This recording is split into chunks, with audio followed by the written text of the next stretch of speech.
Hello, beautiful people. How are all of you doing today?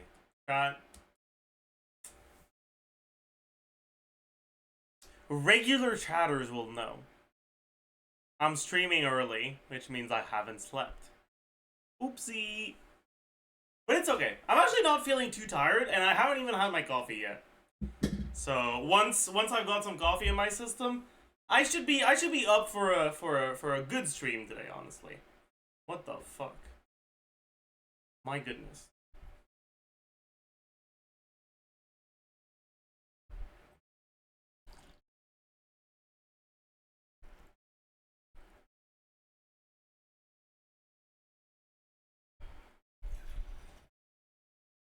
You're gonna crash at like 3 p.m.? Yo!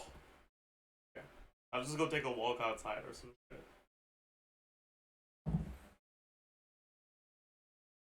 It doesn't look like it's gonna be a sunny day today, so maybe the walk won't help keep me awake all that much.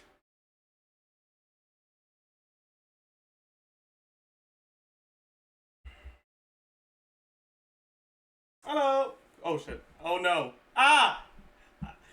Exposed! I'm a League of Legends player! Ah! Okay. I will say though, chat. Okay? This game was probably the most disgusting game I've ever played. Like, actually the most disgusting game I've ever played, man. I got Apex Inventor, and I got offered Empyrean Promise, and I was like, wait a second. What do you mean it has a 5-second cooldown with Apex Inventor? Huh? And so I went support full shield build Singed.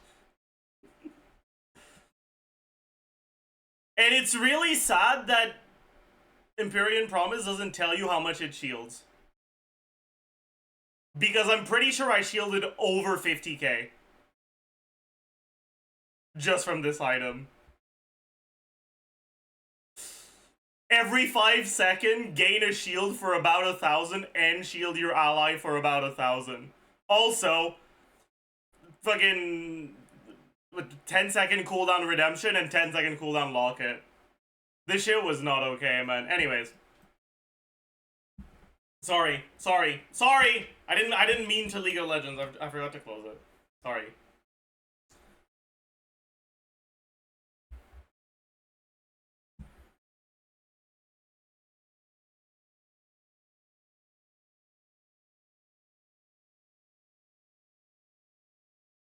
Put that in Genshin terms.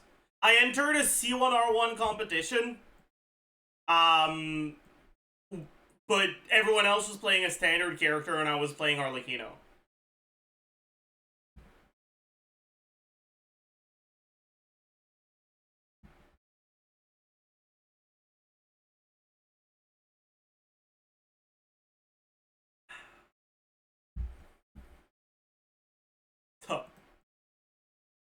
Alright. I gotta figure out what I'm farming today, chat. I'm gonna be honest, I don't know what I want to farm. Cause I don't want to have to. I don't want to farm Mora. Mora's boring to farm. I really don't want to do it, but I know I should. Like, realistically, right now I have 1.6 mil Mora, which is far from enough. What's like the bare minimum, right? Bare minimum would be like 70 out of 80.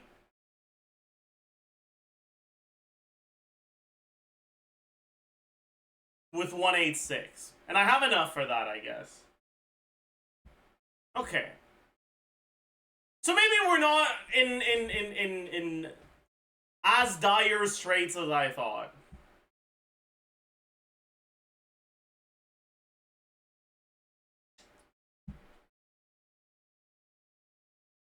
If I get her to 80, I don't have enough, but I'm pretty close.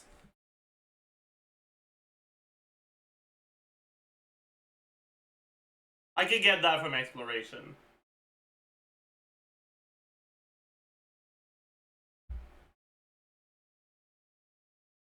Exercise redeem. I did curls yesterday, so today I'll do pull crushers. This shirt is a little small though, so I'm a little worried. Okay, we should be fine.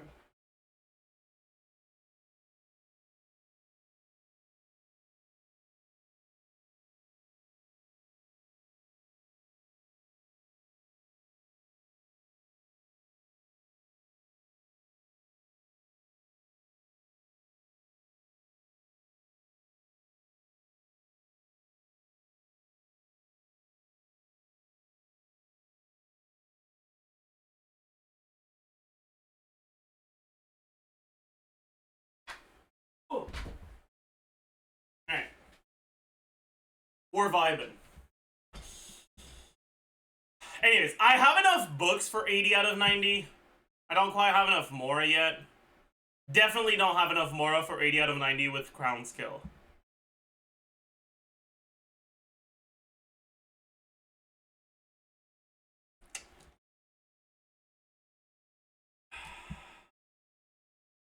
I'll do one more day of leyline farming. At least.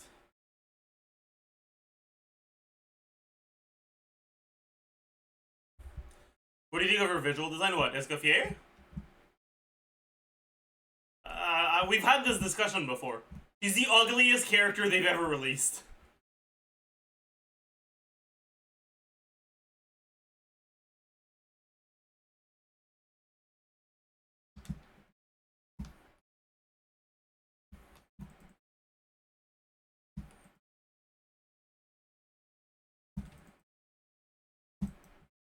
Pew. Uglier than Mika? Yeah. Yeah. I would say so, yeah. Wait, actually, is Mika that ugly? Or are we just shitting on him because he looks like a nerd? Like, the shorts are a little cringe, but they're not that bad. And the rest of the fit is pretty okay-ish. It's not like he's got an awful hairstyle. Honestly, Mika's not that ugly.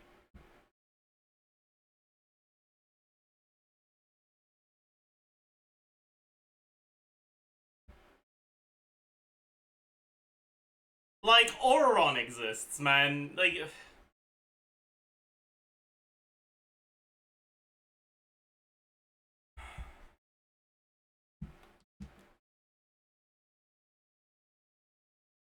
Why me?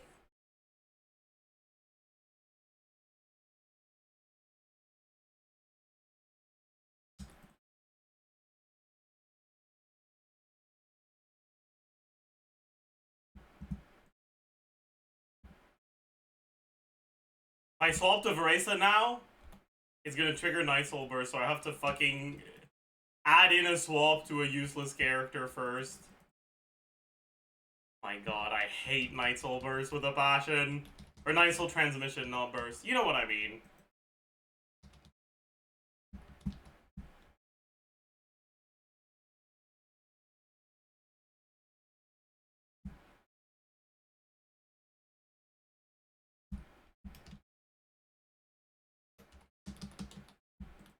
You know what I mean, chat.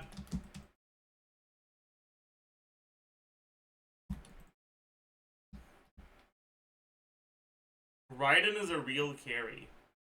I feel like that's very...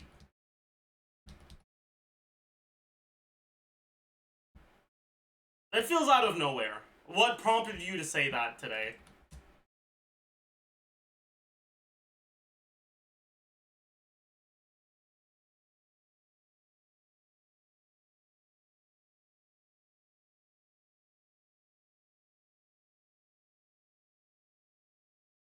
Oh, you were answering someone's question. I see. My E didn't hit. Is my Maui calling Joel?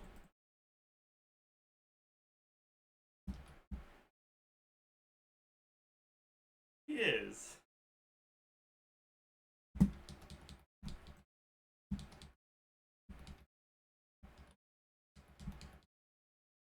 She is on Joel. What a Joelful day. What a Joelful occasion this is.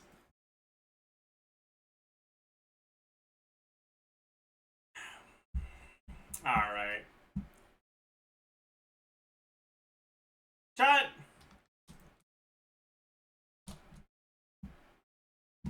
My god. Show me your moves. Like you missed again.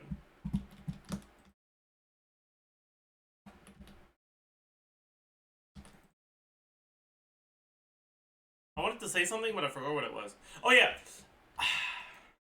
I'm gonna have to look at all the fucking nitty-gritty details of the NAVIA stuff, including characters that came out after her.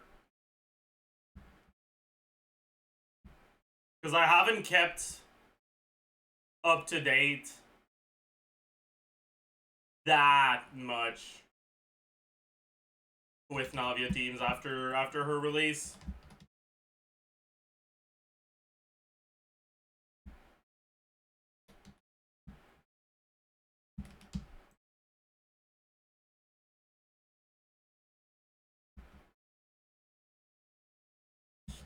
There was no easy NAVIA. I think this is the first one, yes.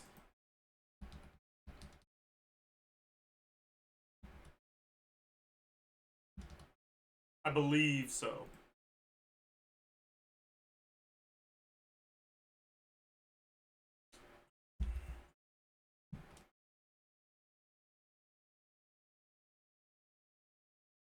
Ooh, that's a plus 20k Mora. 15k. A quarter of a ley line right there. Insane.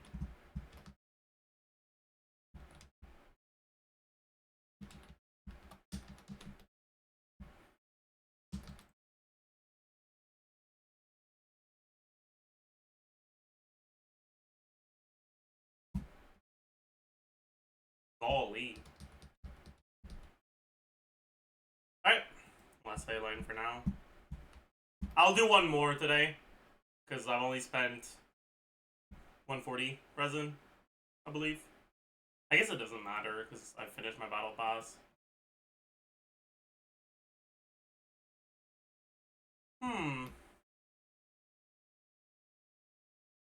You're gonna start the new patch off with insane Morapile Exploration. I'm not gonna start the new patch with that, but I probably will do Morapile Exploration next patch.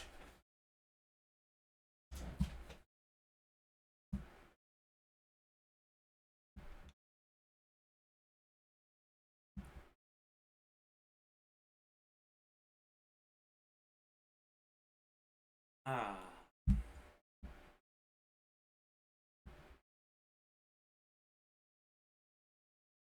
Yeah, there's gonna be a lot in the desert. So many leakers? Wait, what do you mean so many leakers? Are there new leakers? Or am I getting fucking one guide? I'm getting one guide. Okay, cool. Appreciate that.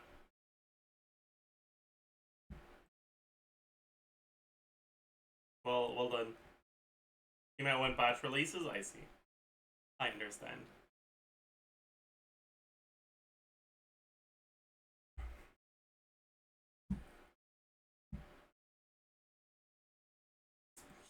Alright.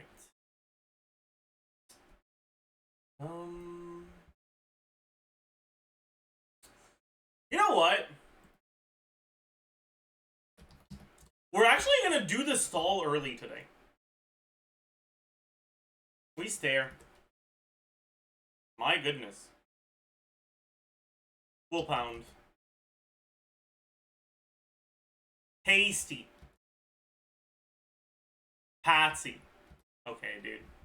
Sorry. Sorry. Sorry. Sorry. My goodness. We've got a midi today. I don't know. Not making a sound. Quiet. Silent. Silent. Super stoked. Excited. Convenience hidden in get that money? What? The fuck?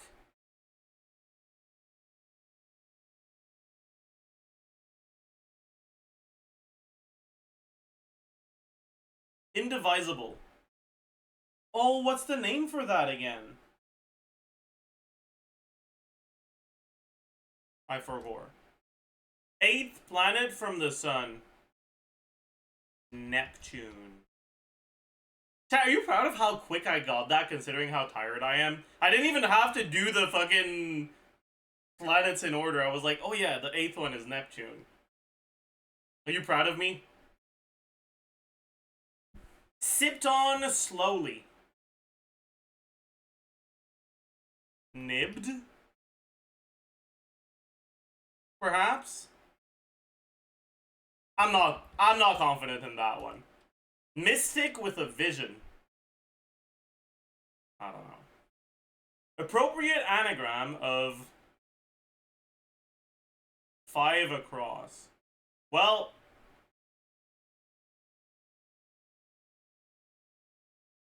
that's clearly not right. Either silent or excited is wrong.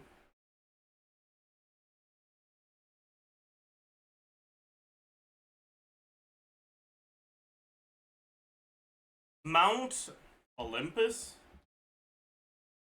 Yeah, excited was wrong. Blank League Amateur Sports Organization. Using staff rather than outside contractors.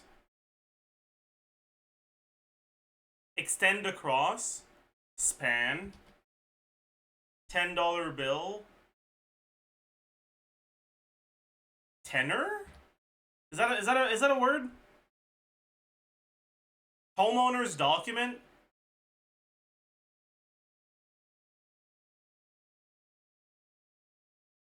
Deed?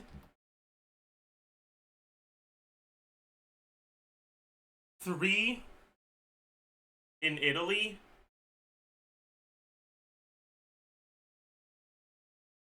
It's probably TR something. But I don't know what the vowel is. It might be an E, it might be an I.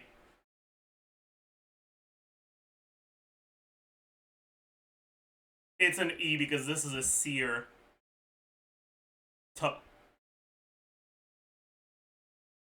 Psyched.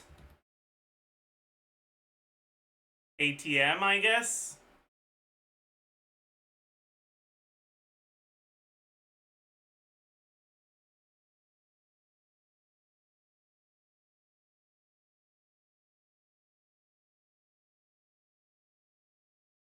Nursed? Perhaps? Listen? I don't know. In-house? Low...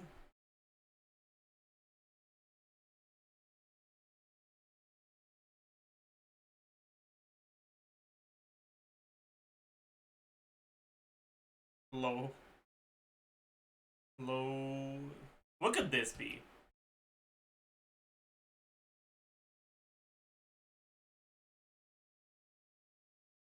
Sec League, perhaps? For, like, second?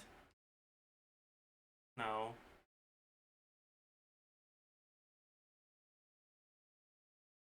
Rec League. What does rec stand for?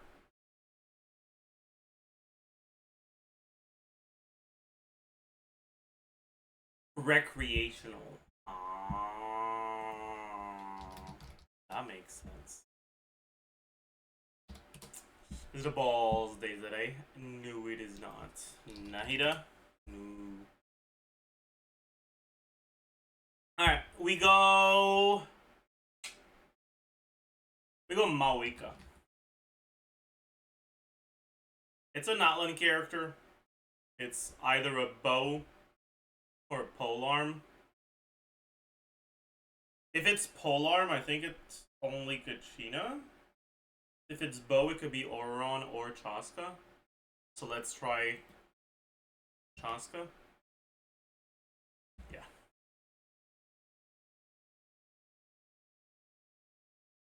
Yeah. I'm kind of goated with it. In the reflection of the water, I see the ascension of the morning star. Is that Mona? Daily ability. Is that Kazuha? I feel like that's Kazuha. It's not. I was wrong. Ah! Wait, what is that?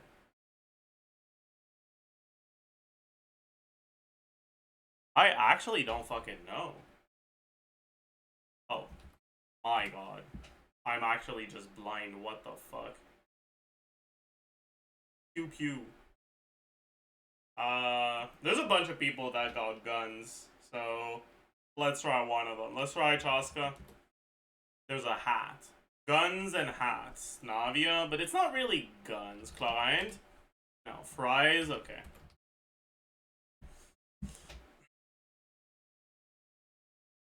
I hate that these first two emojis can describe like 6 different characters.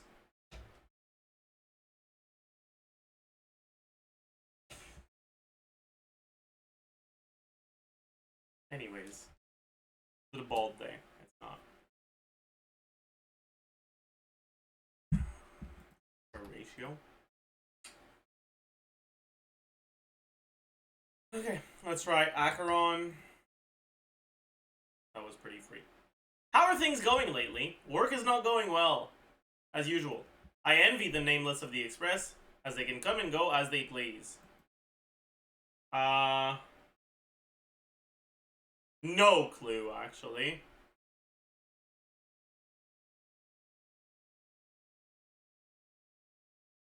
But it's gotta be a working adult.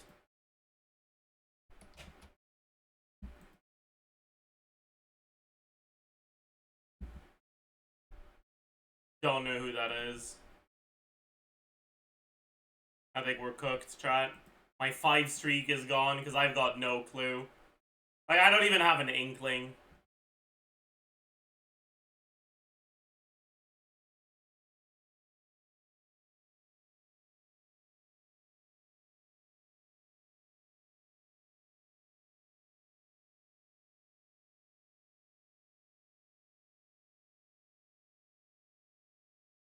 No, I know who the VA for Topaz is.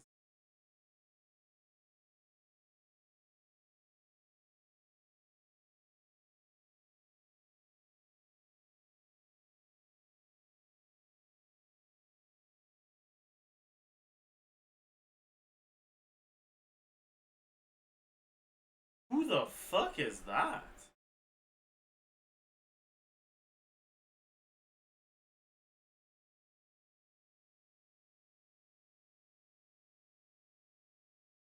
Who in the name of God could that be? I don't think I've ever heard this voice before. So maybe it's a new character. It was a character that came out after I stopped playing. We can't hear. Oh, my bad. How are things going lately? Work is not going well, as usual. I envy the nameless of the Express, as they can come and go as they please. I'm not ashamed of not getting this one. Not getting a voice line that isn't particularly descriptive from a character that came out after I stopped playing, I think is reasonable. That's gotta be Tingyun or Fug. Okay, yeah. Emoji. That's an axe. No! We missed a bender yesterday! No! No!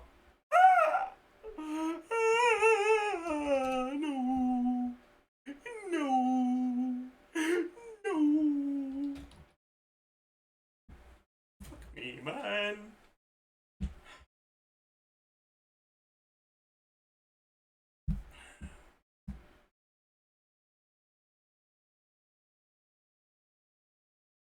Make fun of me as much as you want, John.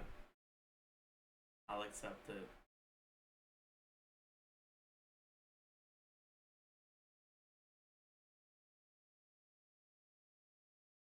Man. That's quite unfortunate, isn't it?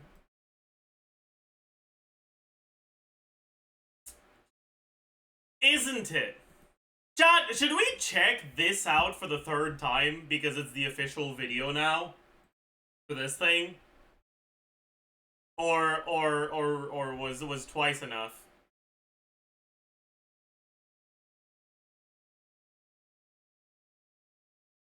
No? Okay. Twice was enough? That's fine.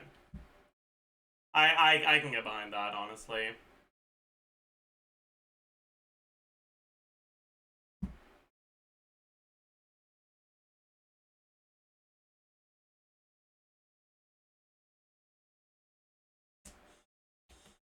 Anyways.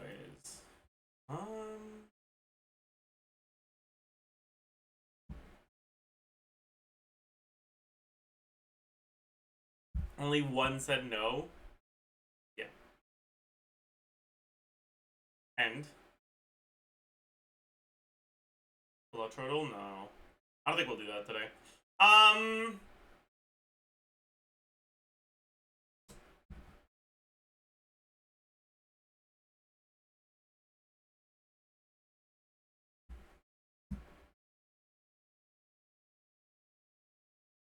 Alright. First, let me go check the updated GZSim database for NAVIA. I haven't really looked at stuff post Mawika.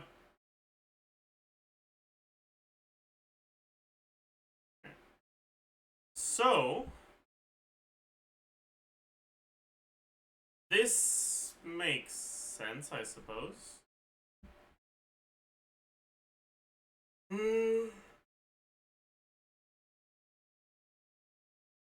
It's a little surprising that the Bennett teams are that much lower, to be fair. I guess it's just a side effect of wheelchair being wheelchair.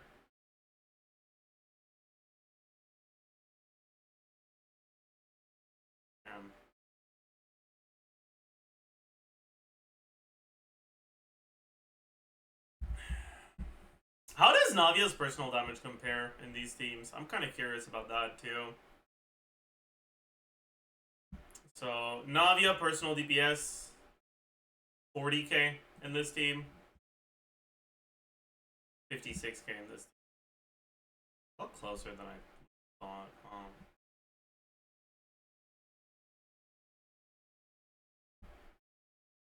I wonder how much of that is Shilonen. Shilonen is definitely helping. Compared to the Hydro teams that don't use Shilonen.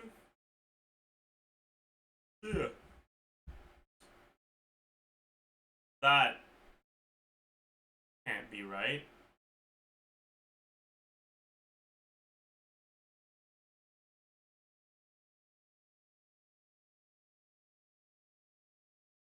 Something's wrong with this team.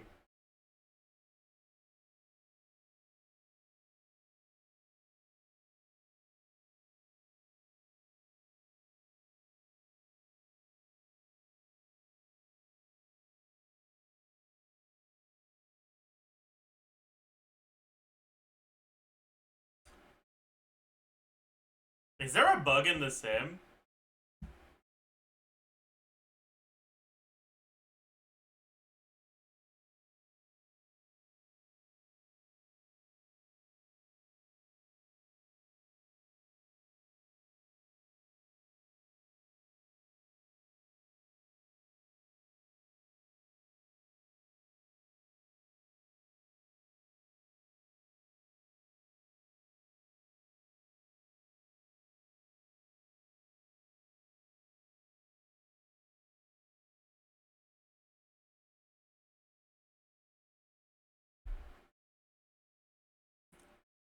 Or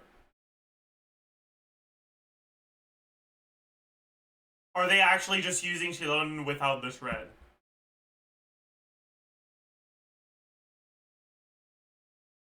I can't tell.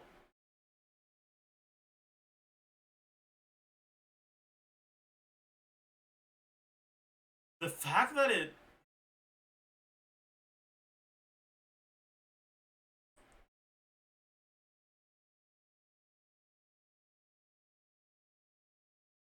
I'm so very confused. Anyways, let's fucking move on.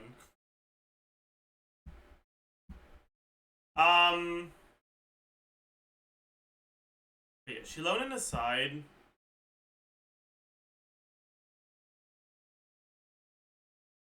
This.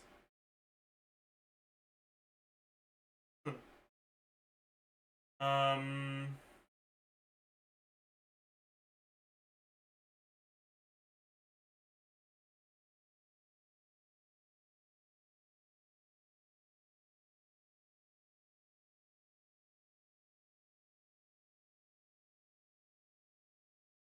Is it just that people didn't submit sims for that? No. Well, kind of. If I look at Navia, Arena, Ylan, and I look at teams that don't have Shilonen,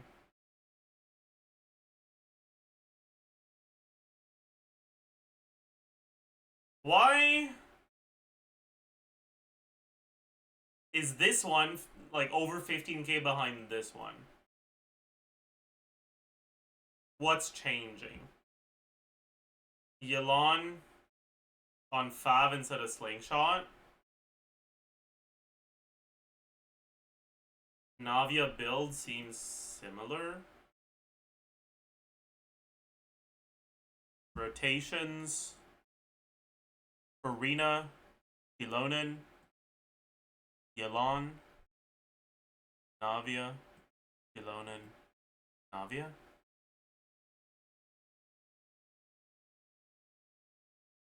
So there's one Ylan skill. Is that the only difference? Navia personal damage, 38k versus 39k. It's pretty much the same. But Farina is a little down, and then Ylan 6, 12. My god, yeah, it's a massive difference.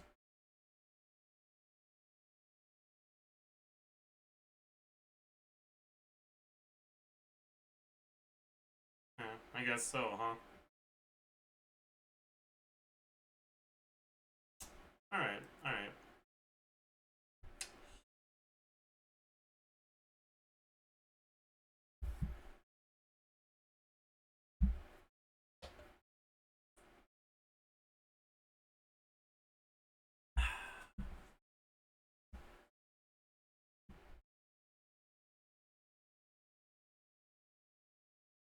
It's kind of sad that there's barely any Navia sims without Shilonen.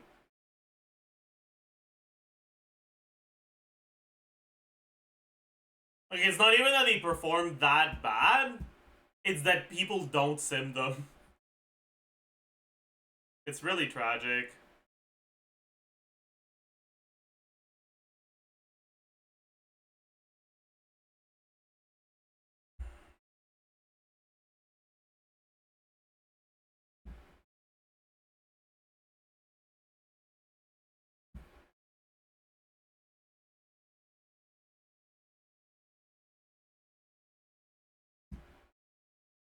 Sim doesn't have Katina? It might not? I'm not sure. You check Hyperbloom Navia, it's probably not very high. There might not even be a sim. No, there is. 67k. Not too bad, but...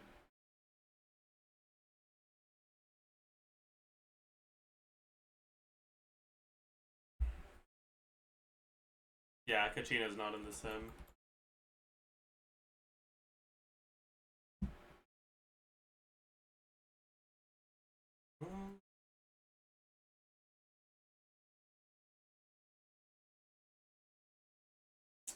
But yeah, the default, like, optimal rotations for this do...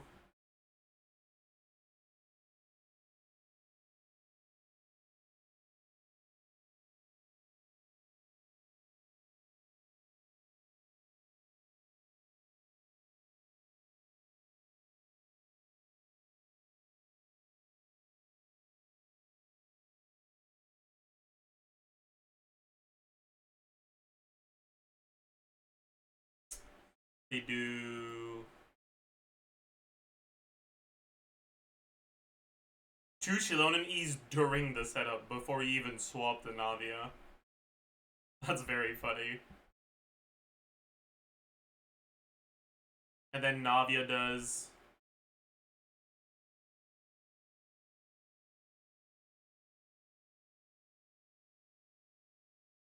Okay, that makes sense. Navia does a...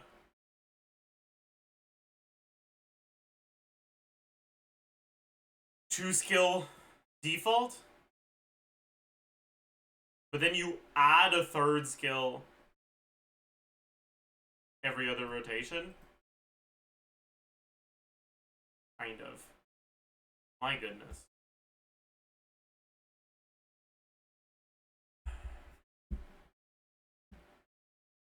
Because that's how it lines up well, right? With Navia skill cooldown being...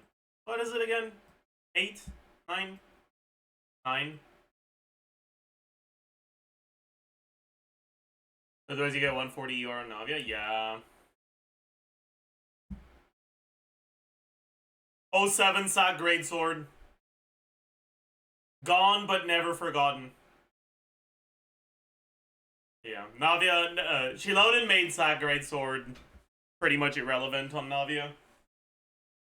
Which is sad, but it is what it is.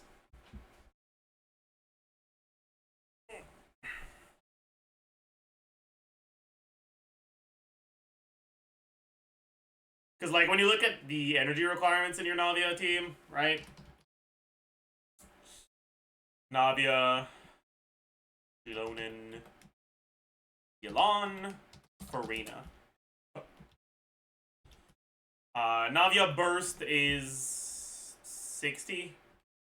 Shilonen burst doesn't matter because you're building enough ER on her no matter what. Yelan burst is 70. Farina burst is 60.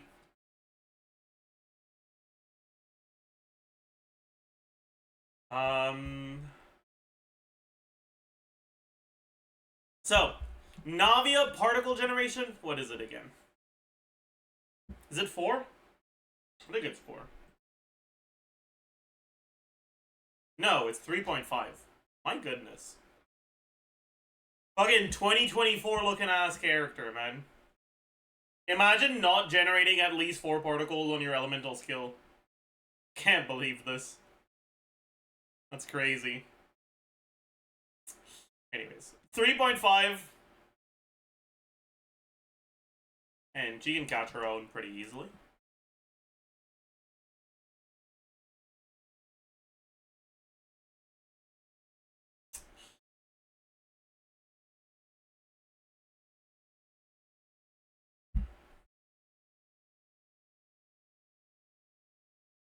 And then these rotations don't funnel the Yelan skill into her, right?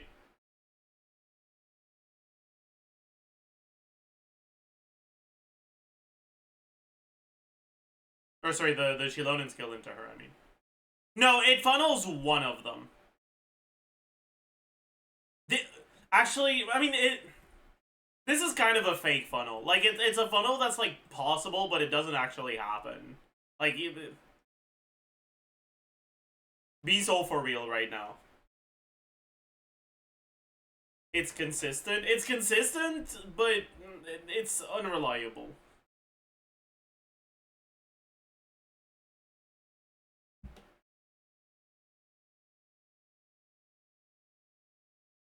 The ping won't change anything. It's just...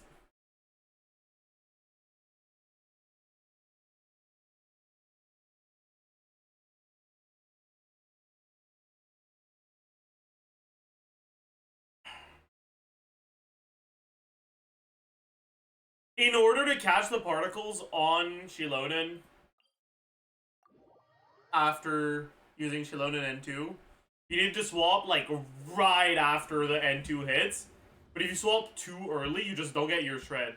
And you feel like a complete fucking idiot.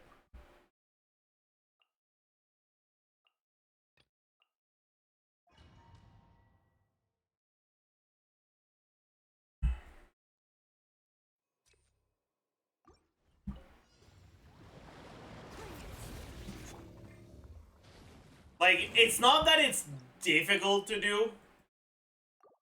It's that it's not that rewarding to do it. And it's incredibly punishing if you fuck it up.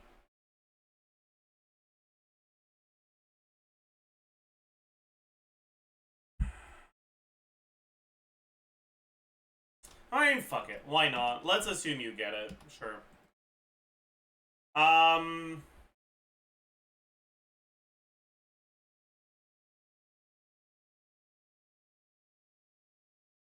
Alright, hydro particles. Let's say 7 particles from Farina. 4 on Navia, 3 on the rest. And then...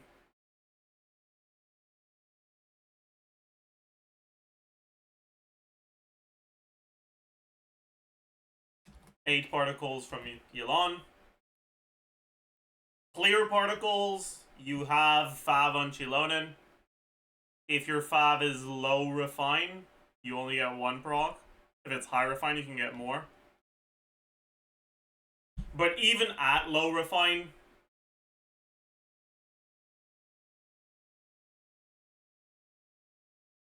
yeah.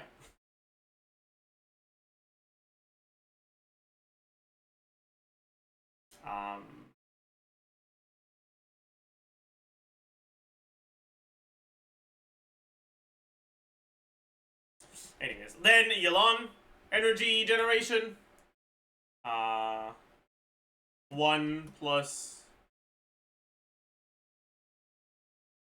4. 4 plus 6. 0, 15. Yeah. Farina. 1, 14.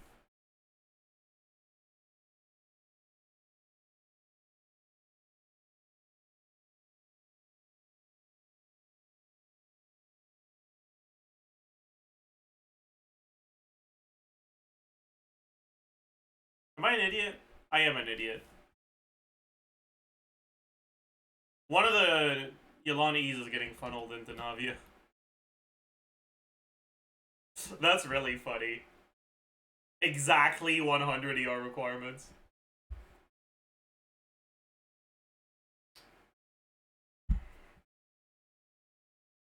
Anyways, this is fine. When it comes to geoparticles, they're all caught by either Navia or Chilonen.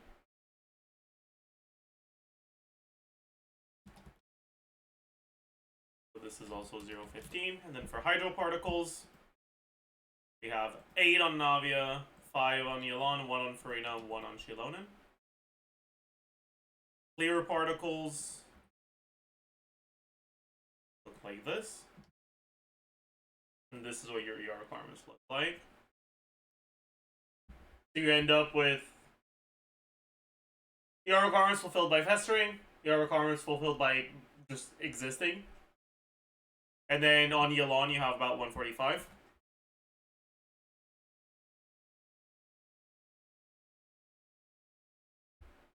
You check what happens when Navia doesn't catch the Chilonen particles? Sure. Goes up to like 110. Still not too bad.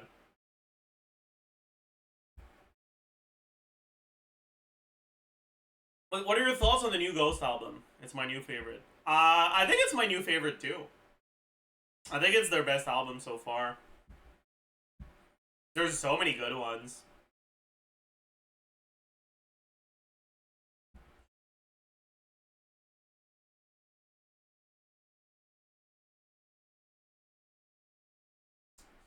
Anyways, if you compare this to something like Kachina,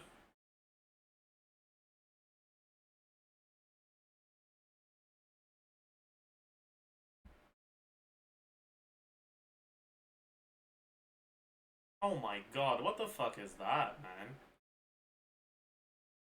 How many hits happen again? Goodness gracious. I forgot how dog shit this character was.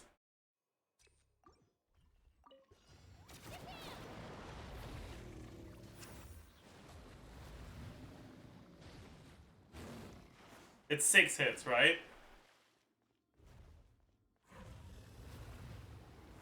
And then it can be more with C2. But it won't necessarily be more. In order for it to be more, you need to just use her skill, then swap out, and then use her burst later, right? Because it doesn't increase her limit. Oh, that's... yeah.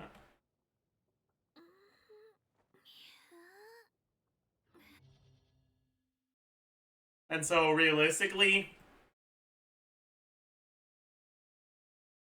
One... Procking Fav on Kachina, lol W. Good fucking joke. So you're losing your fucking Fav proc. Like, be so honest with yourself right now. And 2... Instead of 8 particles, you get 3.6.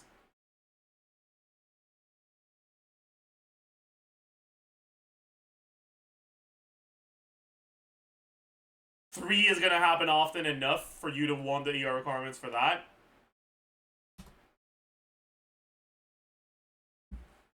So your ER requirements are like a 130-ish.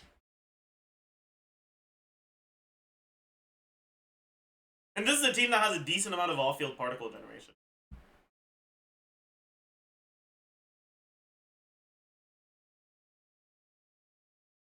I think that's probably the least appreciated part of Shilonen's impact on Navia teams.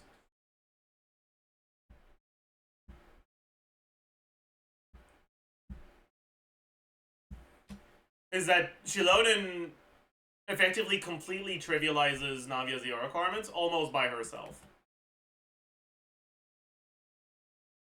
Like, you look at no particles at all from the rest of the team with Shilonen. If you try hard and you funnel each skill onto Navia, that's 15 particles. If Shilonen has 5, ER requirements are at 110. Even with no particles from the rest of the team.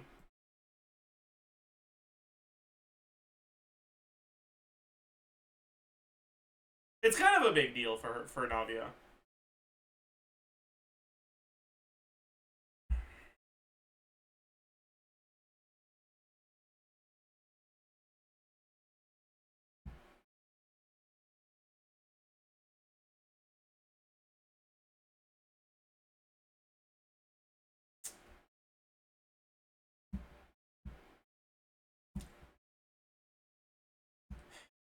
Anyways, is there anything else I want to think about?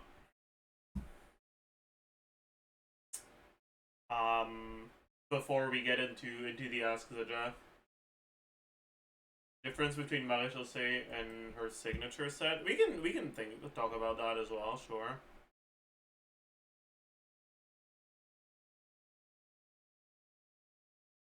Alright. Like in this case.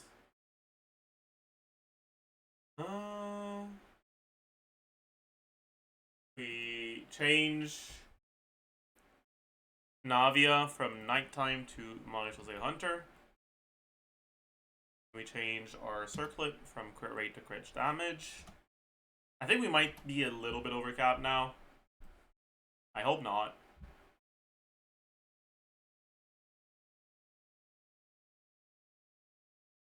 We're overcapped by like 1%. If we lose... Let's say we lose 2% crit rate.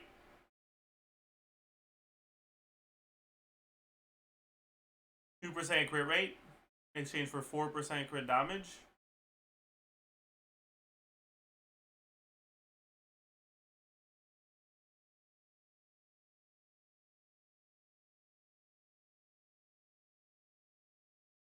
At 90.6 instead of 91.5, so it's like a 1 to 2% difference.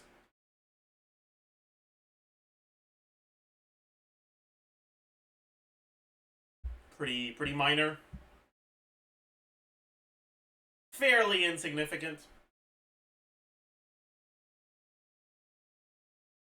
Would this could be a good slot for my Farina, Zhongli, Navia team? If you don't have Shilonen, yeah, probably.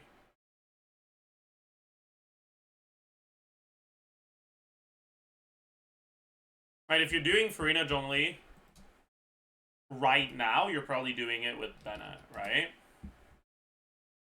Either Bennett or Xianyun, I guess. If you look at the Bennett one, it's a 65k. And if you lose the around 1100 attack that we get from Bennett in this situation, attack equal minus 1100. Goes from 65 to 50. So the question is, does Escoffier do more than 15k damage in this team? 15k DPS. And the answer to that is, yeah, she should do a little bit more than that. But it'll be pretty close.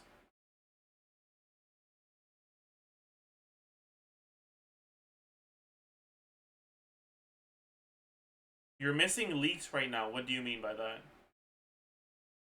Is it recommended to burst on Navia at the start of the battle? Kind of.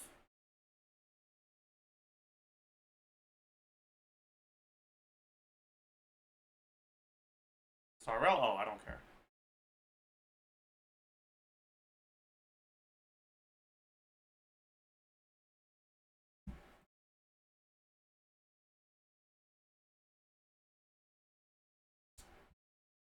If you don't use her burst at the start of your rotation, your first E won't have that many bullets in it. But if you use it too early into your rotation, your burst might end up expiring.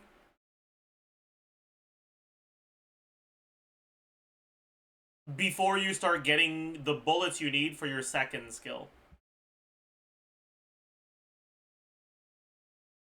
So I'm pretty sure what the Sims do is they do like half the setup, then Farina burst, then they finish the setup, or sorry, half the setup, then Navia burst, then they finish the setup, then they go back to Navia.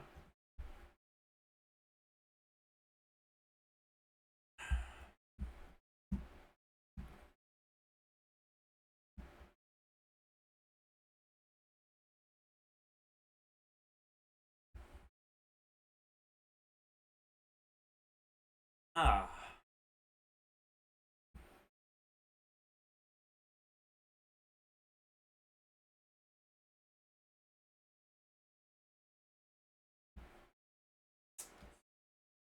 Okay.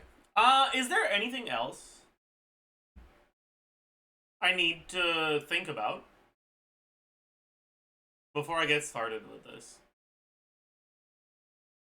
Okay, I need to figure out why the fuck the highest simmed Navia team still uses Chilonen.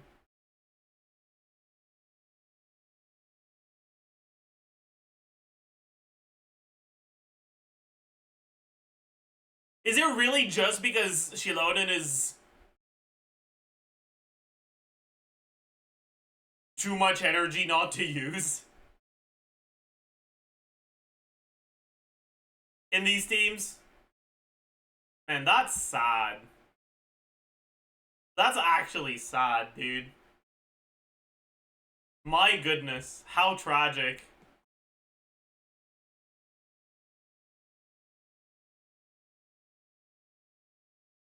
Wait, 5? Is it not 4?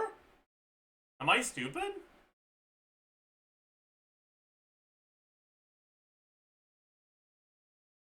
It is 4. You're stupid. Also, okay, this is coming soon.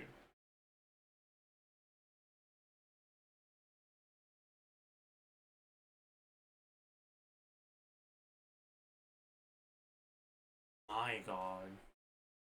That's so cooked, man.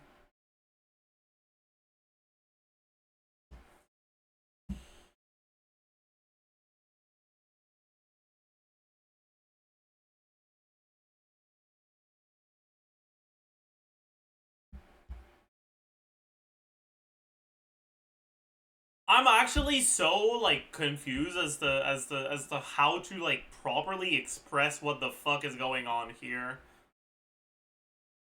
Like, my god, this is sad.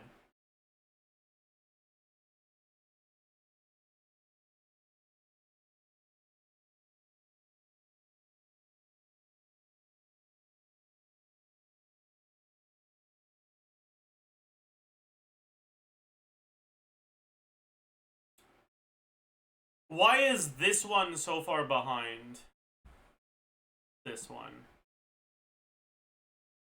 Is it just a TTDS diff?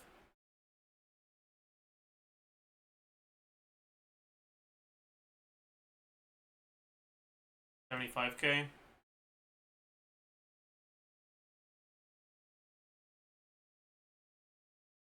76k? So no, it's not just a TTDS diff, there's something else.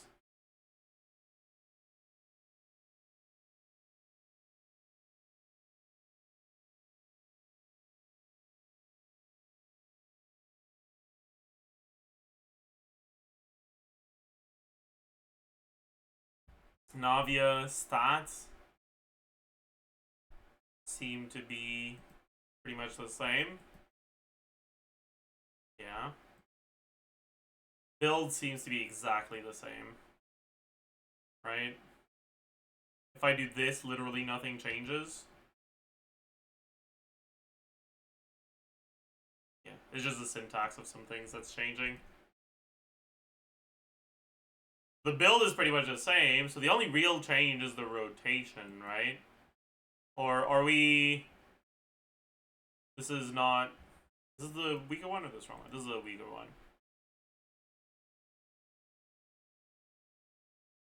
Oh. Ganyan on ER Sense. No, she's on ER Sense here as well.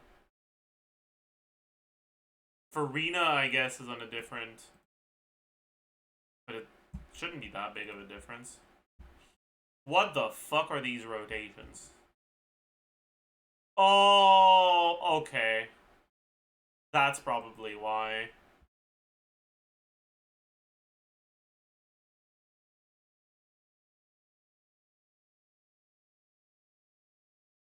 I see. So, if X...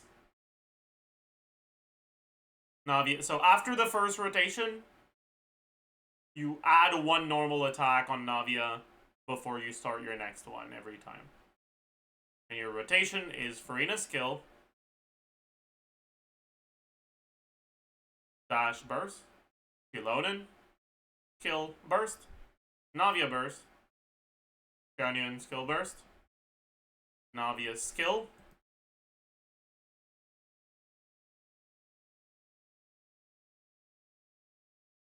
Navia jump plunge 4 times, go to Shilonen,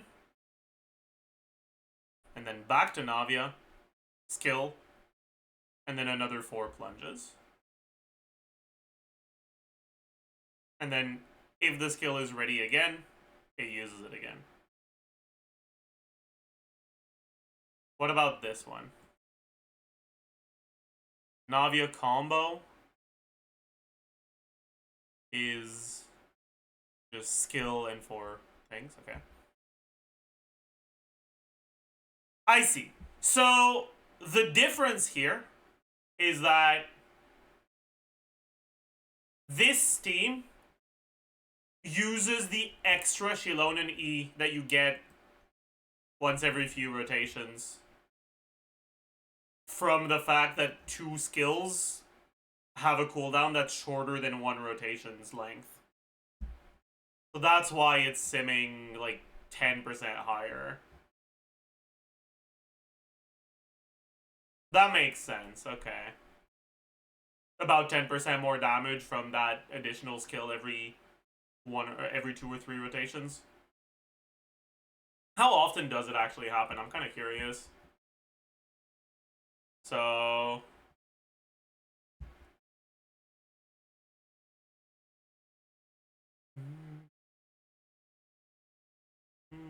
What's her skill called again? We got a...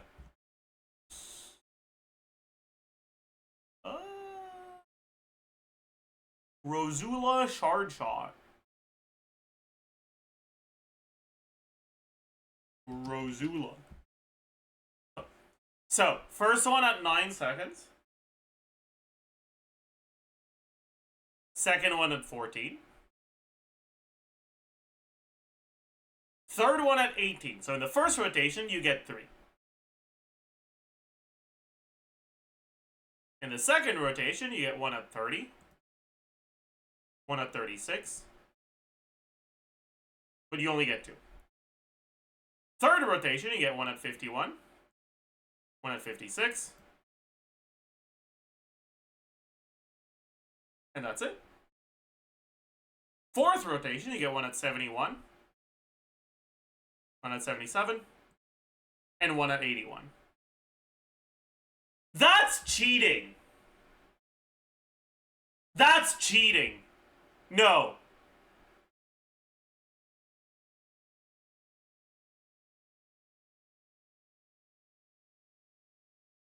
You're telling me that you get an extra skill every third rotation?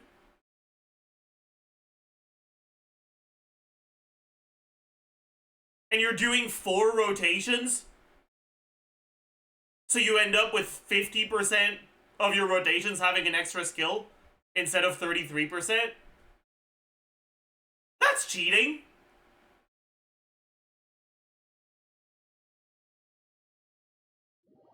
If we extend this sim from 4 rotations to 6,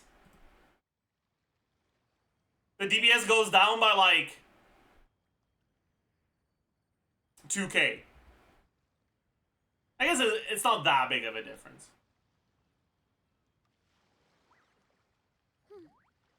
But it's relevant, you know? Like, that's kind of cheating.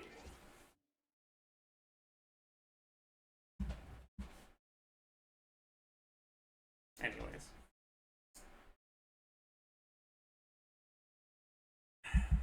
Brother, you're on GC Sim. Yeah, true.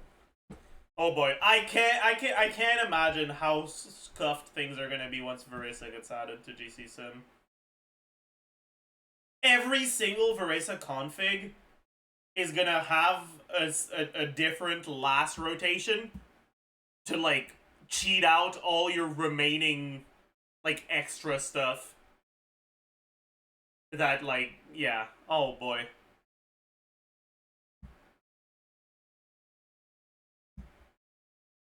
When I use another healer, is NAVIA plunge relevant to the rotation? Very relevant, yes.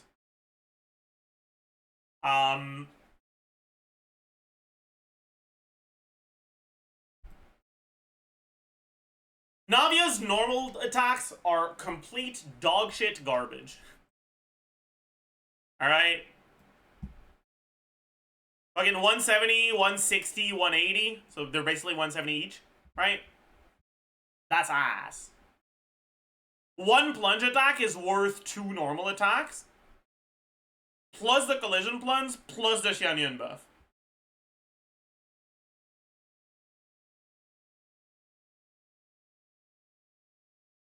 And you get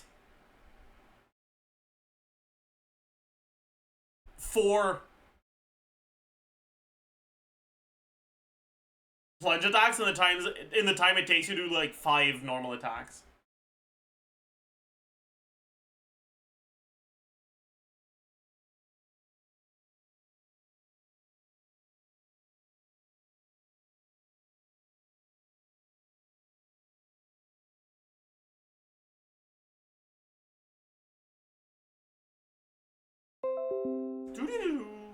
Sorry.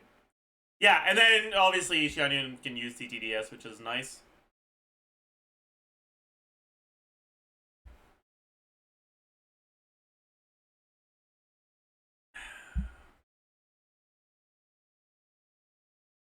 It's actually kind of crazy that Chiloden is the best slot here, though. Because, like, Geo-Resonance is pretty important. And Cinder City is good enough that Chiloden is good. And Chilonen is better than Kachina because Navia's burst is important to her crystallized generation.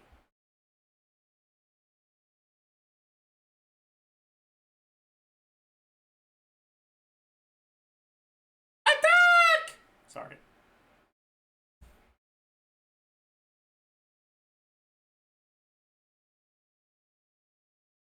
Anyways, I do think that in practice, most people don't play the rotation like this one is set up. Which means that in practice, for most people, Chilonen is not too different from Zhongli. And yeah, I guess Kachina's not in the sim yet. Kachina's probably not that far behind either.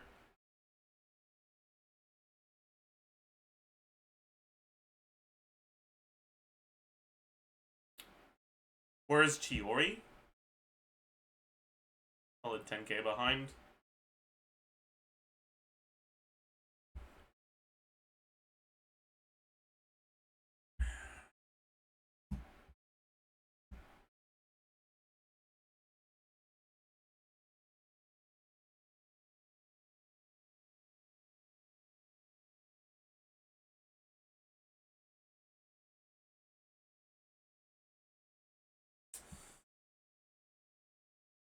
What other Navia teams are worth a consideration?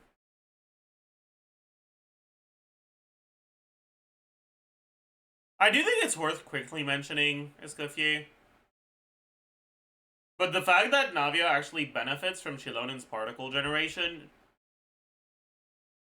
means that I don't think the Escoffier Navia teams are going to be better than the Chilonen ones.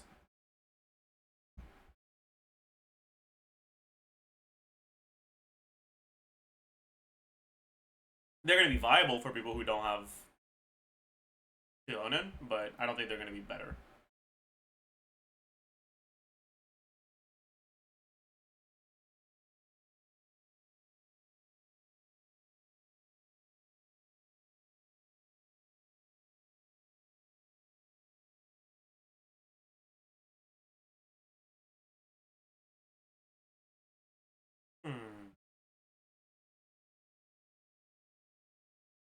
What is that Navia Arlecchino team?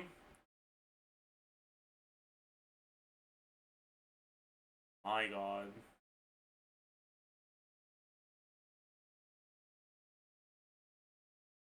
That certainly seems interesting.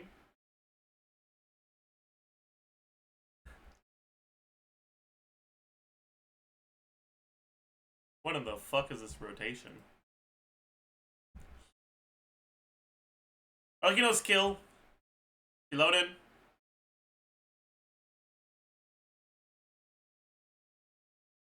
Navia skill burst.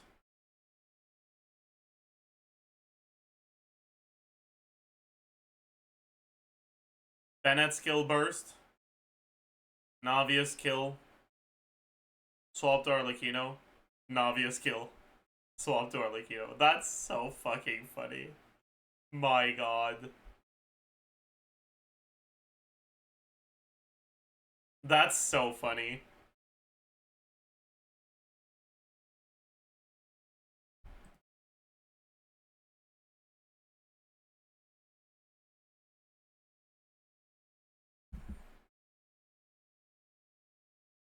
Anyway.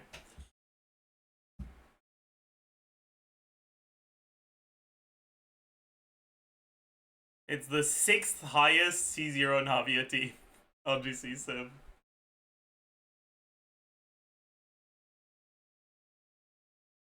And it's the 1, 2, 3, 4, 5, 6, 7, 8, 9, 12, 13, 14, 15, 16, 17, 18, 19, 20, 21, 22, 23, 24, 25, 26, 27, 28, 29, 30, 31, 32, 34, 35, 36th highest Arlecchino team. I probably missed fucking C2 Farina or 2 somewhere while I was scrolling down. So it's probably like 34 or something, but whatever. Top 40, amazing, true.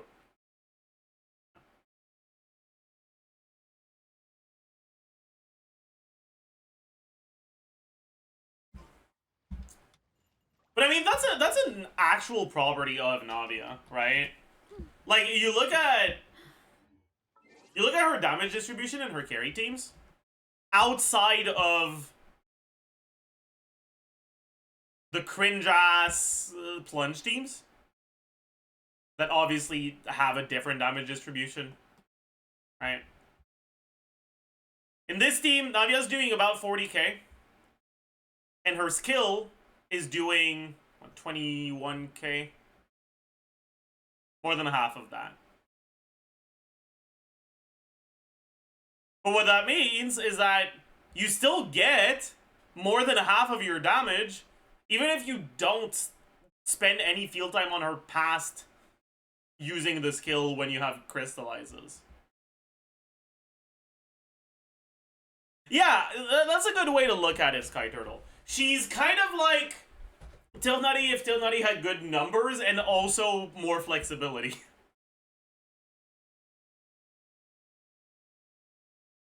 Like,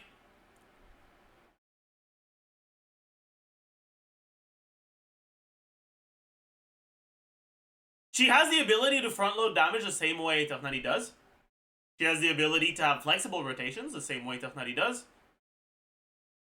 But unlike Tilnutty, once her front load is done, she can still do okay damage after that. And also, by the way, I wasn't including the burst here, right?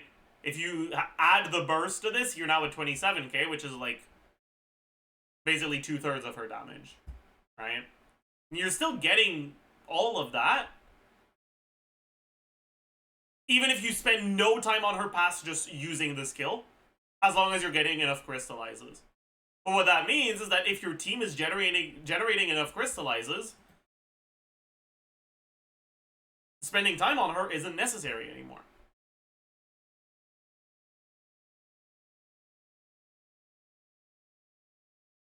Because GC Sim stuff is consistent, right? Like, the way it's coded stays the same from one sim to another.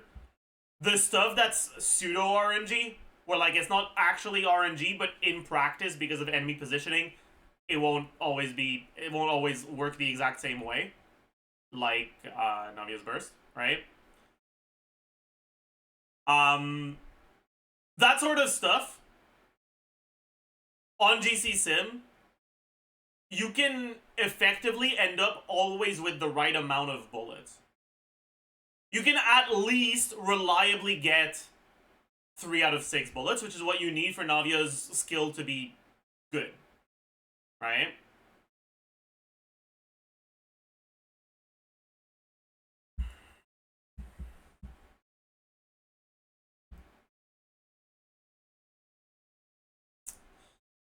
Anyways, will you pull Navia? I'm not planning on it now.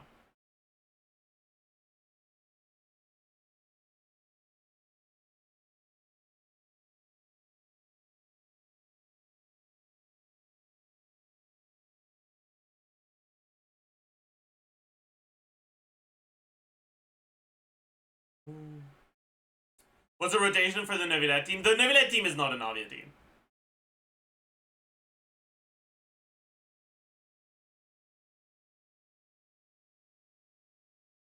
Like, I'll give you a nice, useful tip, okay? Whenever you see this artifact set on Navia, it's because this is a fucking meme sim, okay? This is like VV Chow. Is it a good team? Yeah, because Nevilet's a very good character, and this is a team that has good synergy with him. But does Navia actually do something significant here? Not really.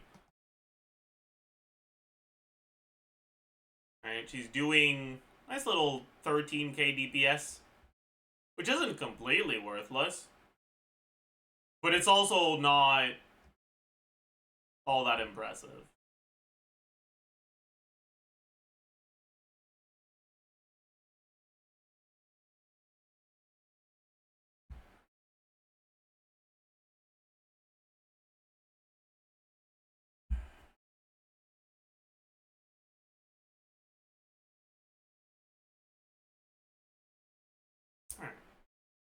Are there any other teams I need to think about? I'm actually curious what these These ones have weird rotations, man. They're so cringe.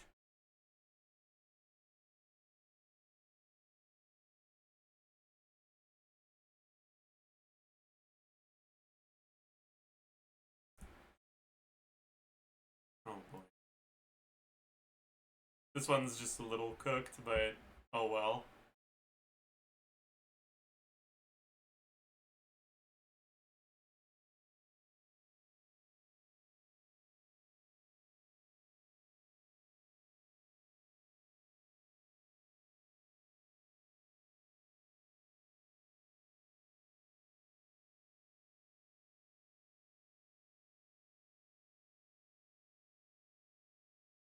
Alright.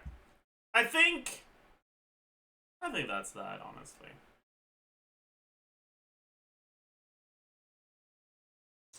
So, I am going to make a community post on YouTube to let the YouTube viewers know that I'm about to start recording the Shilon and Ask ZAJEF. Hello, beautiful people. Is it the first NAVIA rerun? NAVIA banner. No. But did I not make an Ask ZAJEF for her?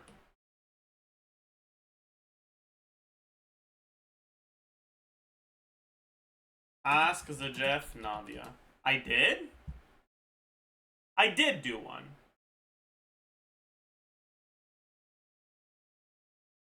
What was the last unit release when I recorded this?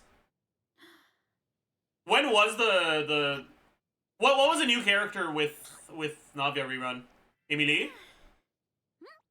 So it was post Chiori, but pre Natlan, right? Okay. Yeah, Chiori didn't change that much for NAVIA teams because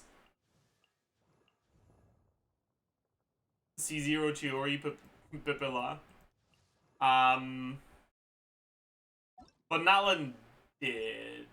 Yeah. Alright. Okay. Hello, beautiful people.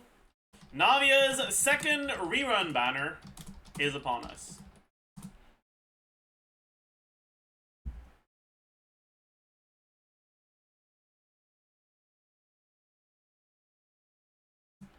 And things have changed since last time.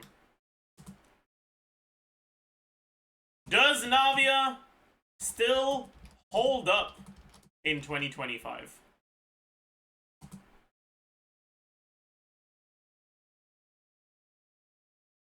I'll be recording the Ask ZAJEF NAVIA on stream soon. So come ask whatever questions you have.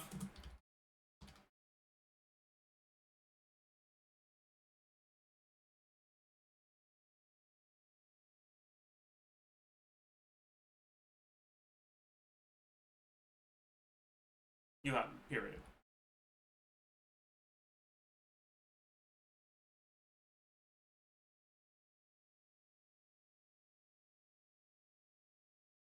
Link in replies.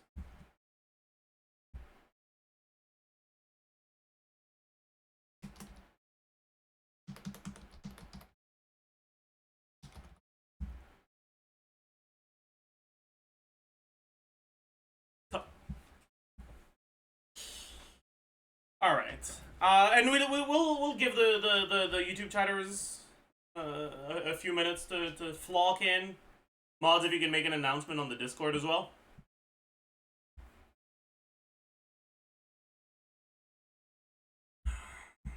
In the meantime, I would like to borrow someone's account so that I can show whatever things I need to show for Navia. So if you have Navia, and ideally, if you also have the characters that are often used with Navia, let me know. Preferably NA, I don't care. For this, I don't care. Any Navia owners in chat? Me? Alright. Dragon God, you can send me a DM.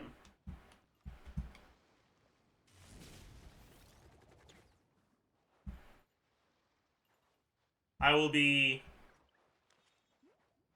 taking you up on your offer yet again.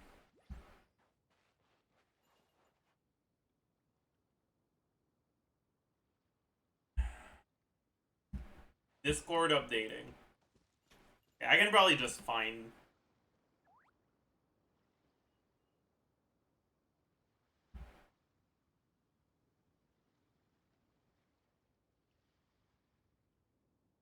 Yeah, I found your last DM. So...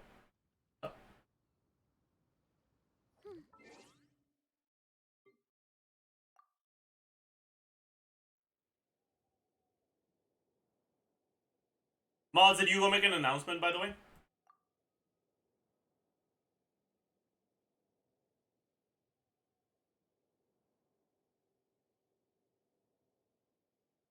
DJ's on it? Alright, bonk.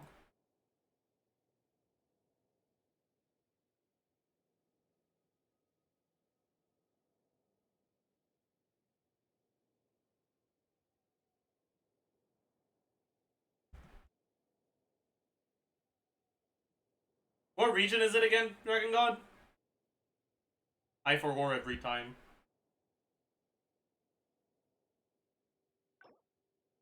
Asia? Okay.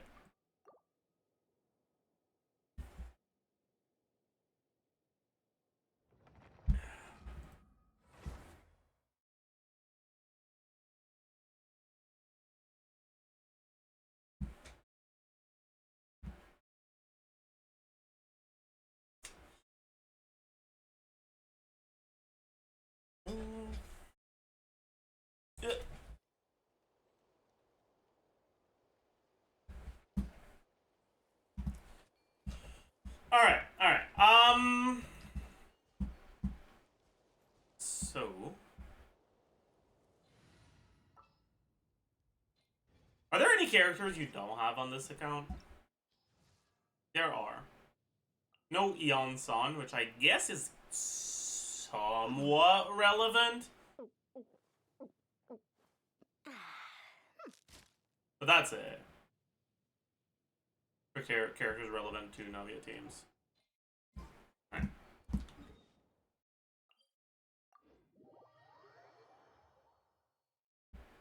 Eon San is dog for Navia? Yeah. I agree. But I'll still want to talk about her.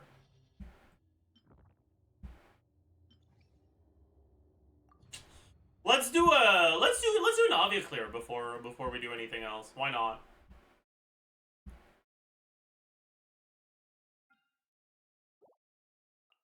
Wonder if we do. Okay.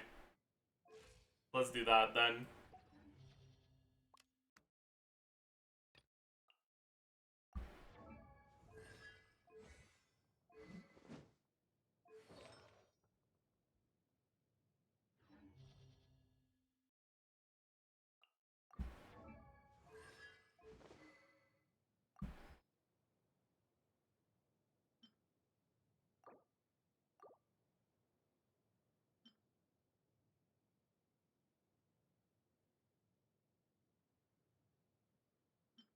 You can't trigger the effect of that.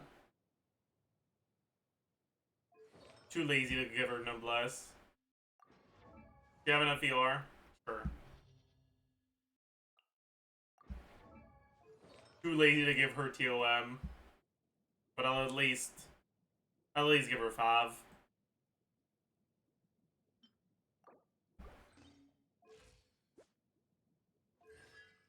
Oh, there's C2 as well. Oh boy.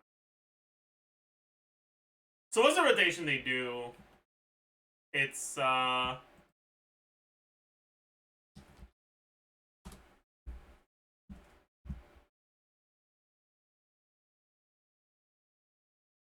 Farina, Shilonen, Navia Burst, Xianyun, Navia Uptime, I think.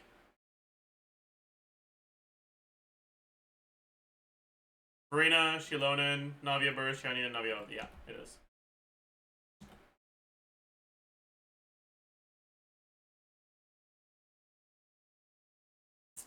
Alright, and then what should we play first side for fun? Against Tulpa. Tulpa.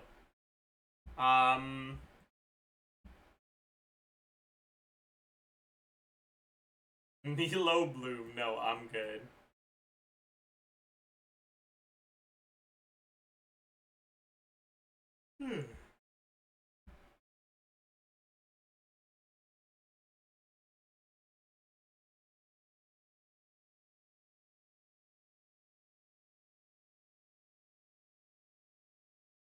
I don't know who I want to play, man. Just put the Mawika in the bag. I don't wanna. Play Klee. How cooked is the build? Seems fine.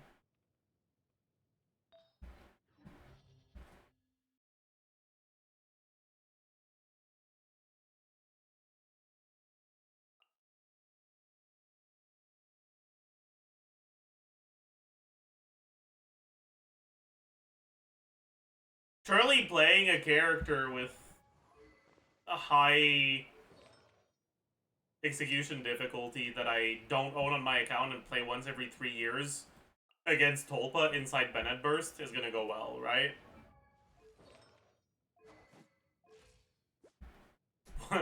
What's the worst that could happen?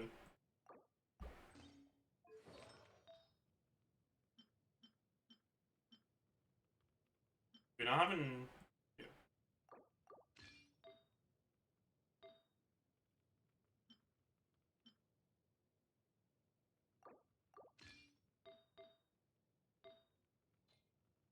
This'll do. On 3, oh yeah, I'm 250 paying too. What's the worst that could happen?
We get to pretend like Klee's doing something right now.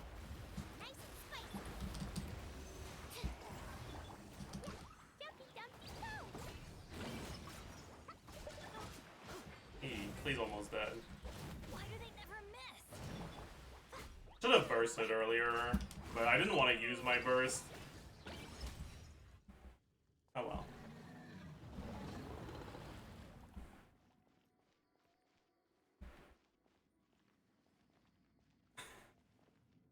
Oh well, we got through the Tulpa. Okay, what's the rotation here again? It's Reina skill, burst, Shilonen.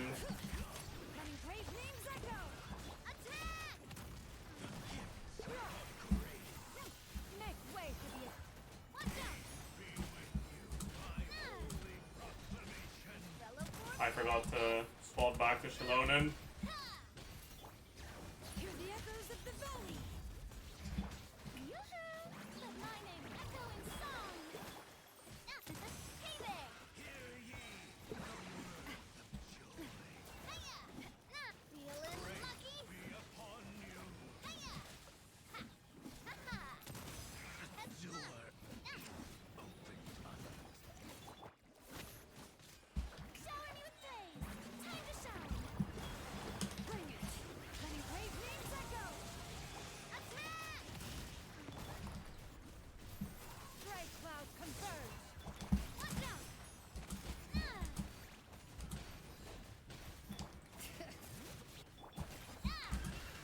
I'm an idiot.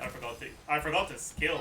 That's something else, man. Forgetting to burst is something. Forgetting to skill is something else entirely.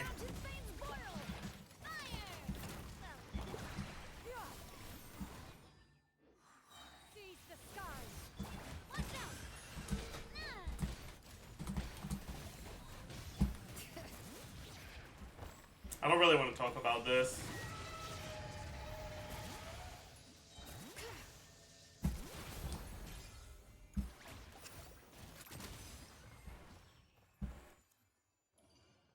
That was not on Navia. We have to be honest with ourselves, okay? That was not on Navia. It also wasn't on Klee. It was on me, okay? This is what you call a skill issue.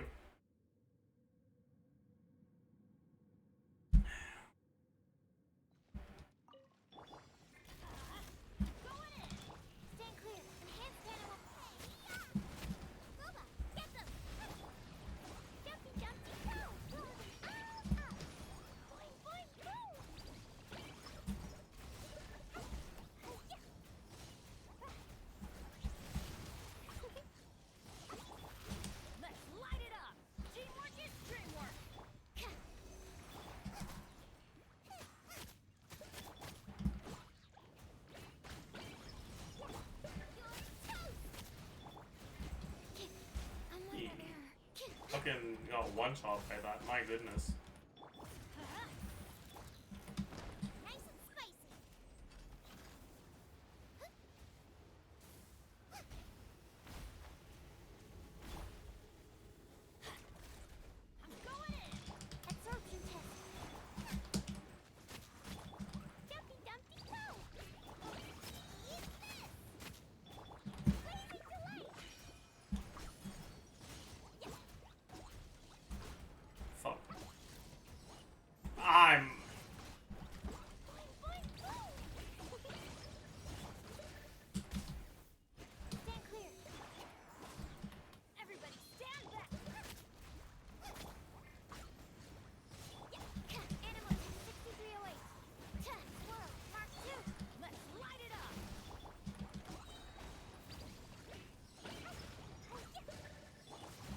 We don't talk about this Klee gameplay, okay? Like, it's better if we pretend like this isn't. Whatever. I don't want to talk about it, man.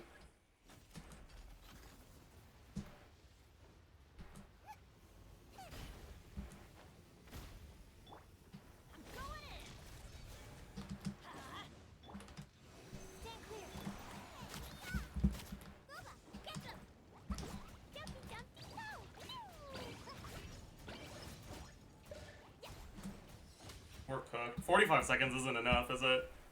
My god.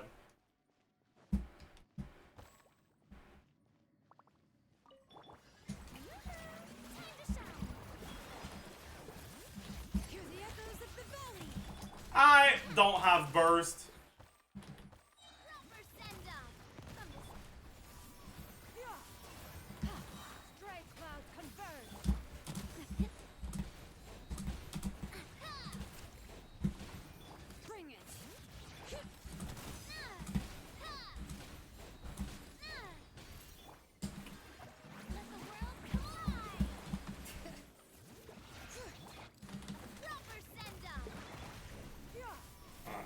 I don't have burst again.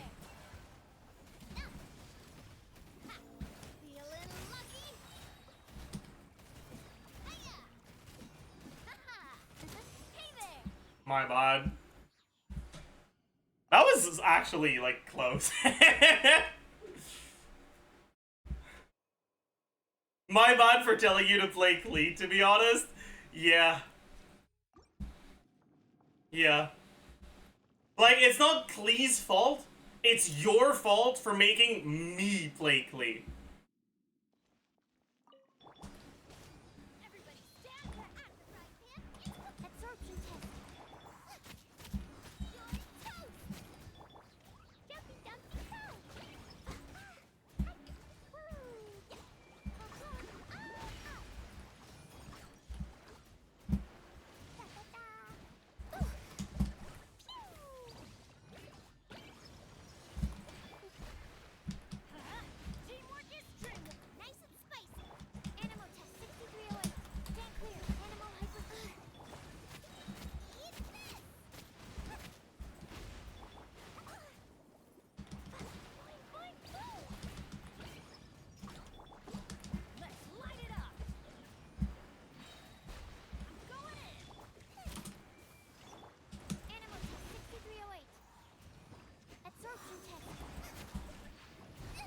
That... whatever. We're cooked.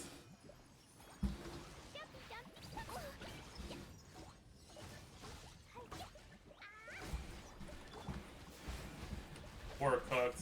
We're not... I give up. I'm not... This is all your fault, man. Fuck me. Apparently Unfield would have been better. Yeah, I'm pretty sure I clear faster if I just don't swap the Klee. I'm not good enough to play Klee. Fucking hell, man. Why did you make me do this? Why did you have to type that chat message?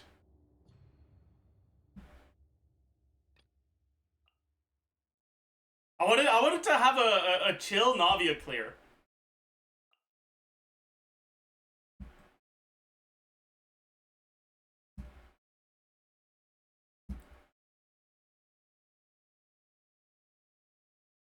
Use me. Yeah, it's not the account's problem.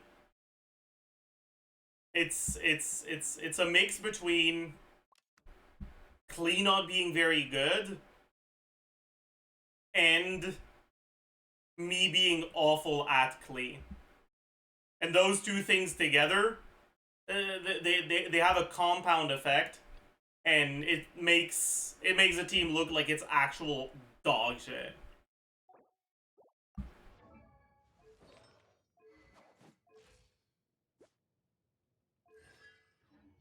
Should we just play Mawika? It's a C2R1 Mawika. You could probably solo with this and it'd be faster than that whole team. Shilonen's on the other side and we don't have Yonsan, but...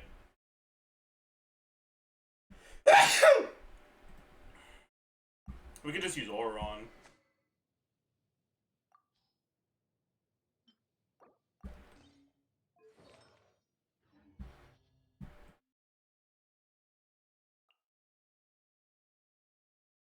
Why not Zitlali?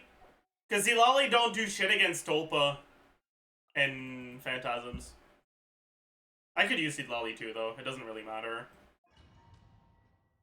I'll kill him in like 1.5 rotation on both teams.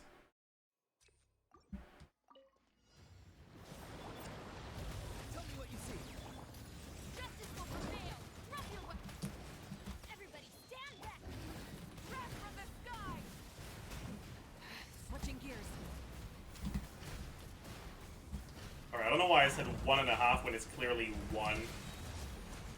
My goodness.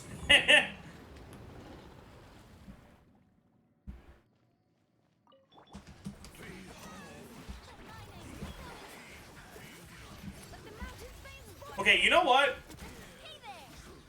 I don't need to do a full fucking proper rotation. He gets to his shield phase.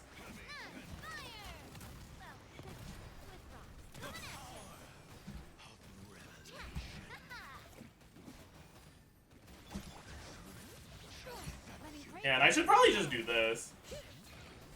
We get to actually benefit from the fact we've got the Pilotin cons. Huge.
Fuck you.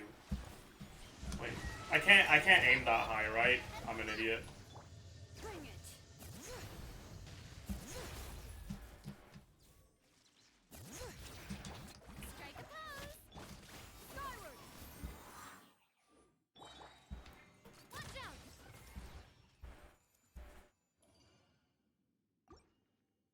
Brute force the shield, yeah. With Mariga instant clearing first half so slow. I mean, yeah, obviously. If you're playing a team that doesn't break the Pearl fast against the Seahorse, where your biggest bottleneck is the speed that it takes, the time that it takes you to break the Pearl, then it won't be all that impressive. Because, like, yeah, indeed. Like, what exactly were you expecting?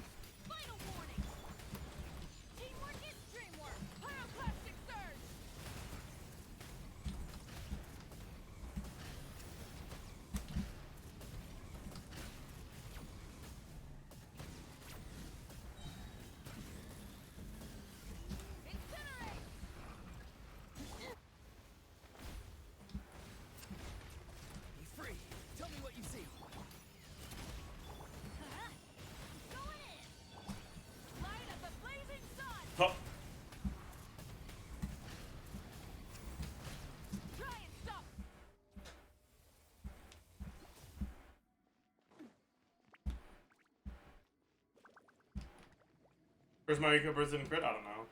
Maybe. I wasn't paying attention.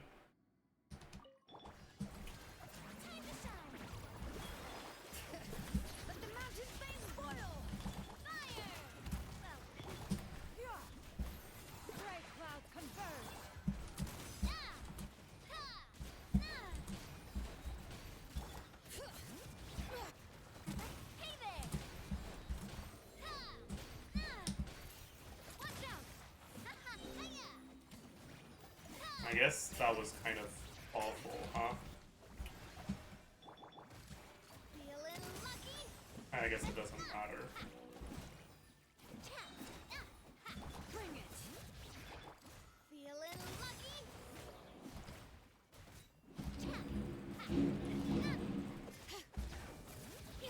I don't want to burst, man. Okay. Is Shannon that good for Navia, or is it just a gimmick? I mean, she's not the best option you have, but she is one of the decent ones, yeah.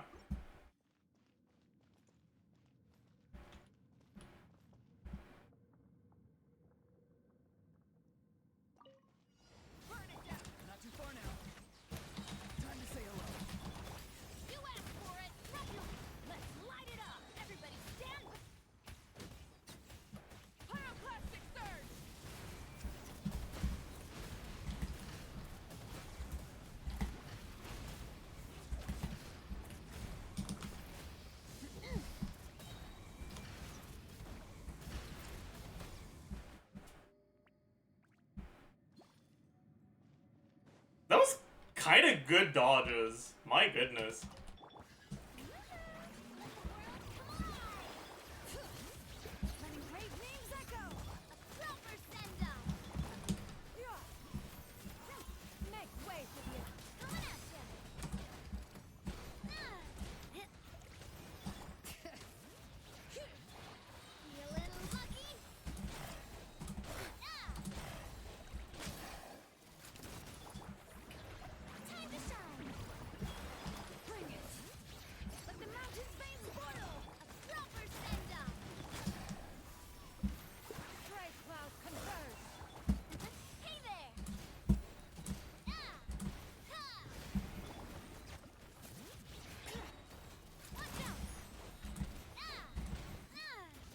Bro, I got fucking stuck on his hitbox. Are you for real? Alright. I guess it worked out.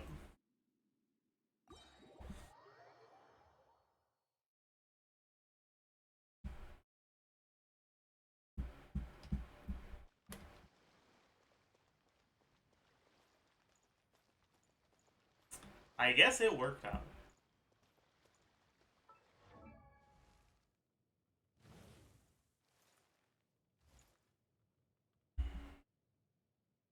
Scuffy's polearm better for Shadow than Homa? No. It's a tiny bit worse.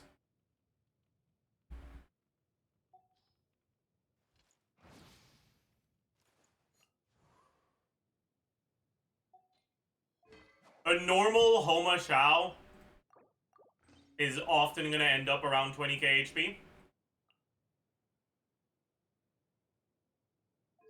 Which means from the Homa, you get 160 flat attack. With Escoffier's signature, you get 12% attack instead. Which is around 115. So you end up with like 45-ish less total attack. Which is a very small difference. It looks better too. Anyways, I'll be right back, chat, and then we can start recording.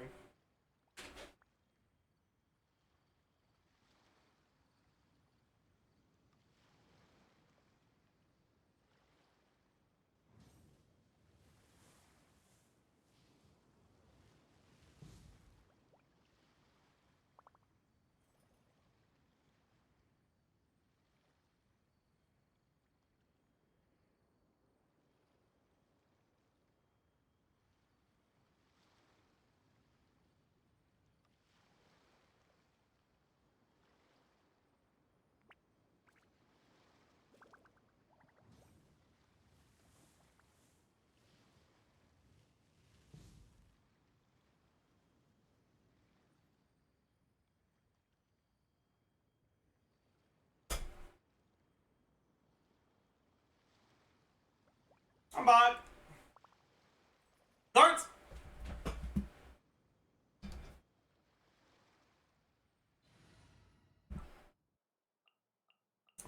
Okay.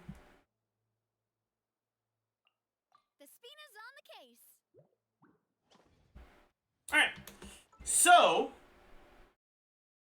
let me put my cam little here. Business. Everyone say hi to YouTube.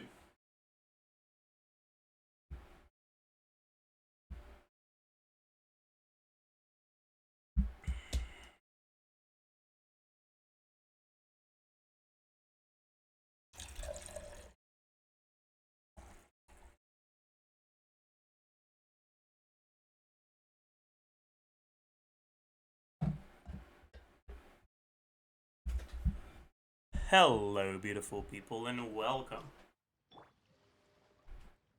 Hi. To ask Zajef NAVIA for her second rerun banner. Now, NAVIA is a character who's really... It's very difficult for me to make up my mind on how good I think she is overall.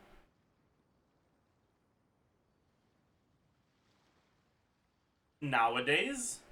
Because there were a lot of characters released since her last banner that slot into her teams and that slot into her teams well. So we've got a lot to talk about today.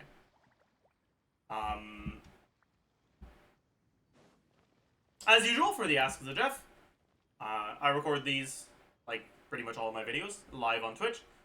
I started by talking about overall place in the meta, pull value, all that good stuff. And then I take questions directly from chat. So if you're interested in having one of your questions answered in one of these Ask Zajef videos, you can follow me on Twitch.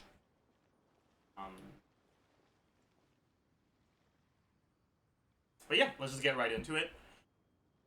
With how strong, or what is Navia's current place in the meta? So,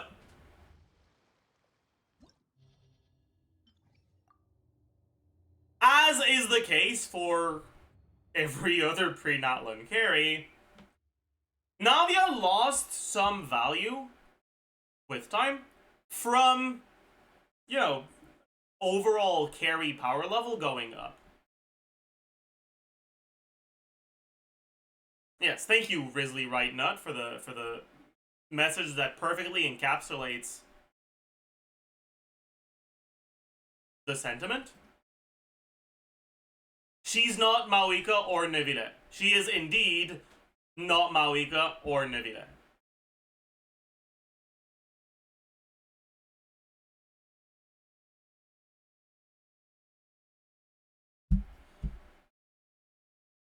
And in the current landscape of Genshin characters and of teams, if you go out of your way to play your best available NAVIA team instead of your best available Mawika team, if you have her, it'll be worse. Even with a blessing like this that gives you 75% skill damage, it'll be worse.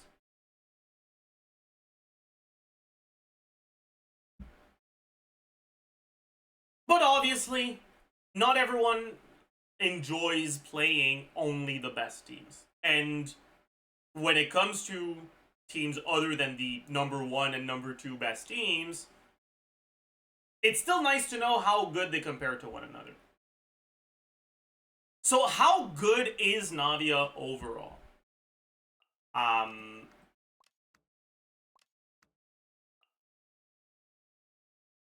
In terms of just output, NAVIA's highest output teams, setting aside Mawika, Bennett, Citlali, were, because like I said, every time we do an Ask ZAJEF or a video at all on any carry, we have to say that Mawika, Bennett, Citlali is their best team because Mawika, Bennett, Citlali that doesn't swap into them out damages all their teams. I don't want to.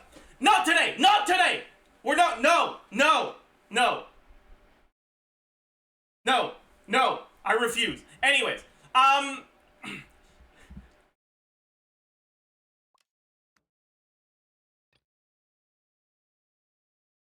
when you look at the highest actual NAVIA carry teams and their performance overall,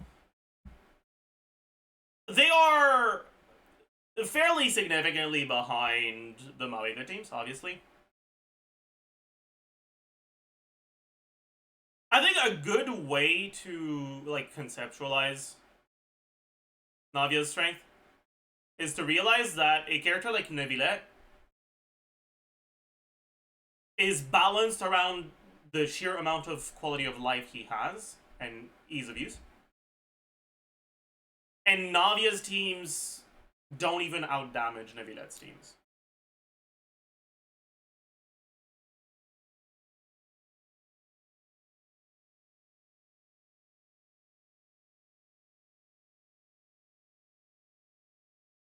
The way I see it nowadays, there's like a few different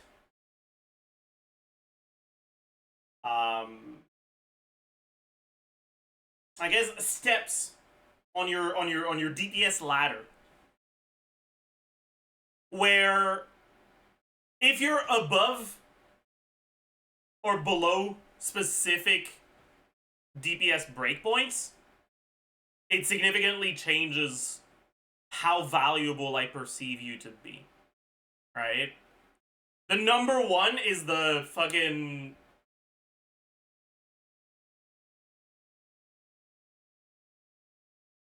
3-unit Hyperbloom.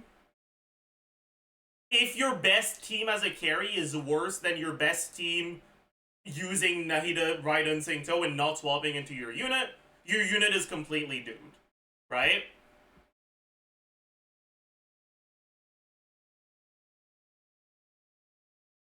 Then you have reasonable assumptions for like non-perfect gameplay for a Hyperbloom team,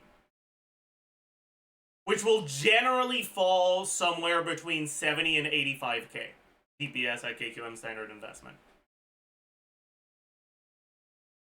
If your carry's good teams hover around the 70k DPS mark, to me, they're unfortunately kind of... It's hard to justify going for them if you care about meta.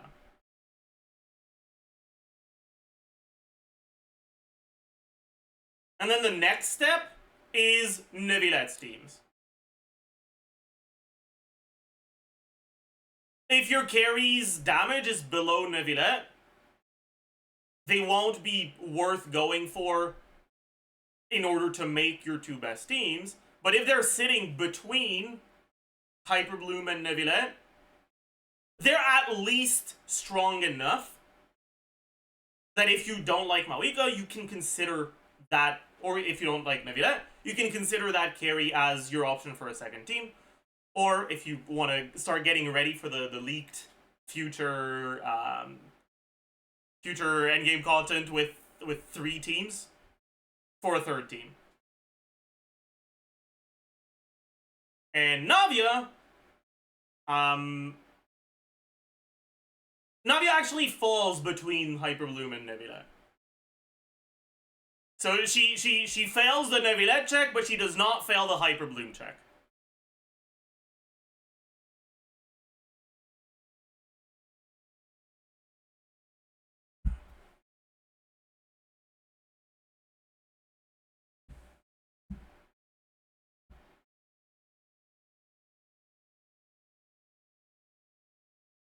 And in my eyes, those sorts of carries are pretty healthy for the game. And they're the sort of carries where, like, if you like them, like, if you enjoy either their gameplay or their character enough to actually want to pull them, you will be able to make strong meta teams around them. They're not the carry you should go for if the main driving force behind your wish decisions is meta. But if you're someone who cares about meta, but also wants to pull for characters they like, the character is meta enough that you won't feel bad going for them.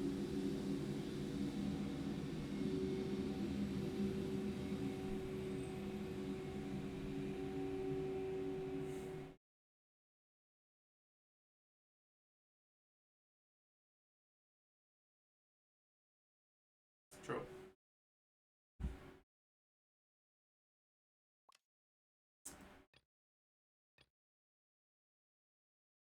Well, but okay. All that being said, what are those Navia teams that are the best? Right now, I'd say that Navia's current best team is arguably Wheelchair. But it's not really Wheelchair, okay? The Shilon and Yelan Farina core is often referred to as Wheelchair. But Shilon is a much better support for Navia than she is for most carries. Because Navia is a burst-reliant unit.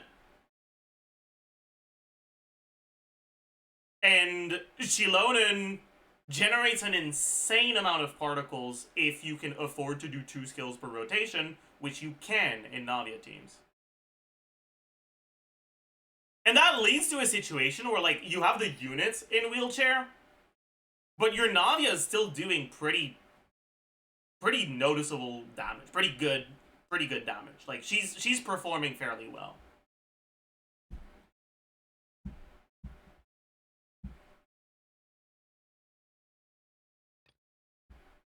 Outside of that, though, Navia also has fairly good performance in teams that are focused mainly on her personal damage. So teams that use Bennett instead of Yelan, for example, do pretty well. If you're using Bennett, you can also start considering using Mawika or Lane on the last lot, and it's pretty good.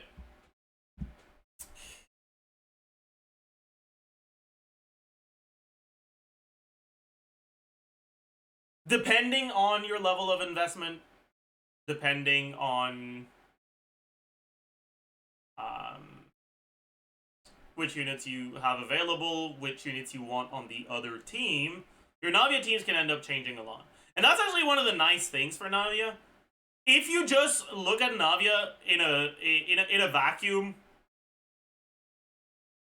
she uses popular supports that you are likely to want on your like that it's very possible that you'll end up wanting on your other team. But she has a few team options that don't necessarily use the same supports. One of those team options is Xianyun.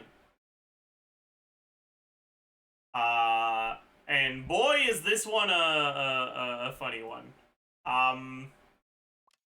So, the main reason why Xianyun is a viable option in Navia teams is because Navia's normal attacks are complete fucking dog shit. It's something I talked about in her pre-release. In my very, very first video on Navia, I talked about how so much of her damage is concentrated in her skill that honestly the main purpose of her normal attacks is generating the crystallizes for your next skill. It does do a bit of damage, especially with the Ascension passive that gives you 40 damage % for it. But it's not an impressive amount, honestly.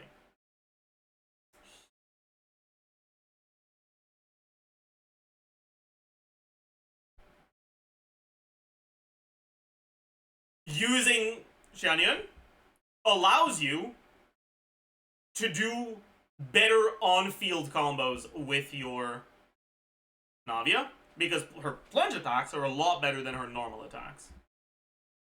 On top of that, by default,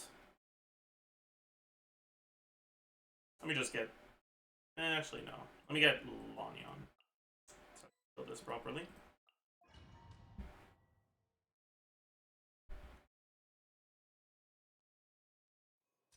So, by default, if we count the crystallizes we're triggering from normal attacks, if you do 1, 2, 1, 2, 1, 2. Did I? I'm supposed to get one more than that. Something went wrong. It might have gotten generated inside his hitbox and I wasn't able to see it because of that. 1, 2, 1, 2, 1, 2. There we go. So you will end up only being able to generate 2 bullets from her normal attacks. If you do the slightly different N3D N2, because the N3 is a triple hit.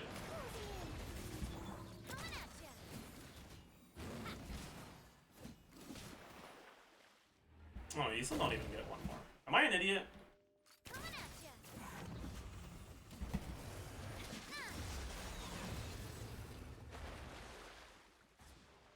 I am an idiot. Whatever. By default, in most situations, without looking at what you get from her burst, you'll only generate 2 crystallized shards from the normal attacks with the Geo Infusion.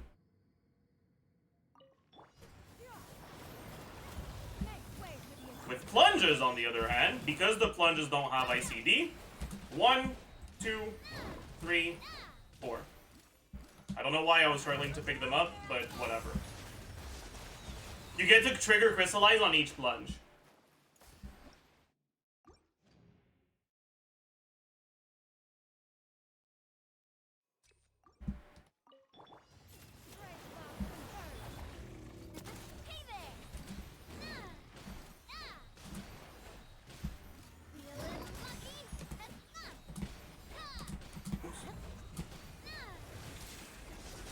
Tulpa hitbox is a little weird for this, so I'm not able to show it perfectly. But you basically change your crystallized generation from 2 to 3 to 4.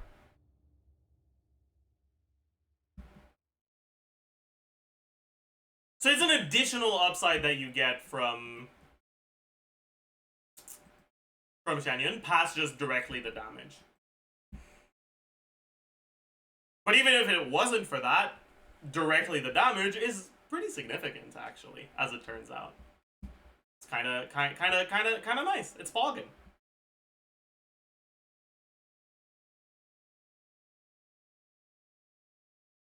Three and 2 is supposed to be 3 crystals. Why would it be 3 crystals?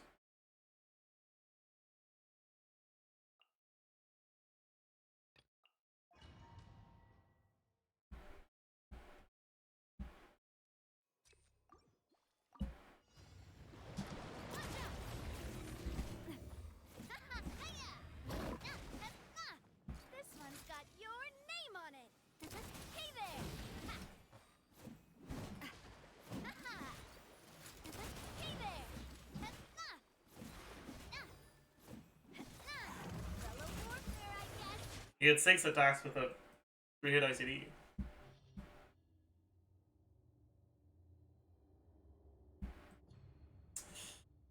Anyways, with your burst, things can end up lining up in different ways, but the reality is that your burst will never line up consistently unless you're doing a sim that always gets their actions exactly with the same delay between them.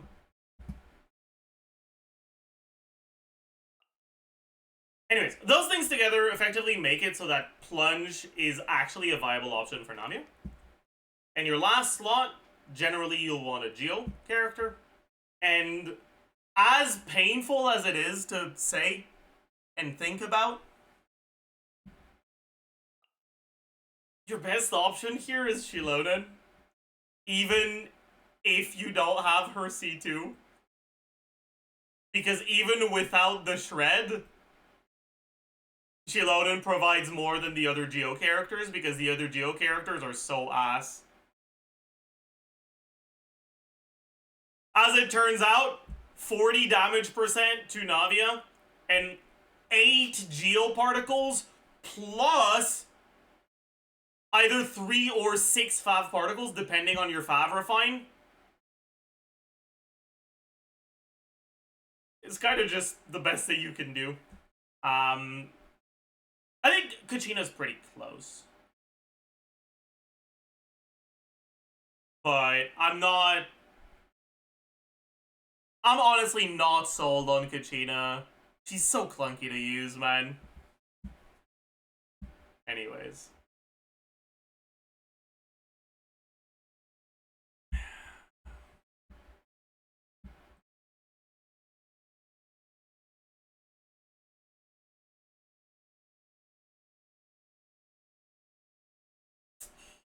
That being said, though, your other dual options are not far behind Shilonen at all.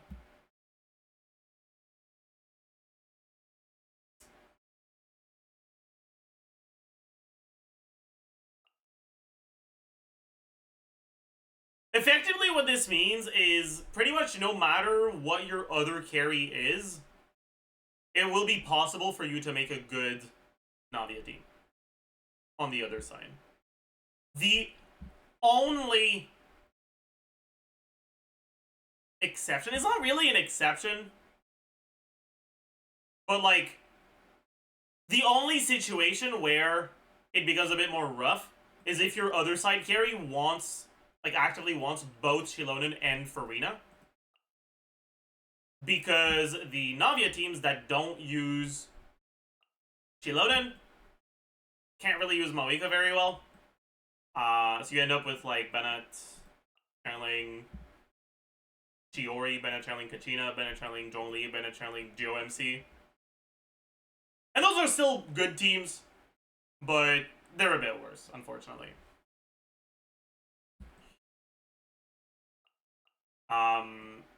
Shilonen was a pretty big and pretty impactful buff to NAVIA. Mainly because of the sheer amount of energy that Shilonen provides compared to other buffers that can take the Geo slot.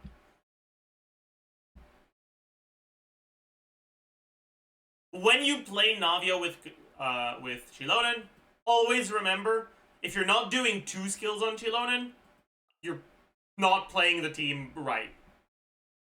You'll get results worse than if you were using a different Geo unit. It's important for you to do 2 Shilonen skills per rotation. Otherwise, she's just not that great here. But if you do manage to do 2 E's per rotation, Navia's ER requirements are very, very low. Which actually means that both the Melusine Greatsword and Sacrificial Greatsword are significantly worse post-Shilonen release than they were previously. And I guess Coward Pride as well. Because if you have Shilonen, your ER requirements are outright just 0.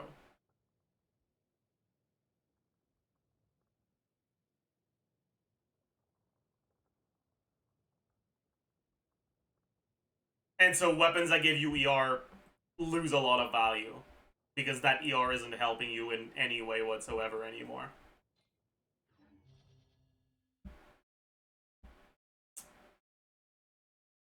Anyways. That's pretty much it for her overall place on the meta. Navia is a fairly decent character that isn't particularly outstanding, but has enough different teammates she can be used with that it tends to be fairly easy for her not to have overlap with another one of your carries. I guess one more thing that's relevant for her meta is her ability to front load damage on her first rotation. Because of her charge based skill.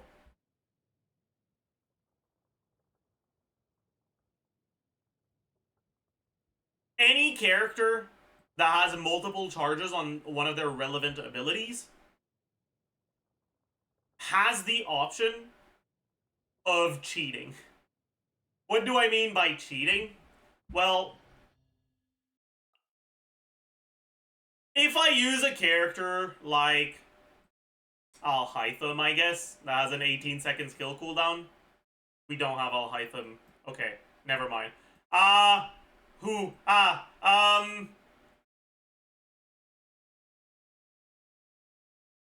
just use a burst, whatever, man. Again.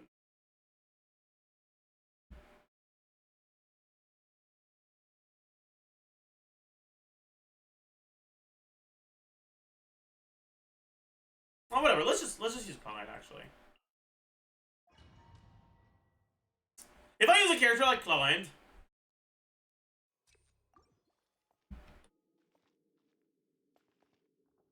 that gets 1 uptime from her skill, and the skill has 1 charge and just lasts for an okay-ish amount of time, right?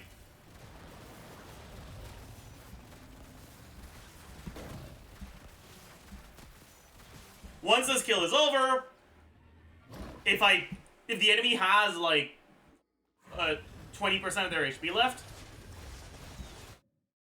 not much I can do.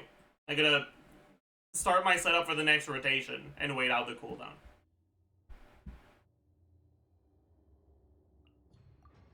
You won't be able to get any additional skill damage until 16 seconds after you've used your first skill. When you look at a character like Navia, that has 2 charges on her skill, on a 9-second cooldown,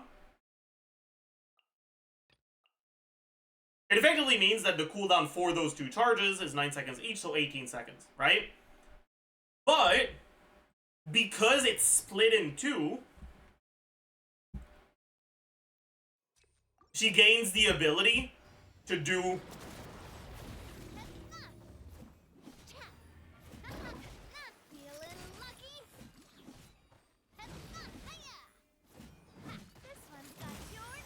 an additional skill at the end.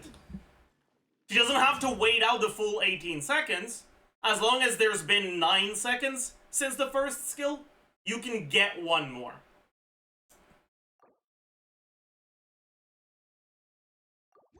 The problem with doing something like that when it comes to a longer chamber is that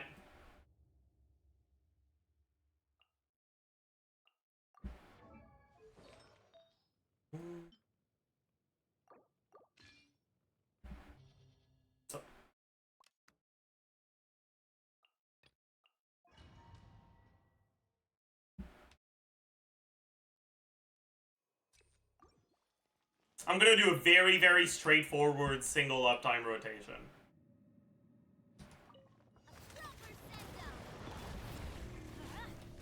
I don't know why I did Bennett before Shilonen, but whatever.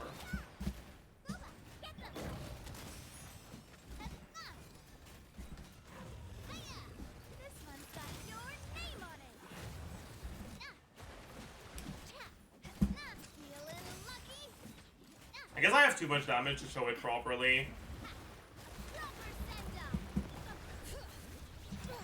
What happens on the second rotation? Whatever.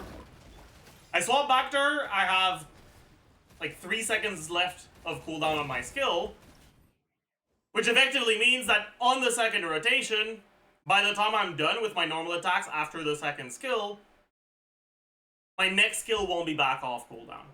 I need to actually show it though. So let me. Also, I'll use Malika instead of Sherling because Sherling doesn't have enough ER and I can't be bothered gearing her. And I'll remove her weapon.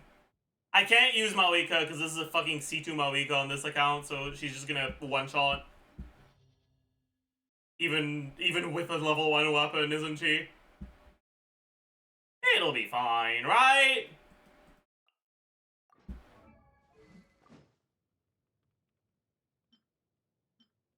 Right?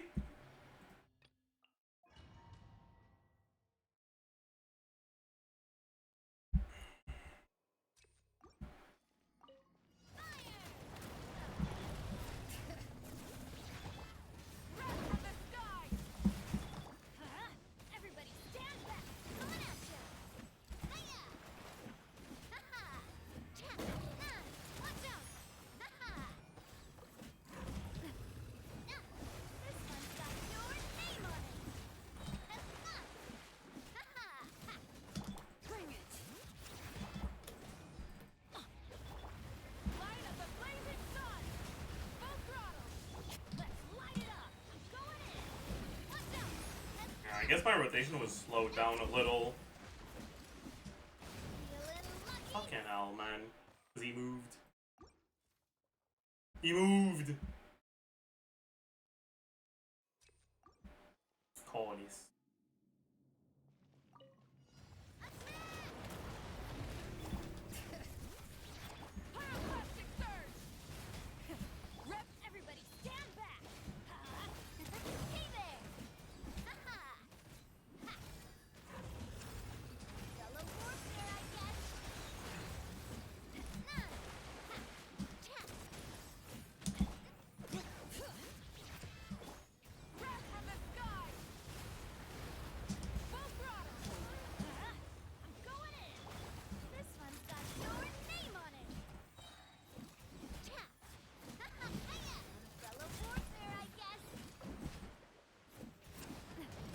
Yeah, as you can see, if I do this, my skill cooldown isn't back. So I can't do a third skill on the second rotation as well.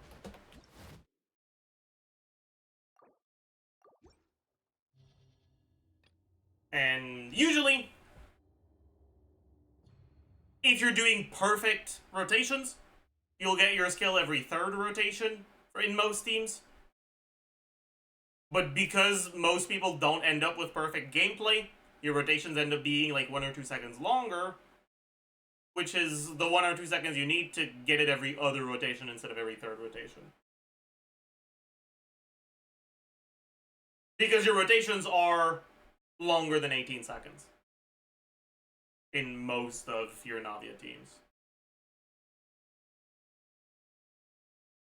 There are some NAVIA teams that do 18-second rotations. I mean, specifically, the Malika team can do 18-second rotations.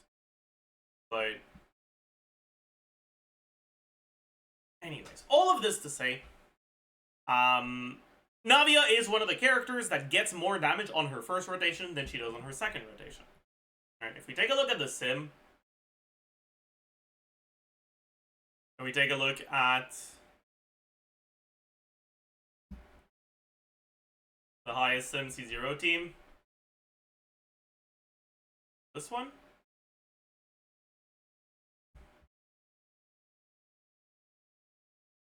If you only do one rotation?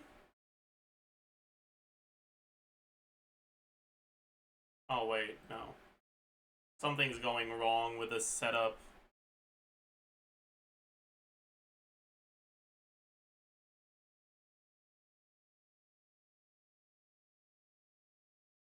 Are we getting the skill hit at the end?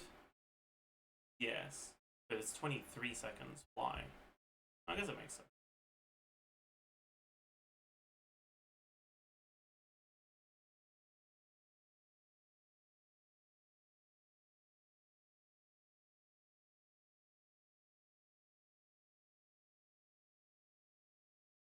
Okay, I guess this team doesn't show it very well because your Yelan damage eats into your next rotation. Like, your first rotation's burst on Yelan deals damage during the setup of the second rotation. If you cut off at the end of the first rotation, you lose a lot of Yelan damage. I guess we can show it on this one instead, right? 7k. You can only do one rotation.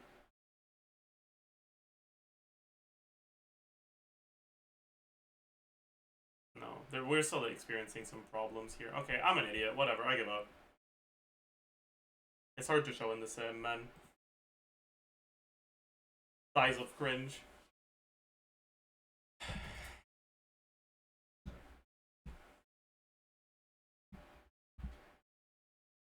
But editors, hopefully you can make that a bit less scuffed. But what I'm trying to say is the fact that she gets that third skill sometimes, but namely she gets it reliably on the first rotation, is a big deal for front-loading damage, which means that when it comes to content where you need to reach specific breakpoints, being able to front-load a bit more damage on your first rotation is pretty significant. It might be what you need to be able to finish off the enemy in the first rotation instead of needing to do an additional setup.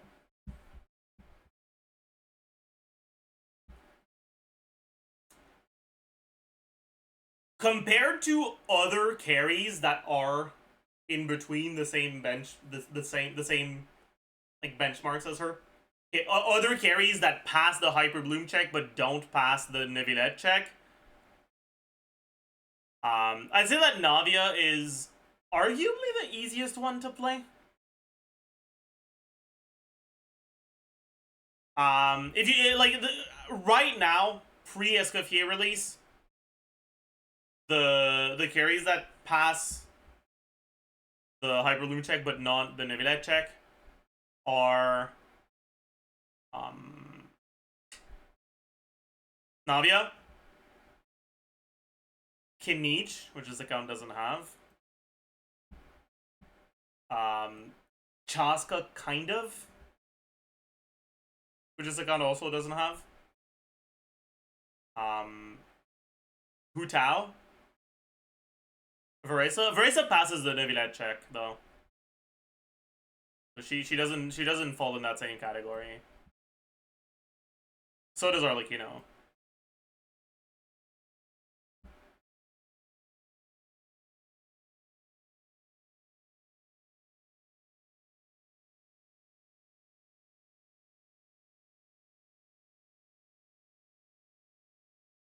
Lenny? Yeah, sure.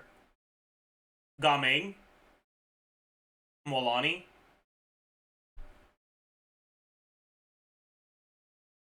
Out of those, pretty much all of them, other than NAVIA and Chaska, are pretty hard to play. Klein does it as well, actually. That's true. But yeah, the ones that struggle, the ones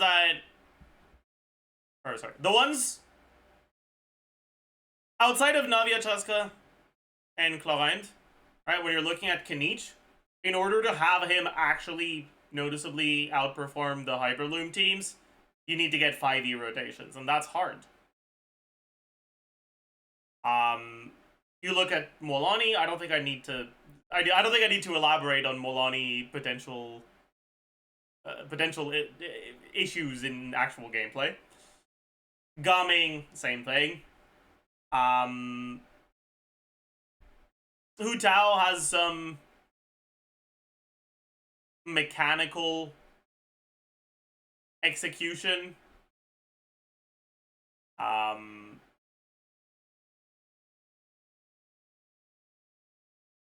That's a bit more difficult to do. Who else did I mention? Did I mention anyone else? I forgot.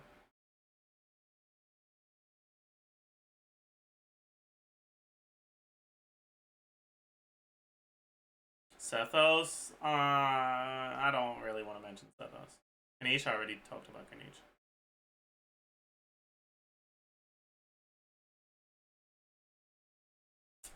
But yeah, so if you're looking for a character like that isn't a pain in the ass to play, it's generally going to be between Navia, Chaska, and Chlorine, and because Chaska's performance in AoE scenarios is kind of god-awful, I'd say that it's mostly between Navia and Chlorine.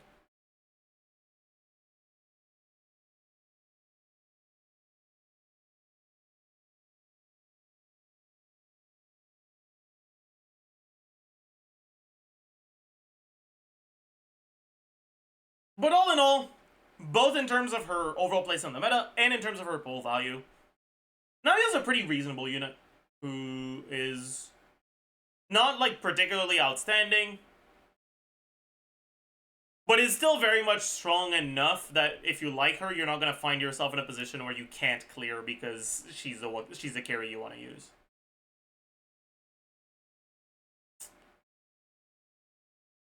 In any case, that's going to be it for the generic stuff. Overall, like meta place and pull value stuff. So it is now time to start taking questions from chat. As a reminder for people watching on Twitch, if you want to ask a question for the Ask Zajef Navia, make sure you mention me in your message so that I know who's asking a question and who's just saying But yeah.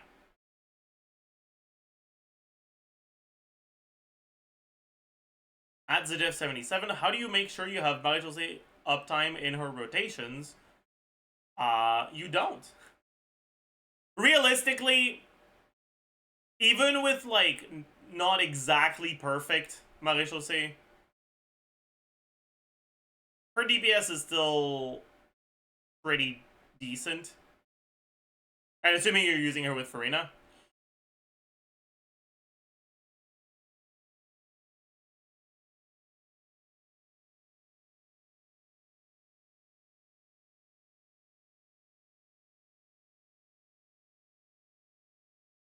But it can be a little bit annoying, because when you don't get your crit on your skill, you notice it.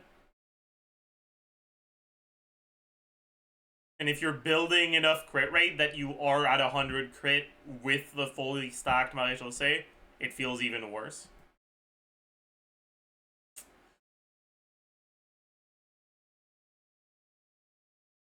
But most of the time, you won't really find yourself struggling with it too much.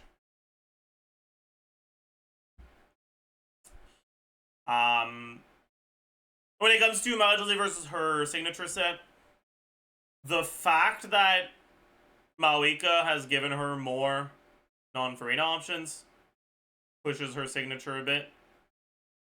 But her best teams currently still do have Farina.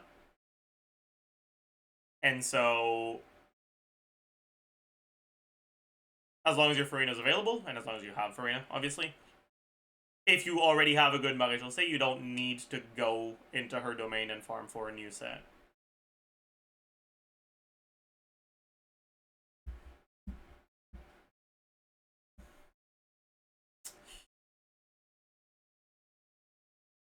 In her premium team, would you opt for Farina or Mawika, or both and not Bennett? It's more both and not Bennett, honestly. I mean, it depends. It depends on investment level, right? Depends on whether or not you have cons on her. Depends on whether or not you have Sig on her. Depends on whether you have cons and or Sig on the other characters. Depends on your Bennett constellation and what weapon he's using. Depends on your overall artifact investment. There's just too many factors to give you a like proper answer.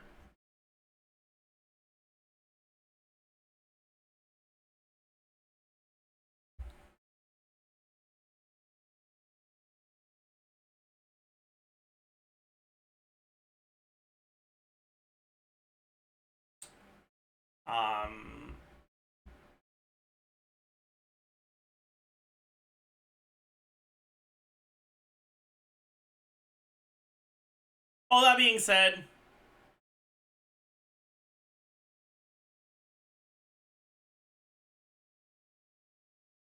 I'd KQM standard investment, excluding fucking bullshit Bennett Lali Mawika stuff. The team that sims the highest is a slightly too optimized wheelchair, and the team that follows it is Farina Mawika.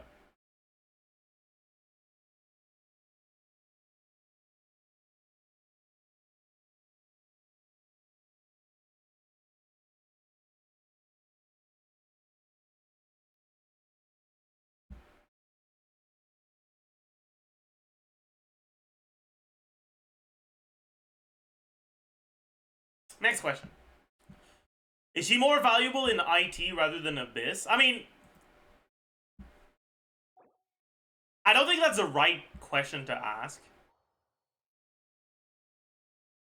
Because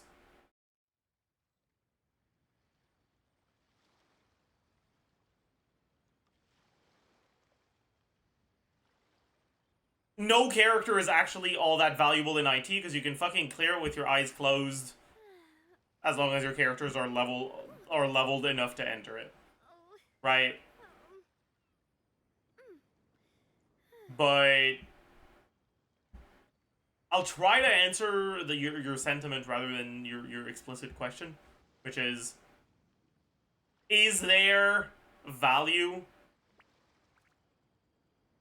in her ability to carry a team that is using like fucking Barbara, Diona, Yao Yao?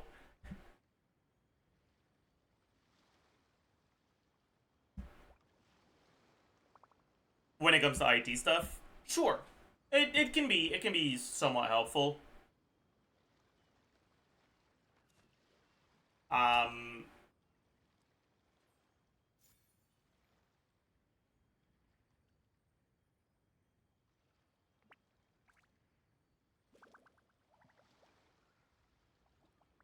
But I don't think you should go out of your way to pull Navia specifically for IT. As long as I have my friends with me.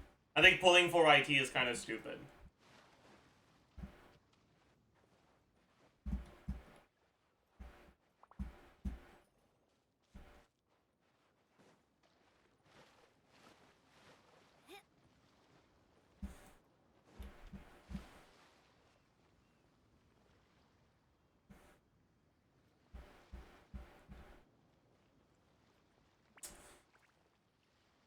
Is Navia's performance very dependent on her specific Geo teammates, or can she get away with the 4-star Geo options because 5-star Geos aren't commonly owned? Well, Chilonen is pretty commonly owned.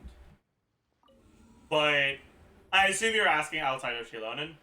Outside of Chilonen, yeah, the 5 stars and the 4 stars are pretty similar. Often the 4 stars can actually be better.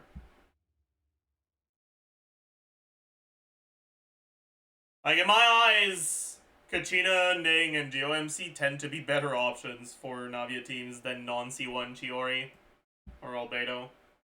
Only sometimes. Because the shield is nice.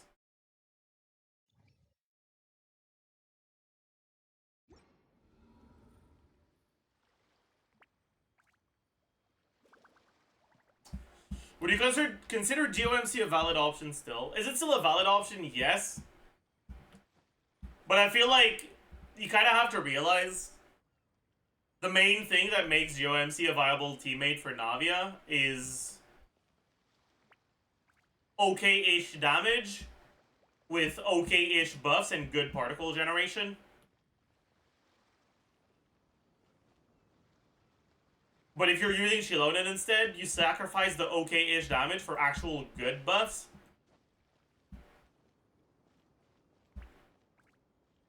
And it ends up being noticeably better.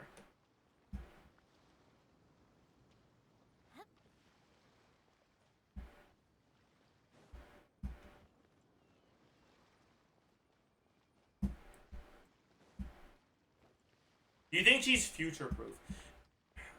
NAVIA is the sort of character that can end up being played incredibly flexibly. Because, as I've mentioned earlier, so much of her damage comes from her skill. What that means is that as long as you're getting at least 3 bullets, which is what you need to cap out her motion value, right? Bullets past the first 3 give her damage percent, but they're not nearly as important as the first 3 bullets. As long as you get those first 3 bullets reliably, even if you don't do any normal attacks, NAVIA gets like half of her damage. With very little field time. Swap to her, press kill, swap out.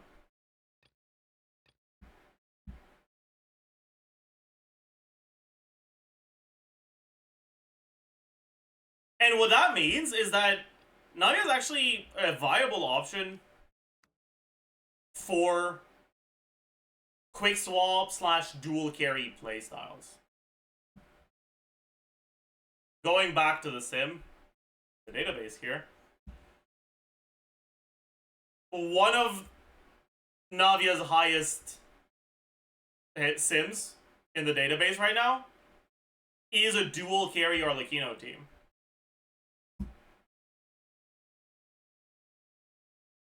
Where NAVIA's doing 40% of the team DPS, despite barely doing any normal attacks.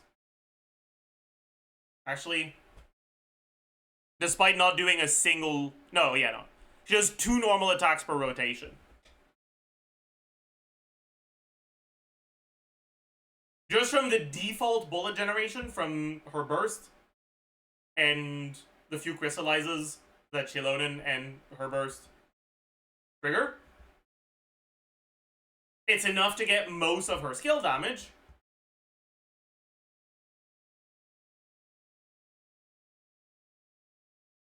And so you end up with over 30k DPS just from doing that.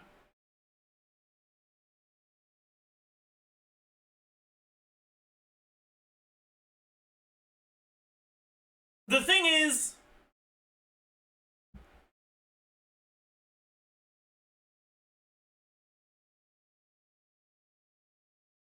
we don't really have a second carry that works the same way, right? Quick swap carries work best when there's another quick swap carry to quick swap into.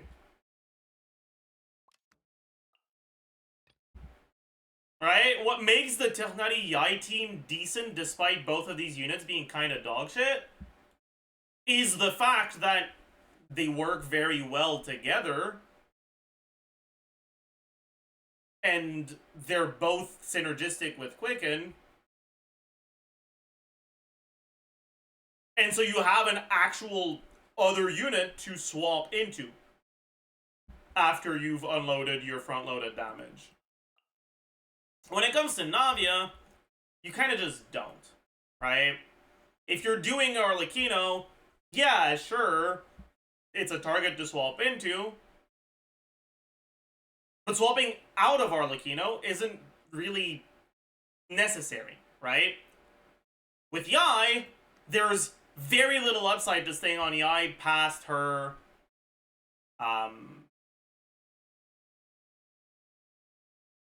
past her 3 skills. Like, you can do normal attacks, but it's kind of ass. With Tirnari, there's very little upside to staying on him past the 3 charge shots because you don't do any damage after that. With Navia, there's decent upside, but not all that great to staying on her past the skill. With Arlecchino, swapping out just means that you're delaying her damage.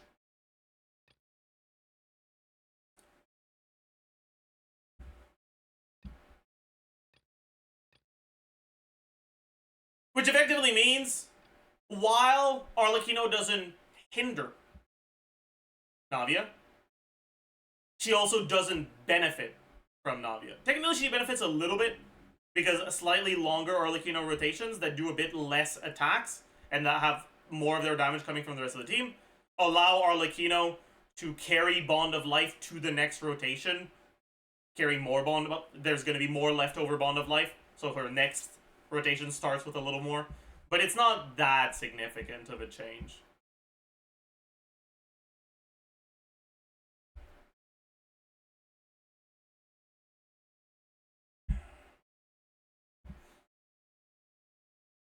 But yeah, when Navia came out, when I was doing the pre-release, I said that the best possible Navia team would be like fucking Bennett channeling Navia, if you could do that. I don't think that's the case anymore because of Shilonen. The main reason for why I perceived double Navia, or like at least a character, a hypothetical character that's effectively just another Geo carry like Navia that is good for Quick Swap, as the best option to improve a Navia team, was because we had good buffers that weren't Geo.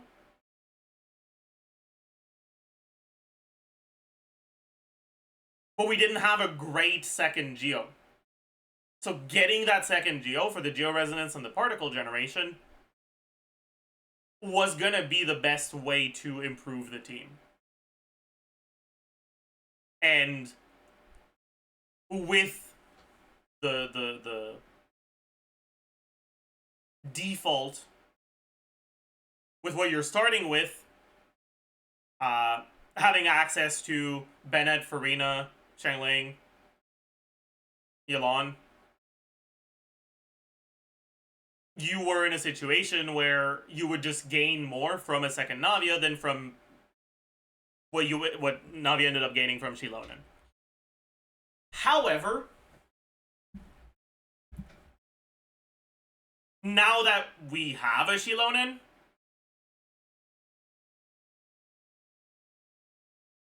would replacing Shilonen with a second Navia beat replacing one of your other slots with a carry that works well?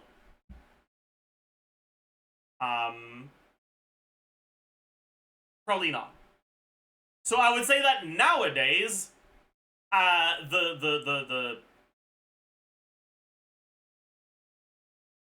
slot that has the most room for improvement in Navia teams is the 3rd and 4th slot, right? I expect Shilonen to stay a part of Navia's best teams for the foreseeable future.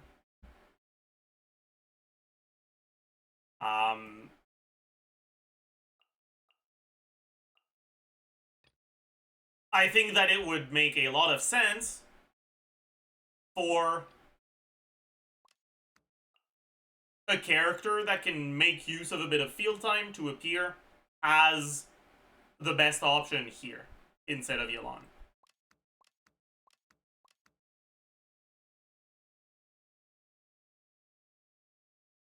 Anyways. Next question.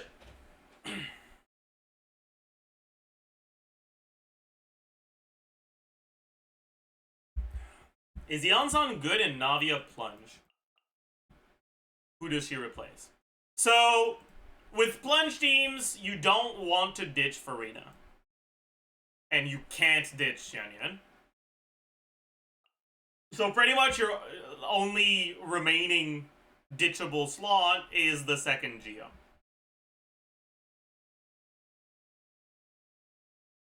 If your second Geo is Zhongli, which we'll use because he's more simple, right? What do you get out of Zhongli? What do you get out of Zhongli? Actually. Probably have him on Cinder City, right? Yeah. You get 12% damage. And 20% shred. Actually, it's 40% shred, because you also have the Geo Resonance. And then another 25% damage from the Geo Resonance. So it's 37% damage and 40% shred.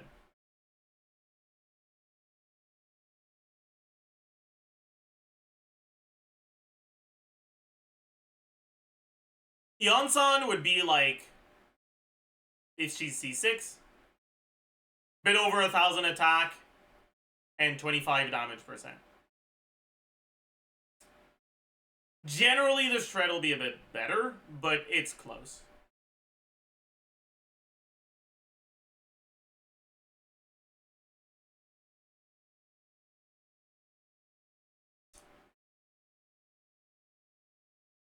That being said, the additional Geo and the additional Crystallize that comes from Zhongli and or Shilonen and or Kachina and or whatever other Geo you're using, right? Helps Q results a little bit more in favor of the double Geo stuff.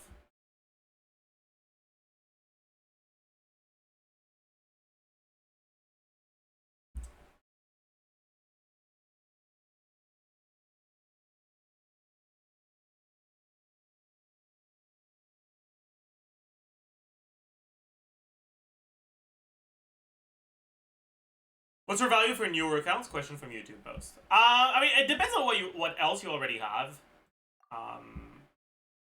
One nice thing for Navia is that if you're a newer account, you have a C0 Bennett or a C1 Bennett. You have Kachina. You have C0 Xiangling. A team like this does pretty okay considering how easy it is to put together on a new account. And it's pretty easy to play. There's not that many carries where those two statements are true. A lot of the time, it's one of the two. With Molani, teams are easy to put together on a new account, but they are not easy to play.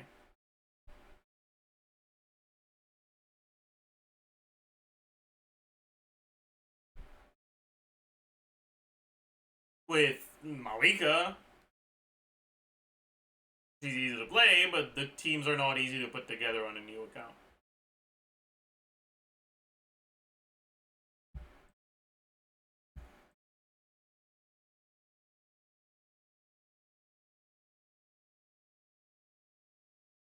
Okay.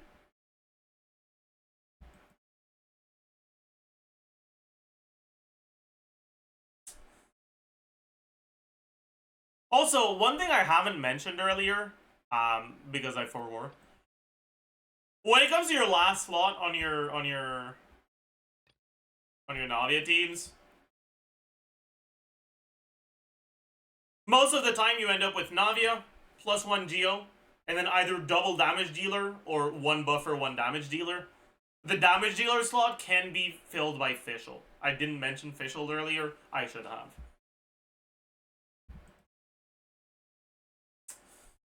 Anyways. Next question.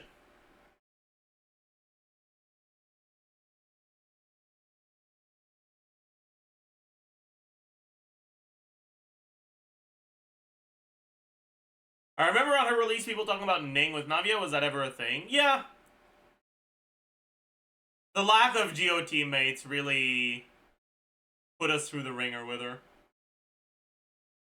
Navia actually is a prime example of a unit with a kit that synergizes incredibly well with Navia.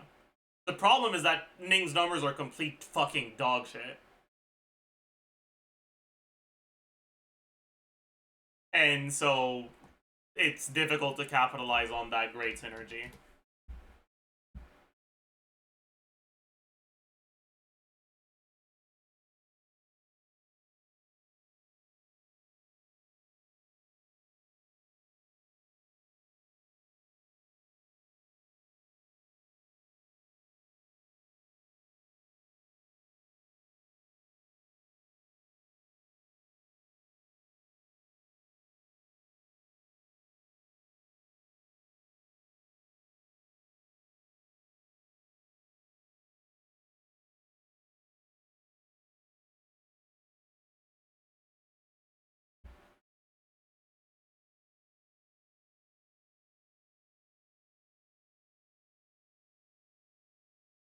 It's kind of the same problem as Yai Tirnari, but Ning is like significantly worse than Yai and Tirnari.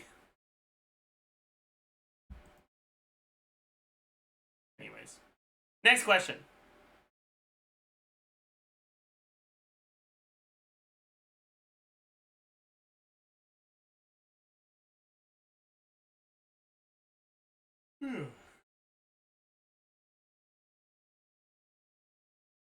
Is going through good enough? I mean, it's fine.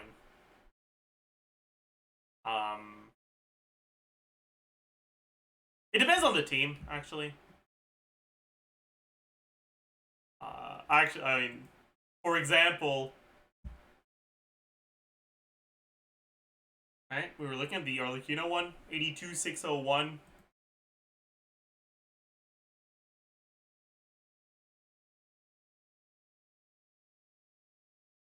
On Golden Troop, 81, 800, 82, exactly. That's a point something % difference.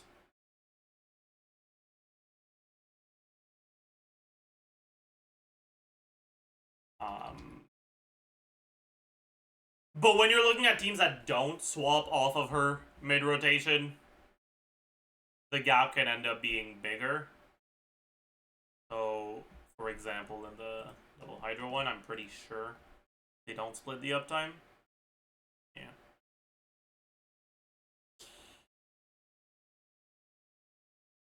And you have more damage coming from Null Hill. Anyways, 91,502. Then with Gilded or Golden Troop, it'll be like 87,800. 87.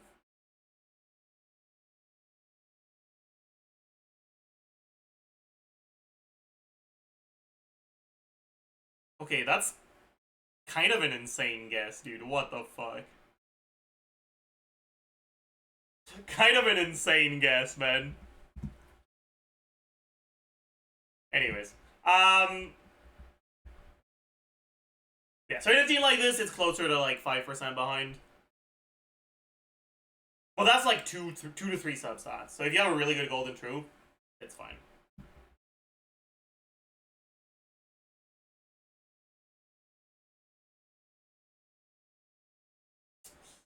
Anyways, next question.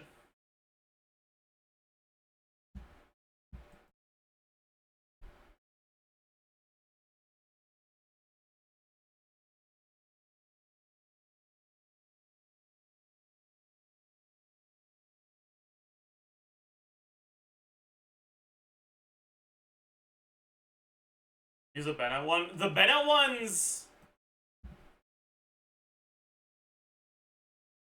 The Bennett ones swap out to refresh the Golden Troop, no? 79,423.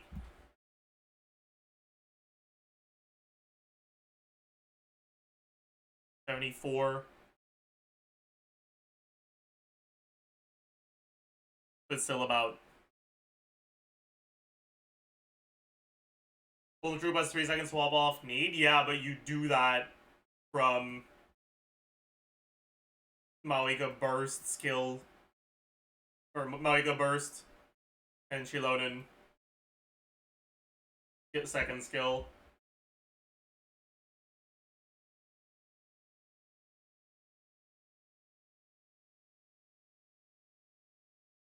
This one, I believe, does not stay off her for 3 seconds. Yeah, this one stays for... So this one, the gap should be like 9%, I would say.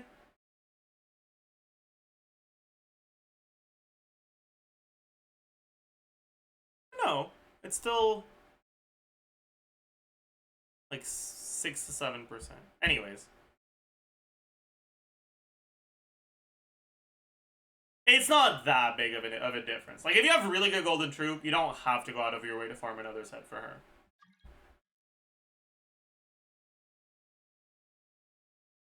Which weapon as a free-to-play option? It depends on which teammates you're using. Unfortunately, there is no good Claymore stat stick that doesn't have any form of condition for free-to-play players, right? When you're looking at your Claymore stat stick options, what do you have? You have, especially with Shilonen release, making her ER requirements effectively trivial.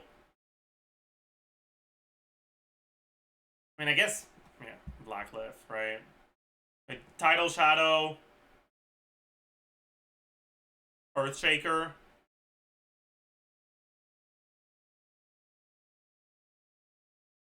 Right? Kind of it. Like, technically there's this too, but this isn't great. I guess it's fine, actually.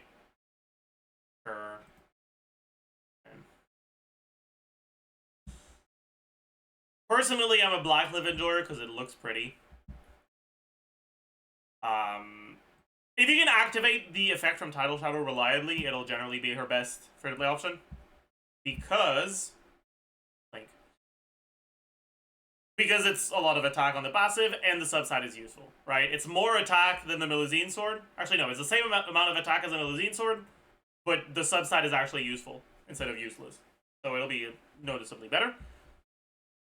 But if your healer is Bennett, and you're not using Farina, you won't be able to trigger this. At least not reliably. Even if you are using Farina, you might not get this at the start of your first rotation. Because it takes a while for Farina to eat your HP enough to go below 70%.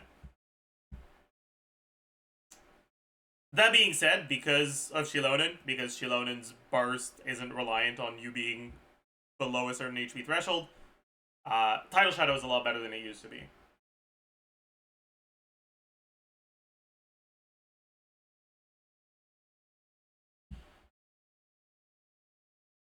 Earthshaker is, like, okay.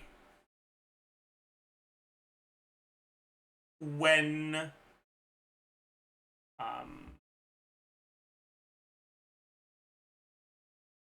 you don't have Shilonen or Farina, I guess. But it's pretty similar to the Melusine Sword in terms of damage. Because in those teams, generally, Navia's kill ends up being about half, maybe a little more, of her damage. Like 60%-ish.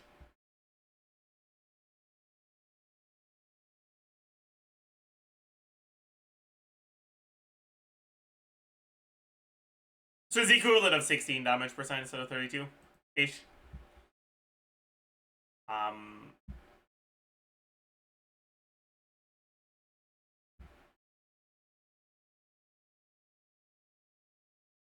The Melusine Claymore gives you 48% attack, which is 20.4 more than this. So you're effectively trading 20% attack for 16 damage percent, which is pretty similar. But if you have the Melusine Sword, you don't need to spend billets on this, considering they'll be fairly similar. But this one won't work in every team. Ooh. Thank you for the raid. Mods, if you can disable follower only for a little bit. Welcome, raiders.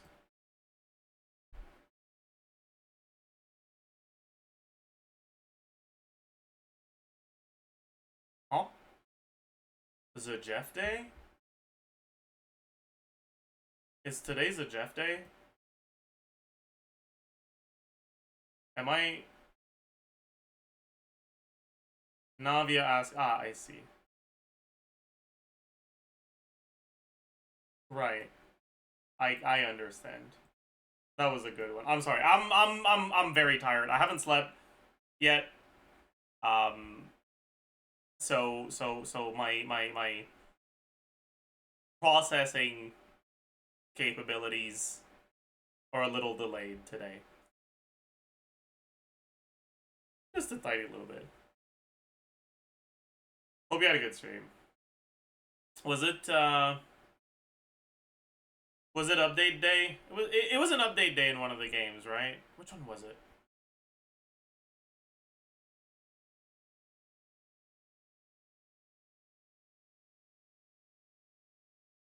Excited for the Fate collab announcement teaser in Star Rail. Ooh.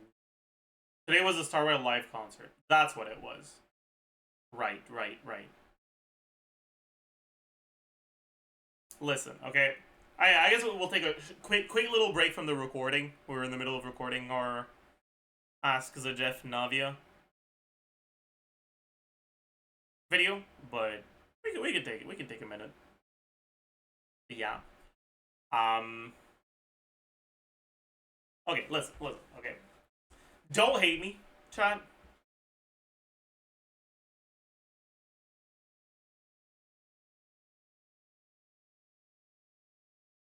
But, like,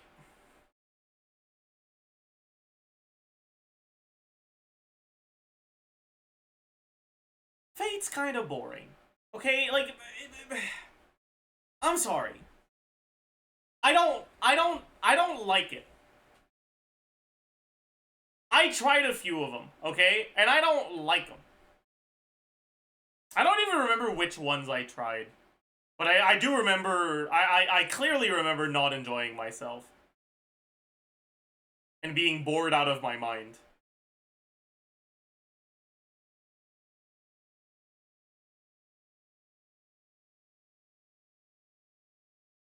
Fate, more like hate. True.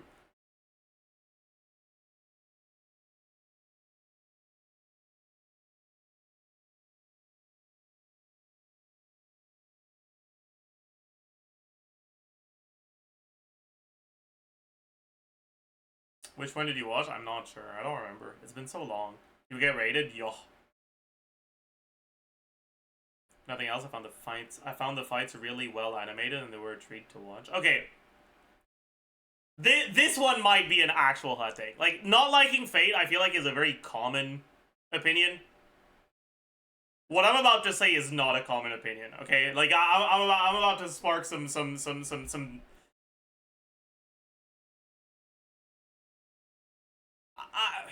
I'm about to incite an unfollow spree. I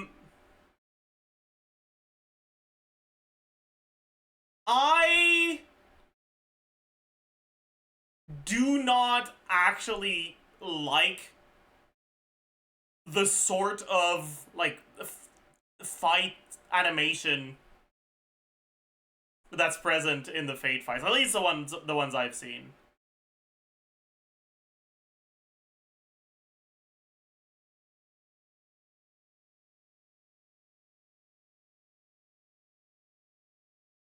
Just, like, very action-packed and flashy fights don't do it for me.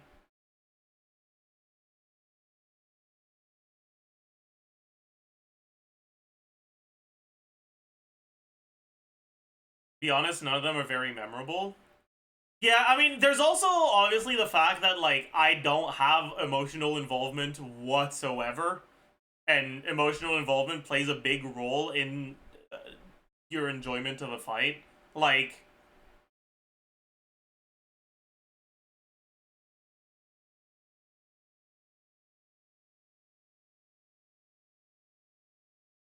if I ask you to think of a fight in a random show, unless, like, most of the series was poorly animated, when the shows are, like, kind of average, a lot of people will think of a different fight. But, like, if I go up to someone who has watched, like, the original Naruto, and I ask them, hey, what's the best fight in the original Naruto? Anyone who, like, over half of the people will answer Rock Lee versus Gaara. Like you know that's what it's all about. Because it's not just about the animation. Don't get me wrong. The animation for that fight was pretty good.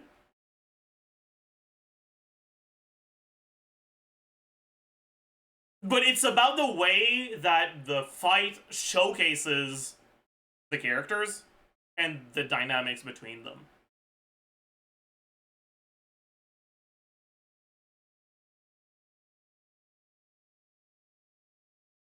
And honestly, man,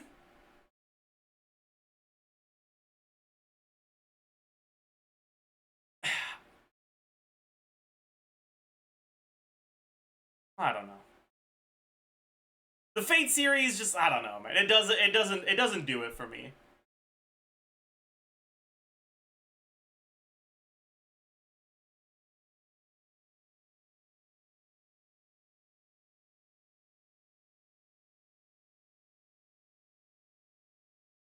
I wonder what my favorite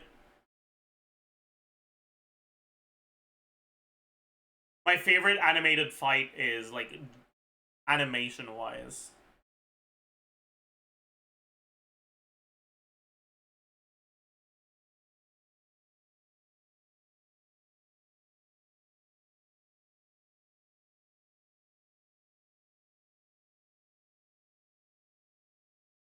It's gotta be Mob Psycho? Yeah. I feel like the Mob versus... I forgot his name. The big bad guy who's the dad of the spiky orange hair guy was kind of fucking peak.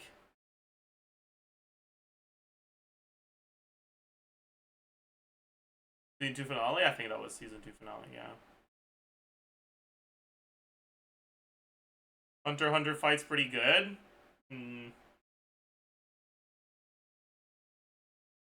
They would probably be pretty good in Hunter x Hunter Abridged. Or not Abridged, but like... Is there a Hunter x Hunter equivalent to One Piece? If there is, the fights would probably be pretty good there. But like... Hunter x Hunter's... Not just the fights, but the show as a whole gets completely ruined by the pacing. The pacing is so bad.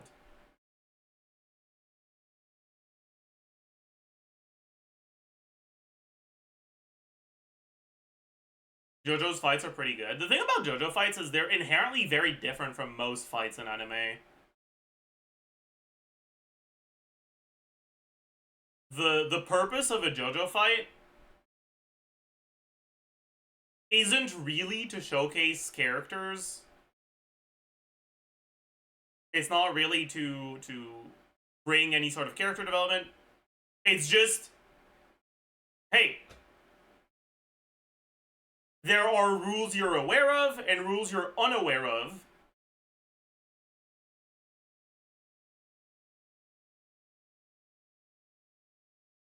Try to figure out what's gonna happen based on what you know.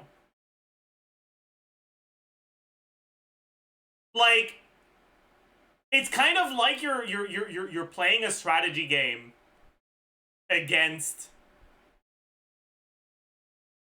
What's his name again? The JoJo author. I forgot. Araki, yeah. It's kind of like you're playing a strategy game against Araki.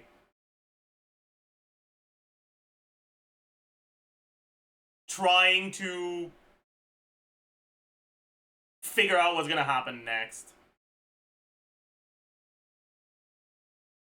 Their intended purpose is very different from the intended purpose of fights in most shows.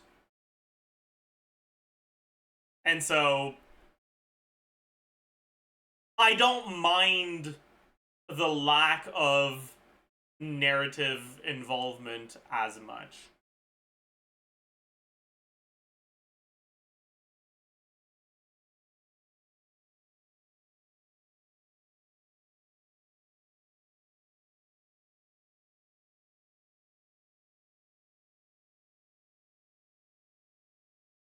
Anyways.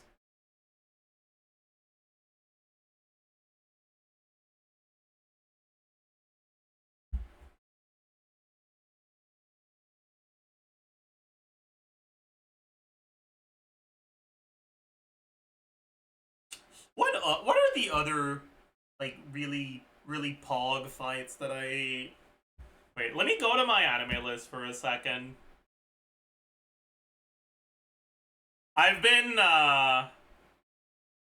enthralled in reading way too much manhwa lately. So, all of my... Oh, fuck me, dude.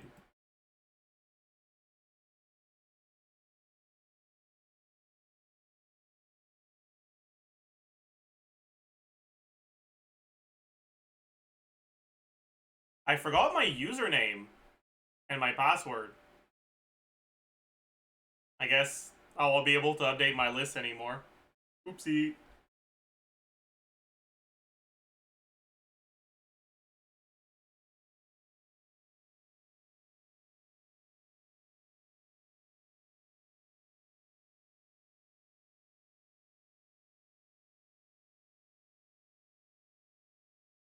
Whatever. At least I can look at it even if I'm not logged in. Okay, shut up.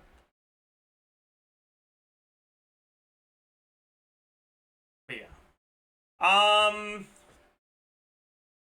Fights in Vinland Saga aren't particularly outstanding.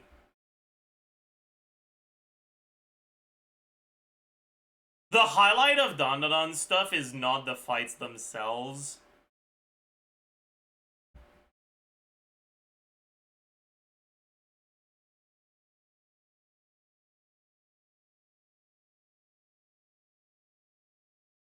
The Freerun fights are pretty good.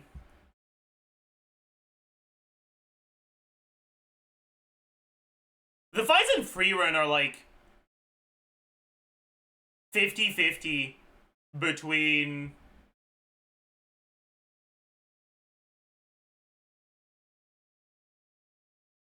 Freerun has fights. Yes.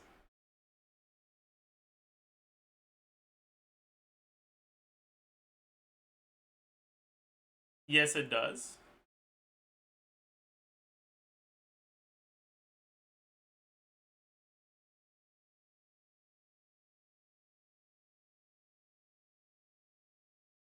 But they don't feel like fights. Like, I understand why you'd be taken aback. I can understand forgetting that Freerun has fights. Because the fights in Freerun don't feel like fights. They're not really presented with the same sort of tension as you find in fights in most shows.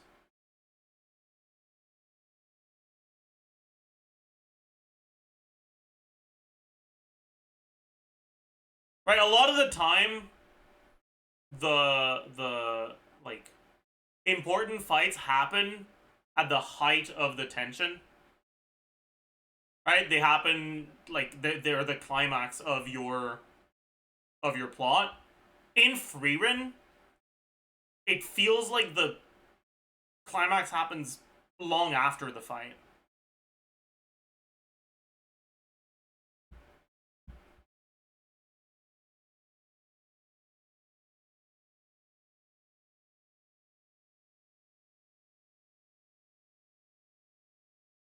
the fights serve more as exposition than as plot relevant moments.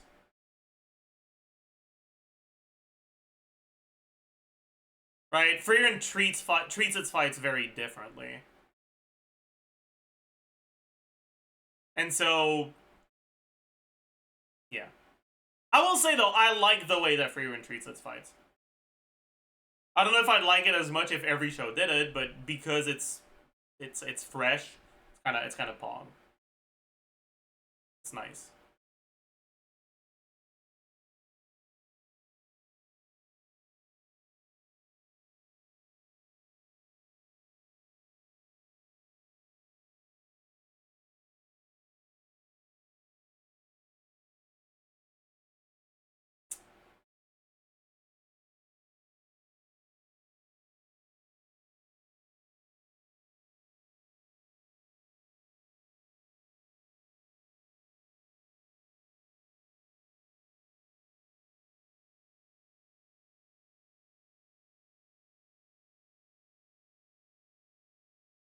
Attack on Titan fights.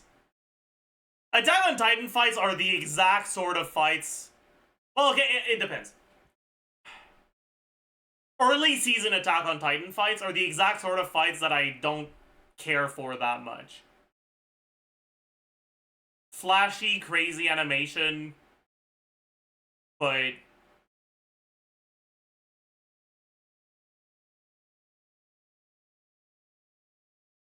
the Erwin versus I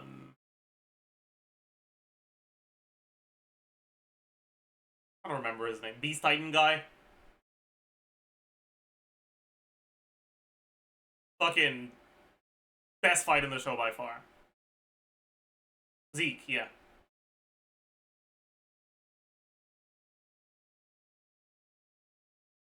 Levi v Zeke. Levi v Zeke is...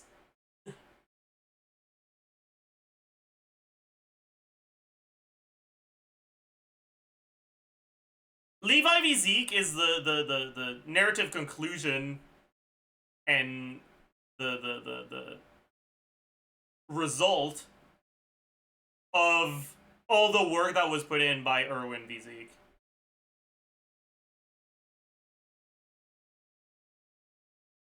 But Levi v Zeke would be meaningless if it wasn't for Erwin v Zeke preceding it.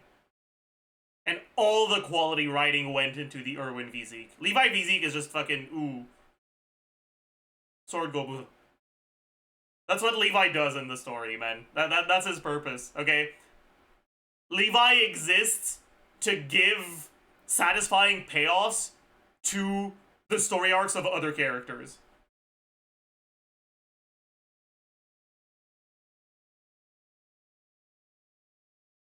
Levi is divine retribution coming down from the skies.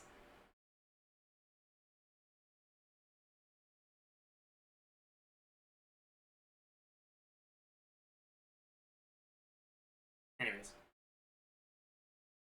It's basically a part of Erwin v Zeke, yeah.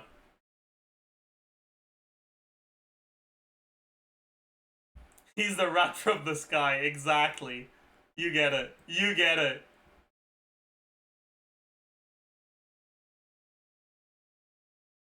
What did you send me, Prastel? Oh, is that weapon comparison? I see. Oh. Yeah, that makes sense. What are you watching this season? I haven't watched any anime in like 4 months.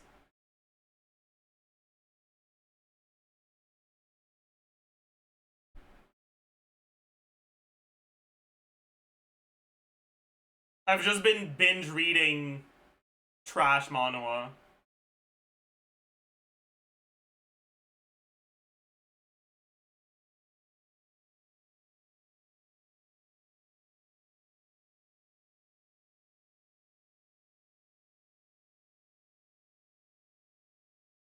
What's your favorite manhwa of all time? That is a good question.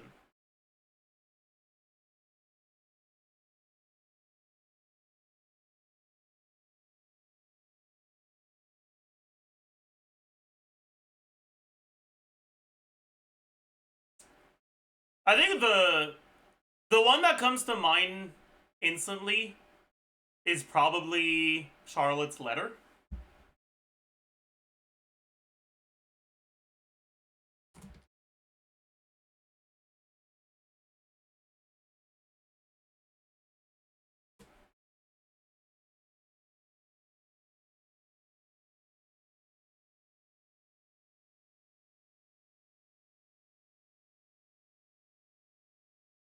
It was just such a good story all around. It's not very popular, and it's not rated that well either. But it just really resonated with me.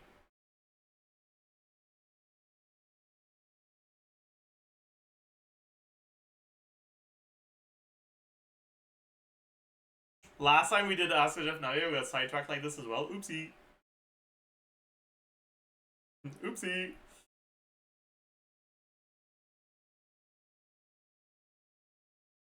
Are you into any of these regression manhwas? I have read most of them. Most of the popular ones, yeah.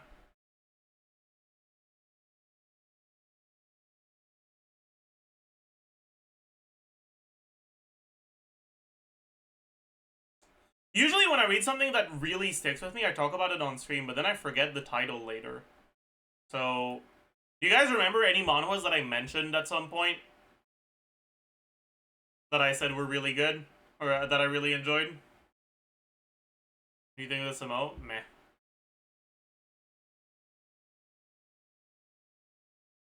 ORV?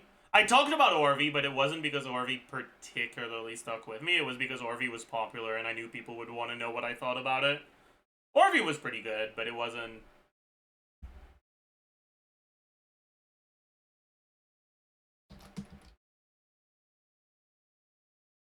Absolute Regression? Right. I did talk about that one. That one was also kind of poggin. But there's not a lot of chapters out, so it's hard to say.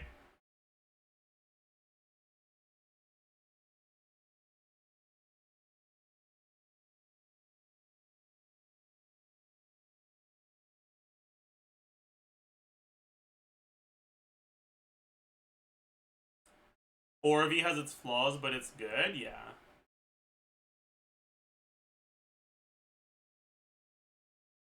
I think the reality is that there is no such thing as an actually outstanding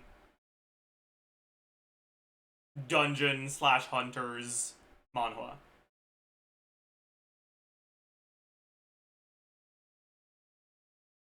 But ORV's probably the best in the genre.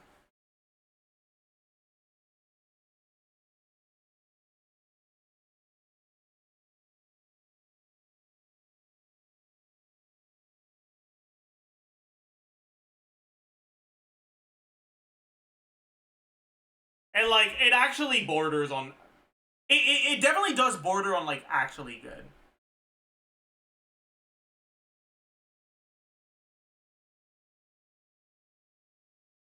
It's like...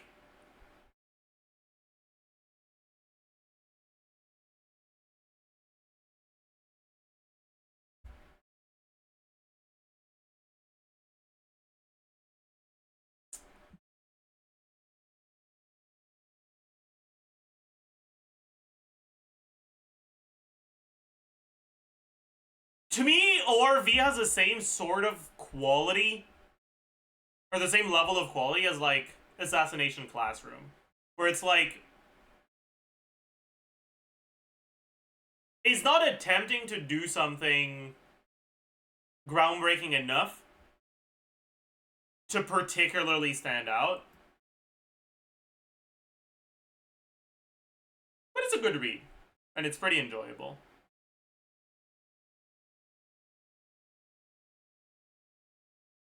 Have you read SSS Class Suicide Hunter? I dropped it. Because the second arc was boring as fuck.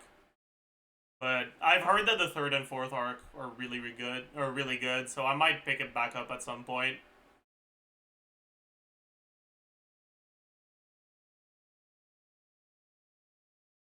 Have you read Survival of the Sword King? I've probably read like 8 manhwas with a title similar to that. So let me check. Survival of the Sword King. Oh, Lana Saga. Right. Yeah, I have. It was alright.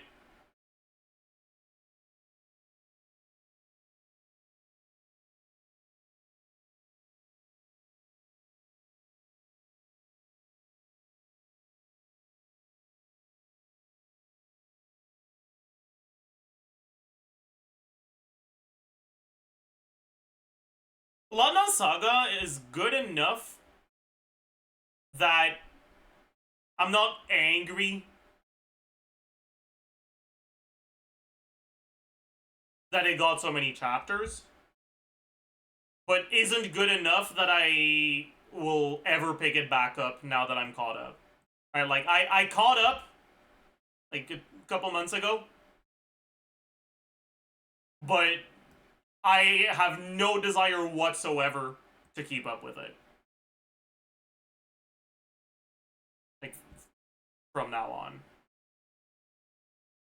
The Infinite Mage is good. Right! Infinite Mage I talked about as well. Infinite Mage was pretty okay-ish.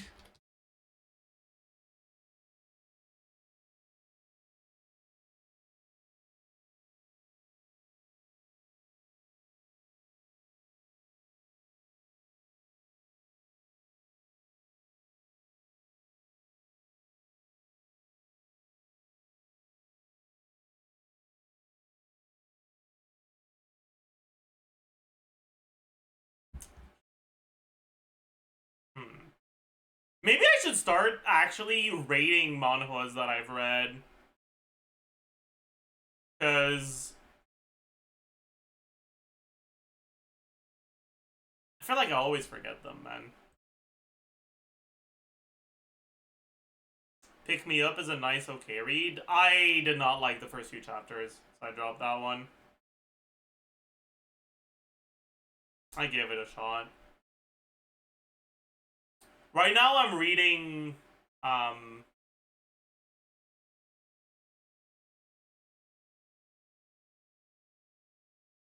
it called again?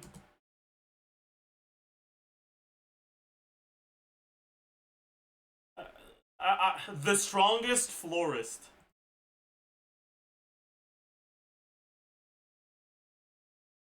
And it's a very absurd setting and premise, which is carrying a pretty shitty story on its back. I still find the premise funny enough that I'm entertained by it, despite not being all that impressed by the story.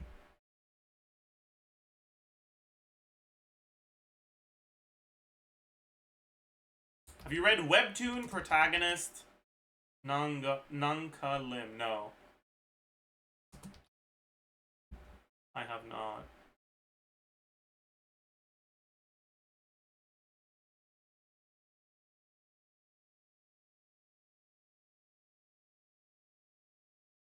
What is it?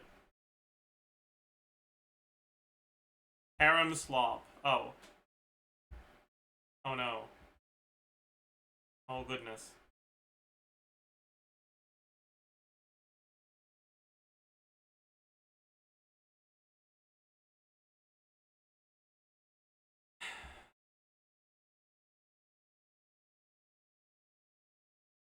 Listen, buddy. Alright. I'm a slop enjoyer, okay? Slop to the left, slop to the right, slop all around. But the one thing I don't do is harem slop. It's just so cringe and boring, man. Like, I'll watch regression slop. I'll watch revenge slop. I'll watch reincarnation slop. I'll watch possession slop. I'll watch romance slop. I'll watch fucking high school drama slop. But as soon as you start making it harem slop, no fucking thank you. I'm good, man. I'm too old for that shit.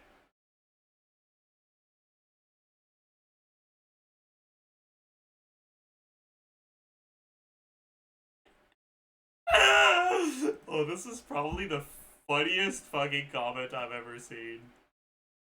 Harem is good if you're like 12 and just developing object permanence. That's so funny. The implication that the reason people like harem is because they forget about the last girl is just so funny to me. That's you're actually a comedic genius. My goodness. That's actually so fucking funny. Oh. That's perfect.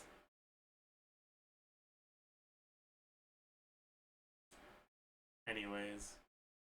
But yeah, every once in a while, I watch, like, regression slop, and, like, 40 chapters in, it turns into harem slop, and I feel completely betrayed and bamboozled.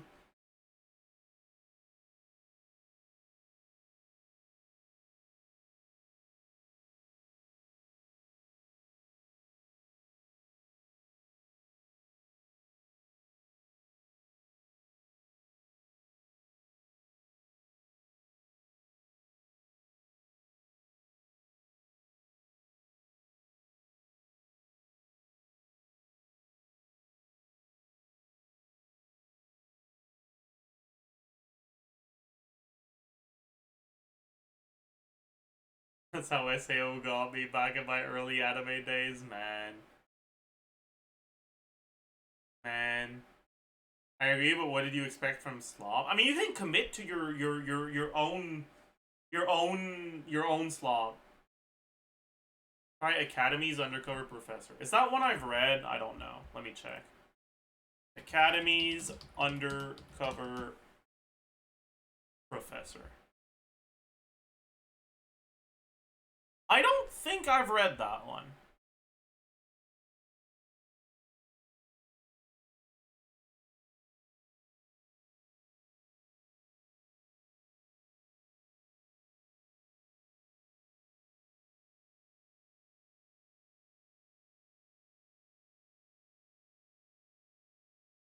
No one knows his true name or face, but he has gained notoriety under many aliases. I don't know how you're supposed to pronounce the plural of alias.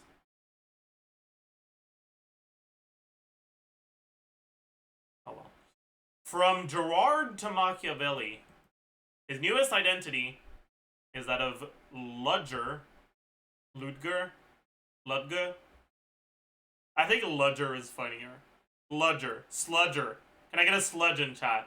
Ludger Cherish, a young and talented professor at the prestigious Siren Academy. However, what seems like an easy teaching job turns out to be anything but. The original Sludger Cherish was far more than he appeared, entangled in a secret society with unclear motives. Doing whatever it takes to protect his identity, the man of many faces must walk a tightrope between two opposing groups that would kill him at the slightest slip-up. That's kind of an interesting premise. I think I'll read that today, then. Fuck it. How many chapters so far?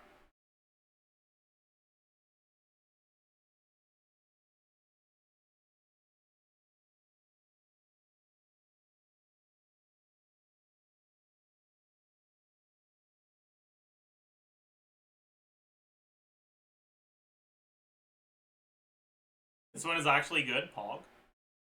117. Enough to pass a couple hours. More like 4 or 5. 6 maybe. Depending on how distracted I get.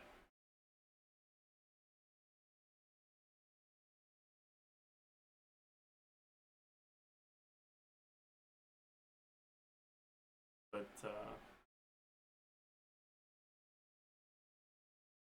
it kind of feels like it would be the same vibe as surviving the game as a barbarian, which I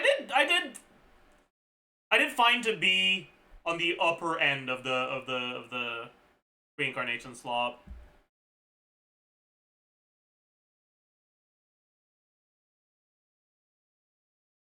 I feel like I'll enjoy it if it's in the same vibe.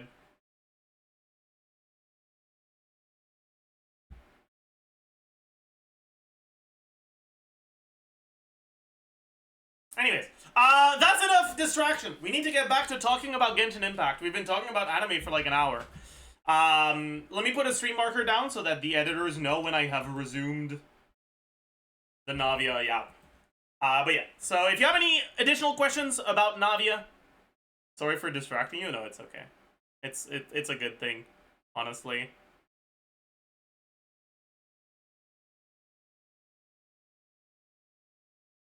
I enjoy yapping about stuff like that, but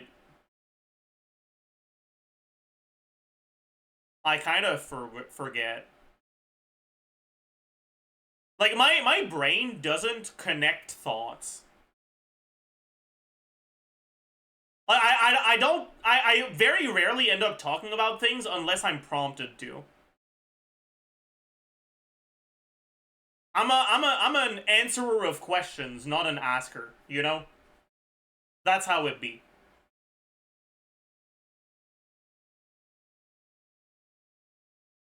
I think I'm the same way. Makes it harder. It's harder as a streamer for sure. You for your Navia build and team. This is not my account, so I don't have Navia, but you can take a look at this Navia build if you want.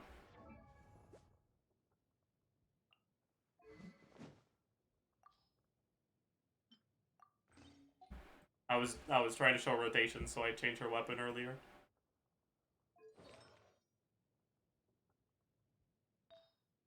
Wow. Wow.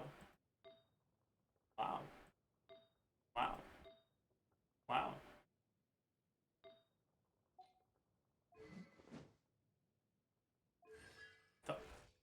Alright. Anyways, getting back to questions, chat. As a reminder, if you have a question about Navia for the Ask ZAJEF, make sure you mention me in your message so that I know which messages are questions and which ones are emote spams / others. But yeah, next question. Isn't Navia's best team now Farina, Escoffier, Yelan, Wheelchair? No. So, Escoffier, Yelan, Farina, Wheelchair is a very strong core that for a lot of carries is going to be better than Shilonen, Yelan, Farina. But in the case of Navia specifically, she gets a lot of value from Shilonen. When you're looking at a character like Hu Tao, right? Or the heck is Hu Tao? When you're looking at a character like Hu Tao in a team like this, Shilonen is giving you the healing you need for Farina. And she's giving you Shred. But other than that, she's not doing anything for your Hu Tao damage. Right? For Navia, you still have the Shred. You have an additional 20 Shred. You have an additional 25 damage % from Resonance. You have an additional 8 Particles for Navia, which trivializes her ER requirements. And you have an additional Cinder City, because Hu Tao doesn't get Cinder City in this team. Right? In other words, in a team like this, Shilonen is very replaceable. In a team like this, it's a lot harder to justify replacing Shilonen.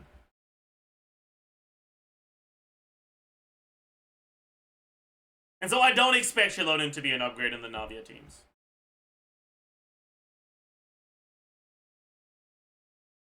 Because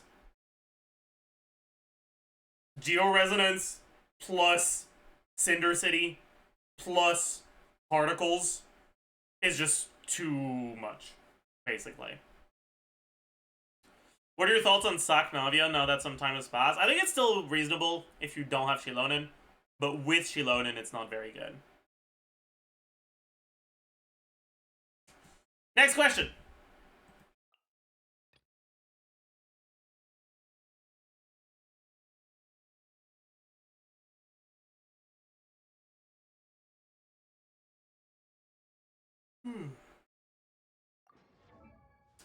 What's better for Navia's own damage between signature, cons, or support constellations?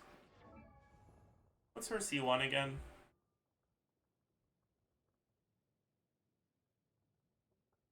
That's not very helpful.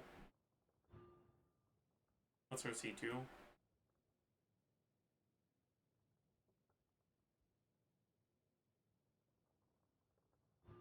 Oh, her cons are ass. What the fuck?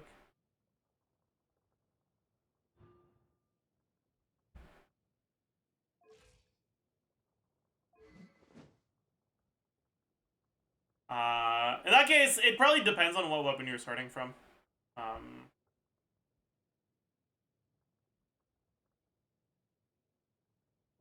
Like, from fucking Melusine's sword, or like Tidal Shadow, Verdict is a pretty big upgrade. But from, I don't know, fucking Thousand Blazing Suns, it's an incredibly small one.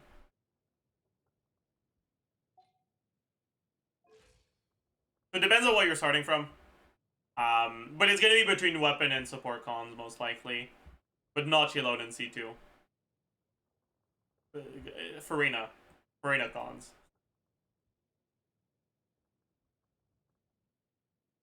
Farina cons or Mawika cons. Not Chilonen.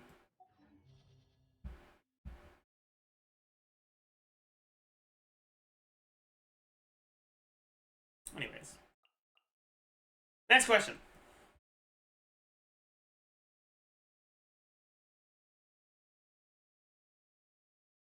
Is Geo Plunge Navia better DPS wise than Vapor Melt Plunge Navia? Yes, it is. It is, definitely.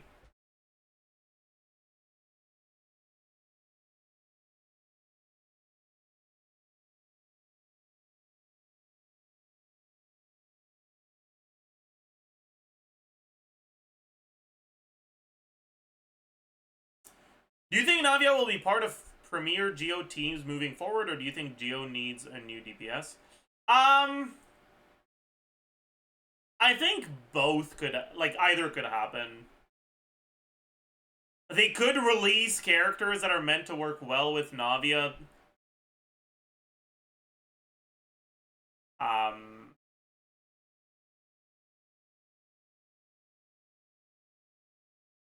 In, like, quick swap teams that would make Navia's teams better.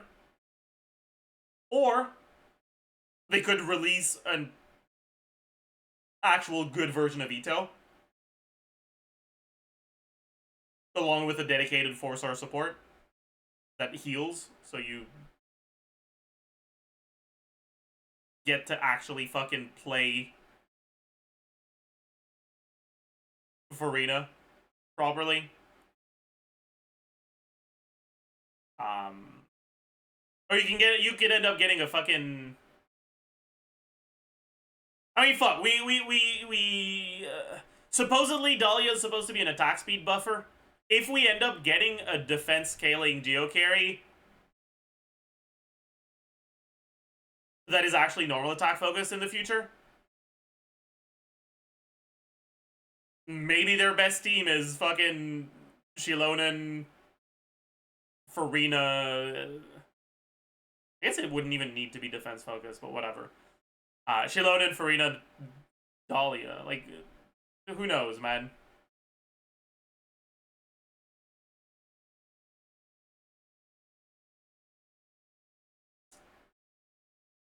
Anyways. Next question, and I think this will be the last one for today.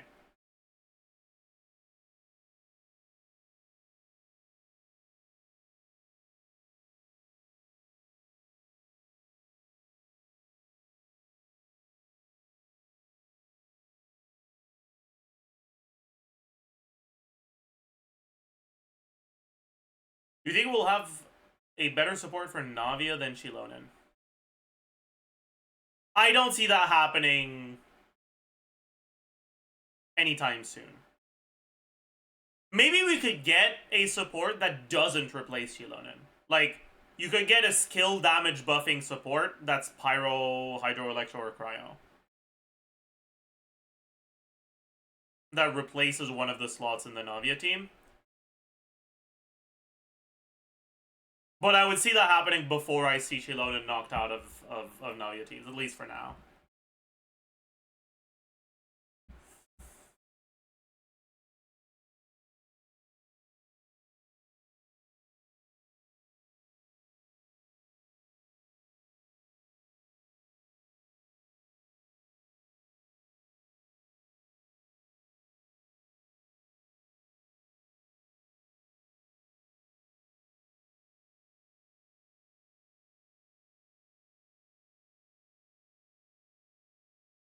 Siege Win is a skill damage booster. Okay, buddy.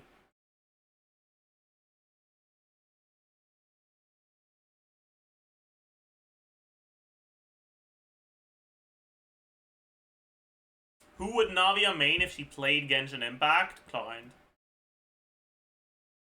What kind of question is that, man?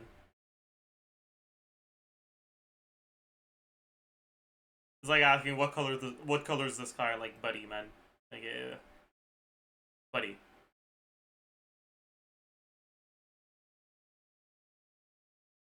Buddy. Anyways.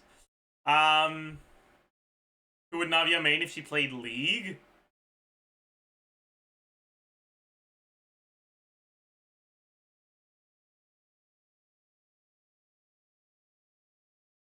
Senna. Or Gangplank.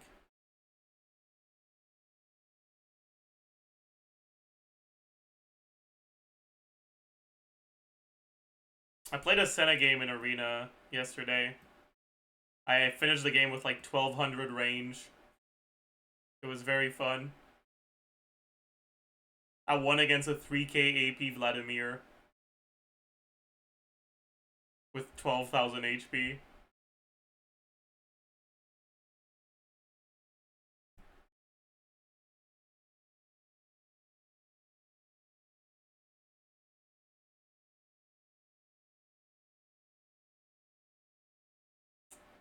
Anyways.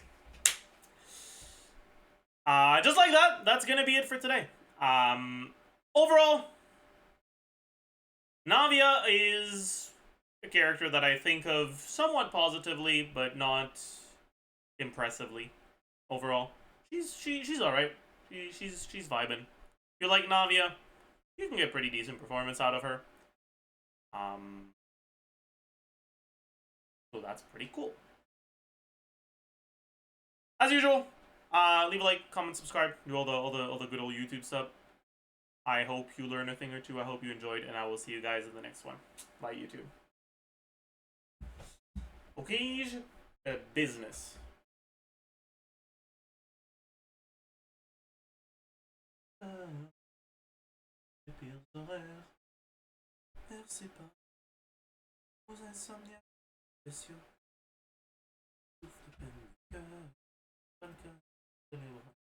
Tell the editors, yes sir. Recorded. Navia, ask Zajef. Got sidetracked in the middle. Put a marker when I resumed.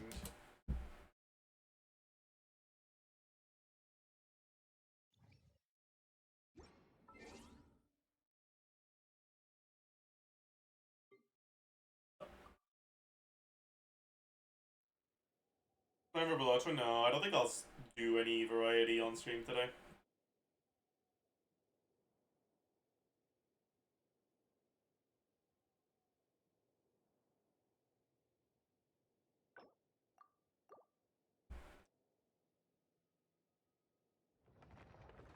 Arena? Arena is bad for me, man. I need to pace myself. I've already played too much Arena today. Cause I haven't slept, right? So what the games I played yesterday are effectively games I played today.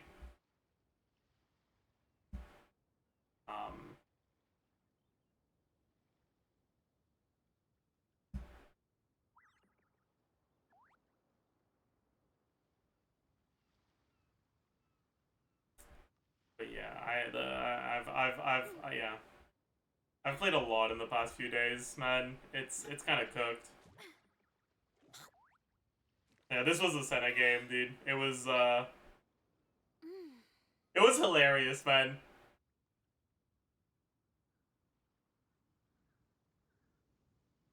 The Mundo had, I think he finished the game with like 2000 AD, 18,000 HP. My parents always say, no matter how busy It was you should always sit down and yeah, it was something, man. It was something, man. I got carried. Weakest arena tank, yeah. Yeah. Yeah.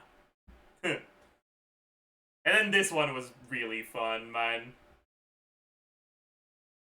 Apex Inventor, Empyrean Promise, Shield build singed.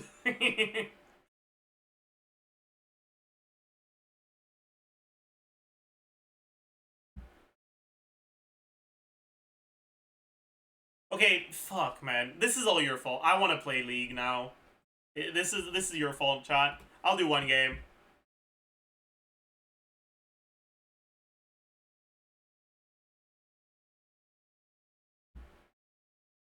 Just only one game.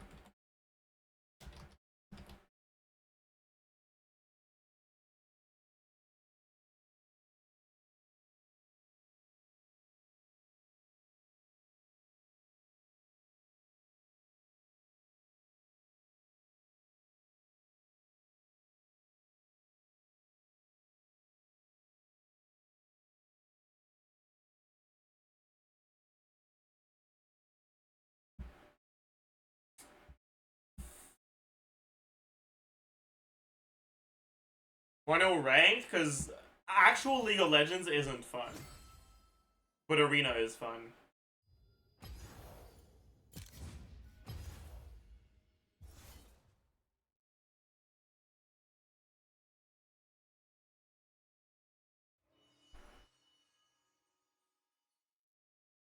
Does anyone want to be on my team?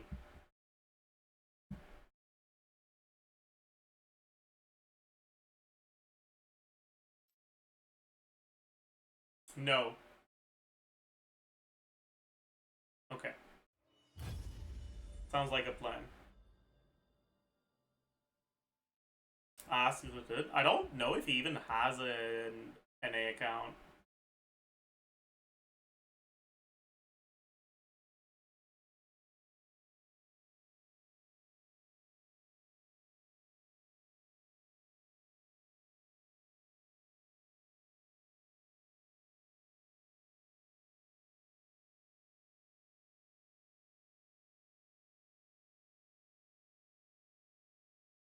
Ask Zajef Arena when. True. True. True and real.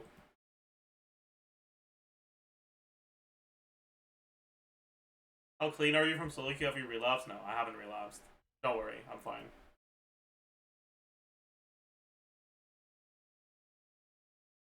I have no interest in solo queue whatsoever. I'm not even feeling tempted at all.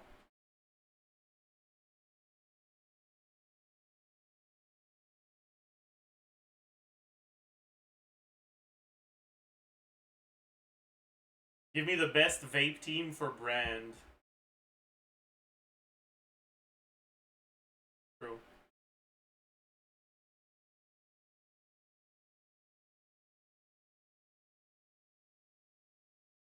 I guess brand Nami is kind of vape brand, huh?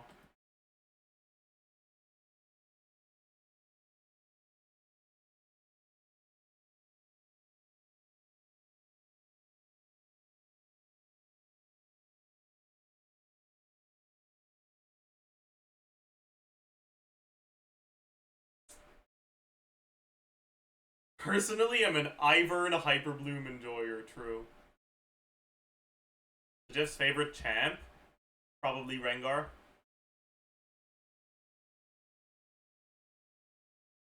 How do you look at your profile? Why can I not? Oh, okay. Rengar is my most played champ by a decent amount. Mastery 33, the next highest one is 12. Decent amount.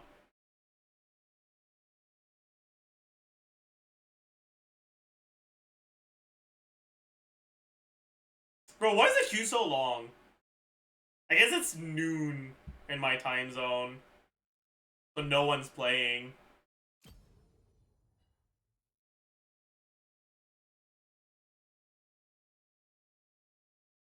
I didn't expect you to be a Rengar player. I thought you played tanks. Well, I play tanks when I want to win. Can you show me Rengar gameplay? If he's Anviled, I'll pick him, but otherwise I won't. I have not... I have only picked Anviled champs in Arena. Or Bravery.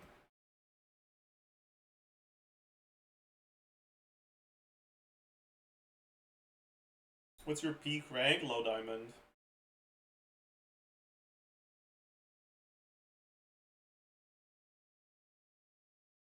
I never tried a serious climb, though.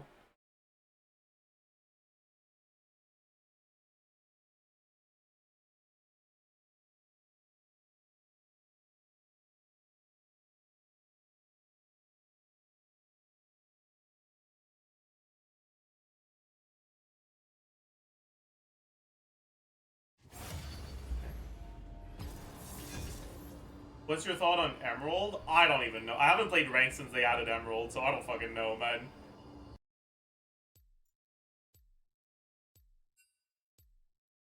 These anvils are kind of cringe.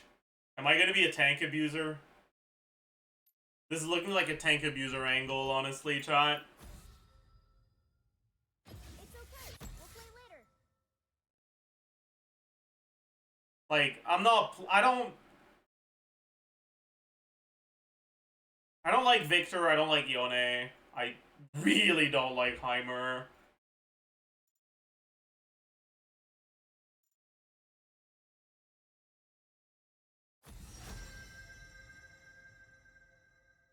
Ghost set? No. I refuse to play a champ that is not Anviled. I treat this as pseudo-Aram.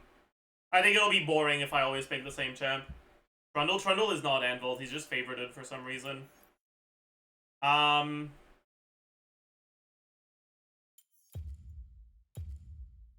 I guess I'll just go Tom Kench. I'll be right back. Call me king, call me demon. Water forgets the names of the drowned.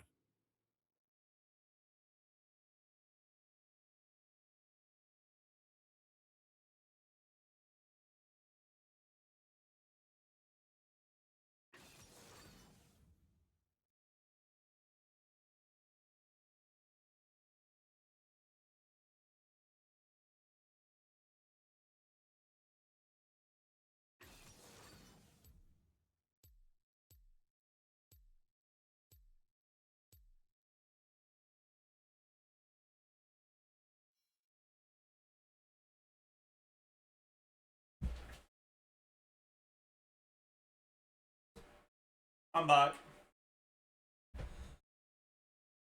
Alright. Time to spam reconnection until the game launches properly.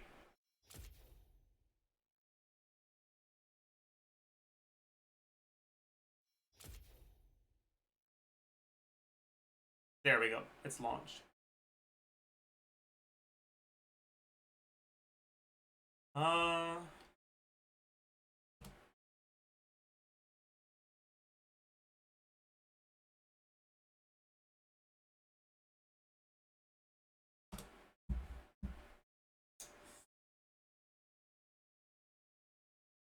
So, the thing that's really cool with Tom Kench is that his scaling on his passive damage, or is it the Q damage? I don't remember. Is weird. He scales with AP, but the AP ratio scales with HP. It's weird. That seems pretty good, but...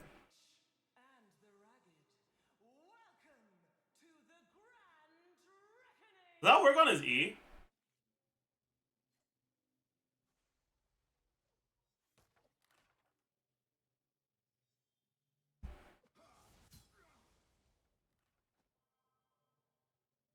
I don't know if it does. I feel like it doesn't. I'll just do this, man.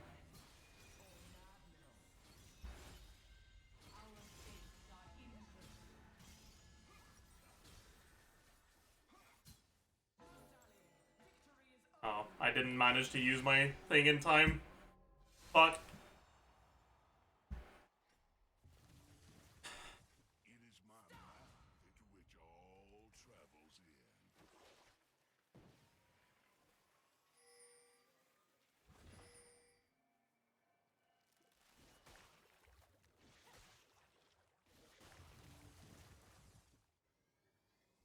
Child, why would you sublimate a hunger? Have you forgotten who you are? My god. Yeah, whatever. I'll just kill this guy. I guess he's AFK. I'll hold my Q so I can stun.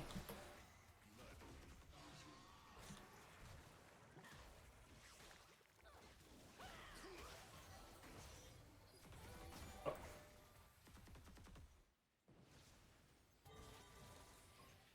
Beige. Yeah. Unfortunate AFK. But yeah.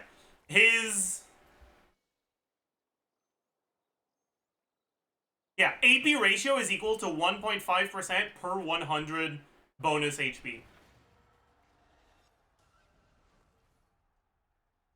So if you stack a fuck ton of HP and AP, his AP ratio becomes significantly higher. And it's just really cool. I want to get Heartsteel as soon as possible. So let's get Cass. Yeah, Q range also scales with size. You're right. Ah, tragic. Give me something useful. Tank engine. Oh. Wait. We need to win. We need to. Oh my god.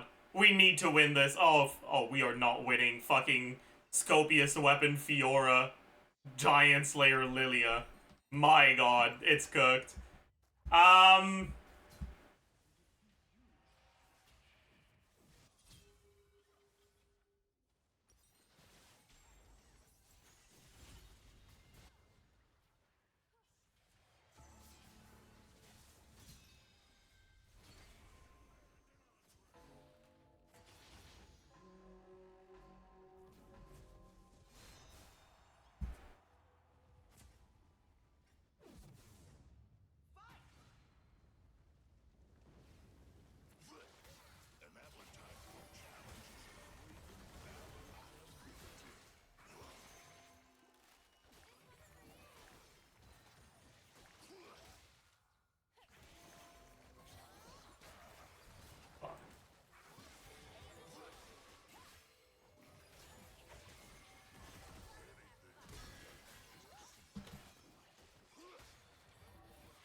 Never mind, we are winning. My god.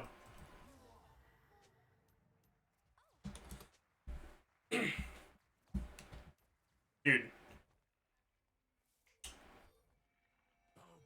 This is such a good start, man. Give me demonic. Come on. I'll take Dragon Heart. I don't. Well.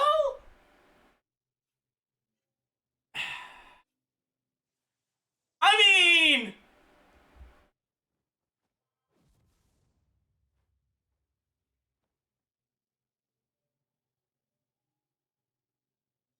No.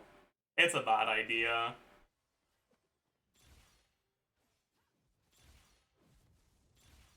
the demonic.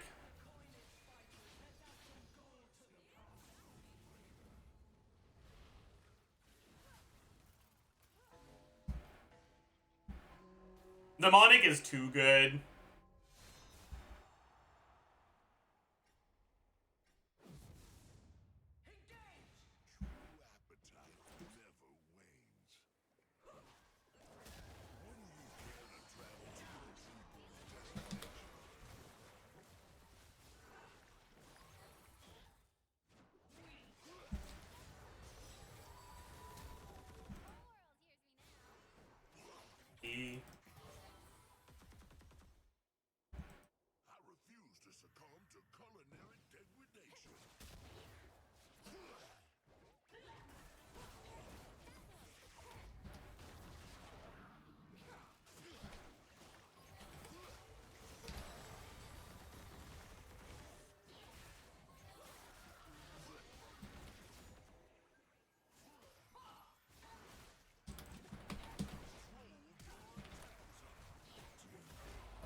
Oh, didn't get the takedown.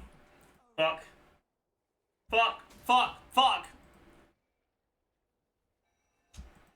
A little tragic. If I didn't miss my Q, that was a win.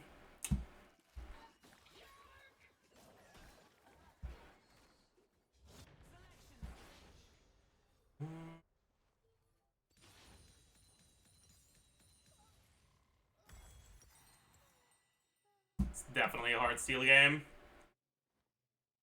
Alright.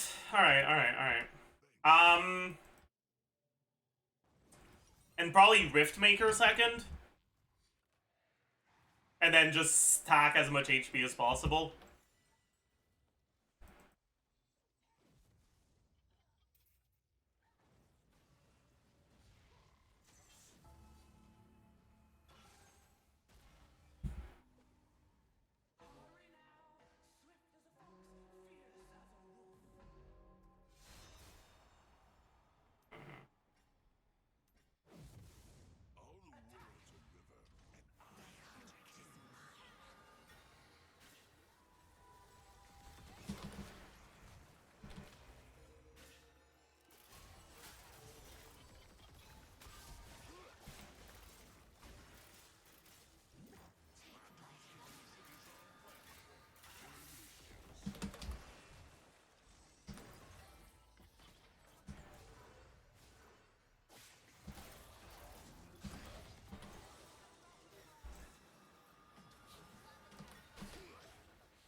No!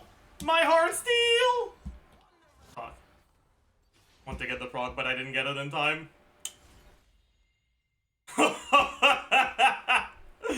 This is a terrible idea. This is the worst idea I've ever had. My god. What a bad idea this is.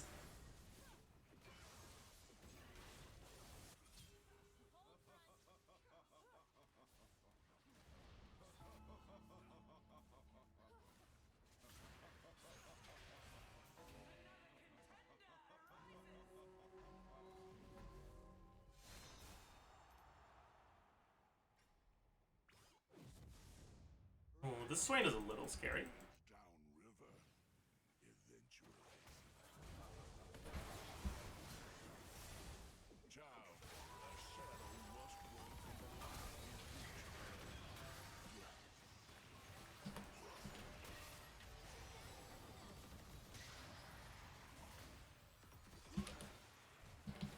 Oops.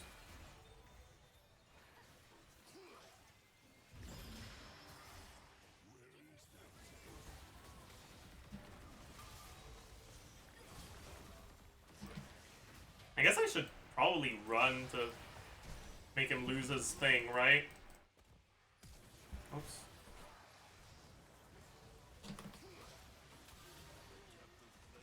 I think I lose this, actually. Never mind.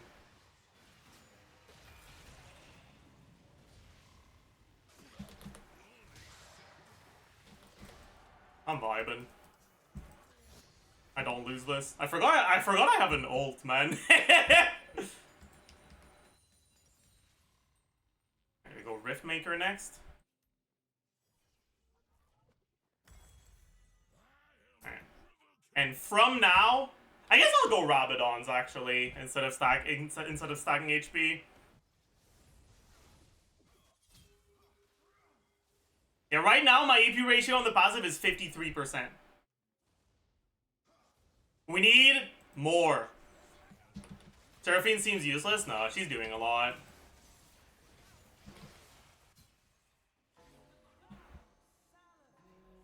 I should have bought an anvil. I forgot. That's a little scary. Wait, that's a melee Cogmal. What the fuck?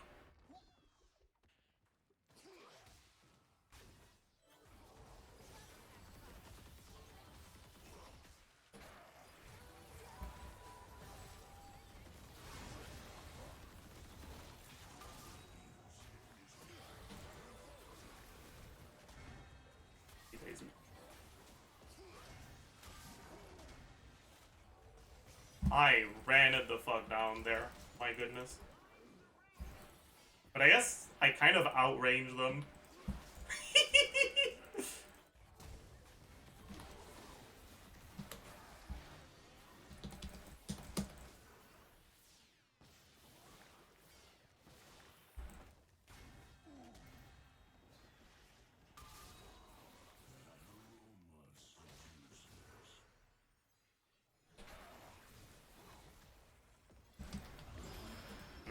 It's not enough. Zyra needed to, or sorry, Surfy needed to stay out of range of the engage. Nah, or Fortune Shard is really good though. I could sell Guardian Shroud right now for a random tank item. I don't think that's better than 2 anvils here though. A max roll of AP I think I'd take.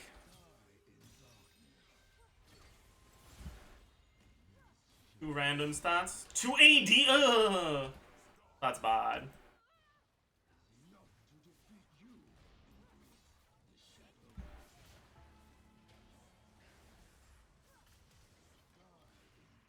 Tough just out of range of flat. Yeah, I know. But we do have the range to be able to do that.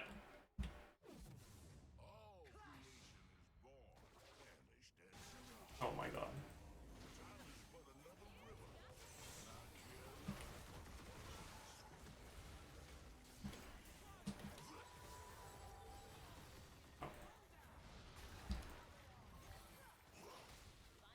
Get my heart steal.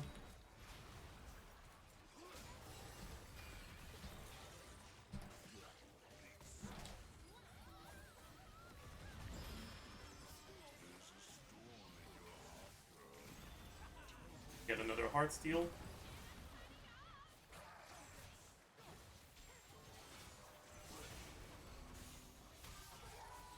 Oh, it's fine. I don't think I can lose this.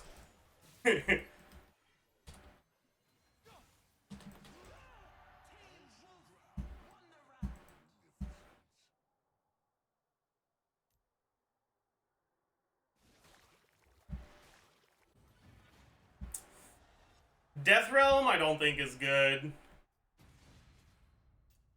It's really easy for us to strike first, so let's go for this. How many takedowns do I have? 8? Not bad.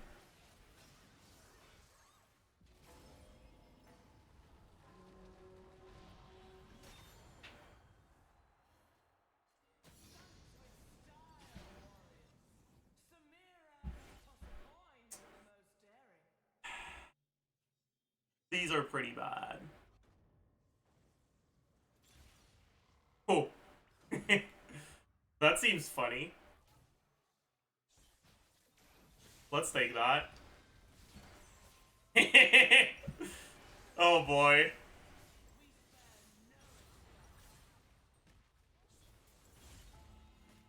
Too random. Armor and AP. We'd love to see that. My passive now hits for about 500.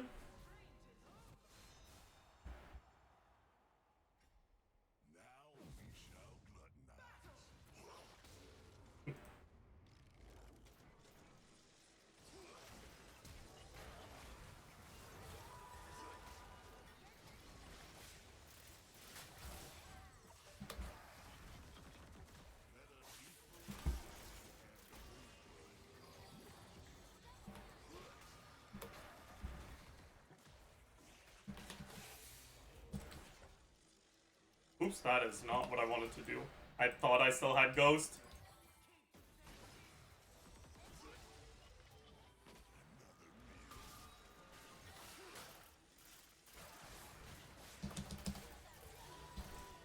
I'm fucking stupid. Oh, fuck me, dude. If... I ran it down so bad, man. I should not have taken the castle. God, that was an awful play. I used it thinking it was Ghost, and I effectively made them survive because of that. Anyways. It is what it is, I suppose. Rabadon's last. I guess it's not last, but...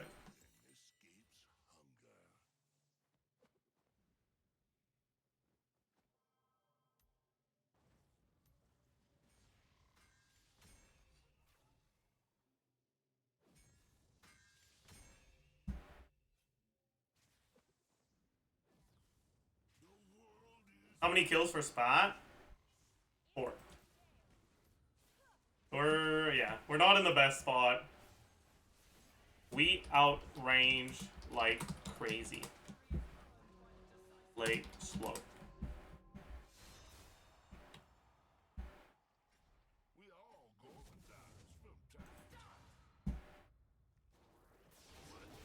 Oops.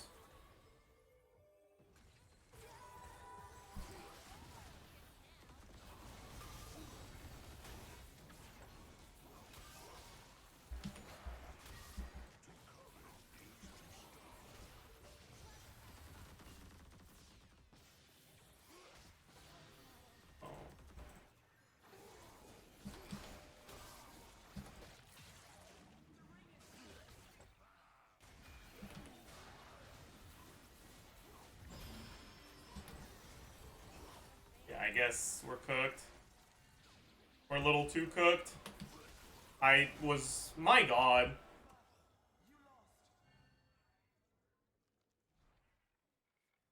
Why the fuck does Draw Your Sword Kog'Maw still have like fucking 400 range, man? That's so cringe. We're cooked. I'm not gonna make it to Spot. Pretty sure we're just doomed.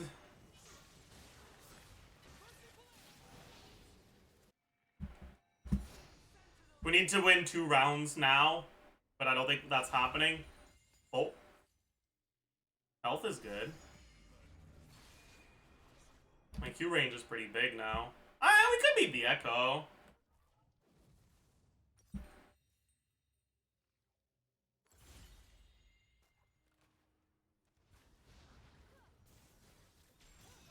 Lethality and Might. Oh boy.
Dude, that's so fucking cringe.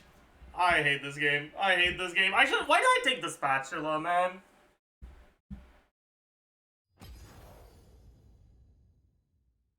Like, you can't take Spatula third augment, man. Like, it's just, ugh. I hate supports in a I mean, it wasn't... The Jenna wasn't the fucking problem whatsoever.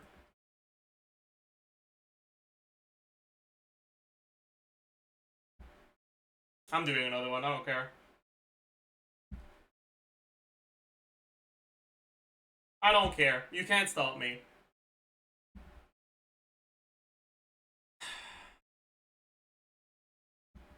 So one game, I lied. You got a problem with that?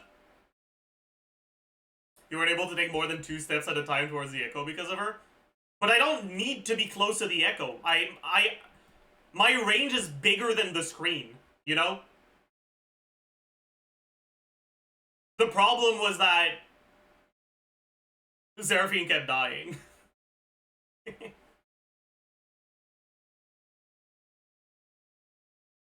You know, like that's a big problem. That's a big issue. I can't 1v2.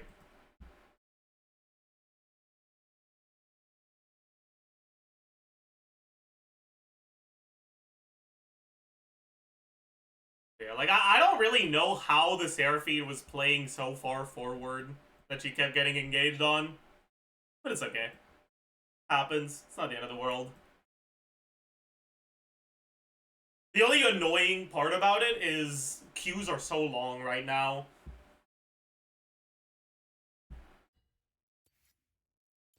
Because of the time of the day.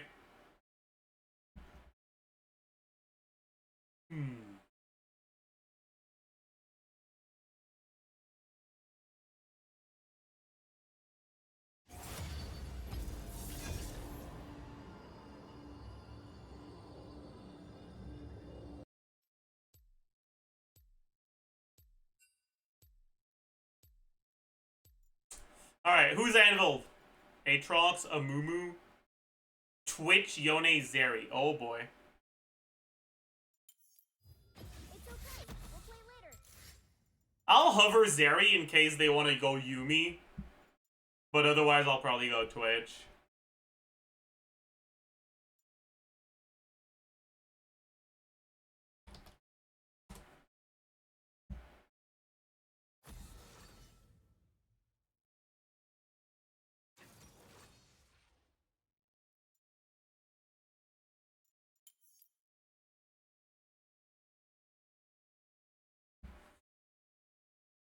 Twitch sounds fun.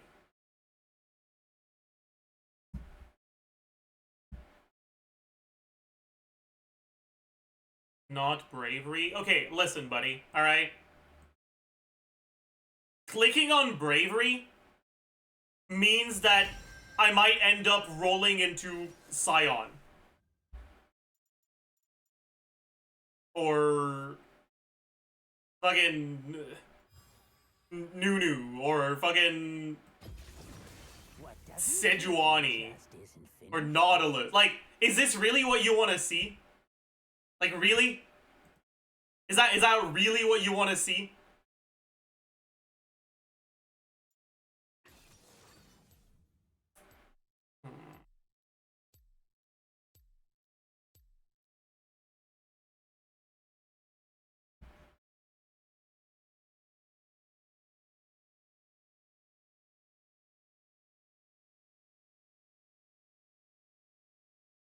Alright. End task, reconnect. End task, reconnect. End task, reconnect. End task, reconnect. It feels like I'm gambling, man. Hope I hit pity soon.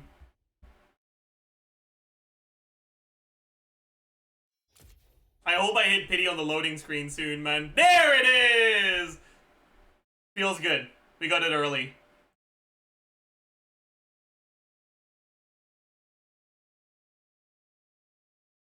What is wrong with your client? I don't know, man. Wait, why isn't it showing on OBS properly? Uh-oh. That's a problem.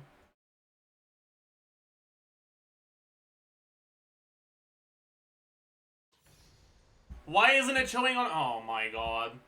Okay, whatever. Give me. That's dog shit. That's really good. Sorry, I can't show you guys what's going on because for some reason it's not capturing my stuff. Oh, there it is. Alright. I got twice, thrice. So, good start.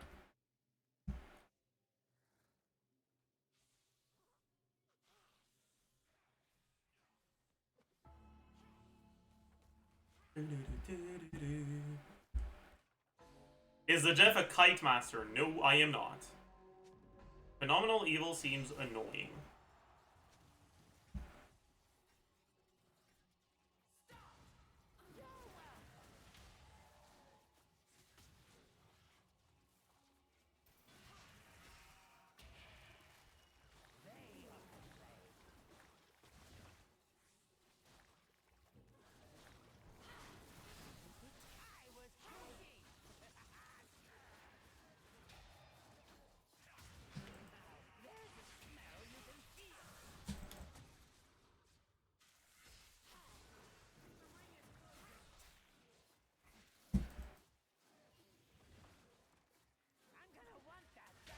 That hits? No shot.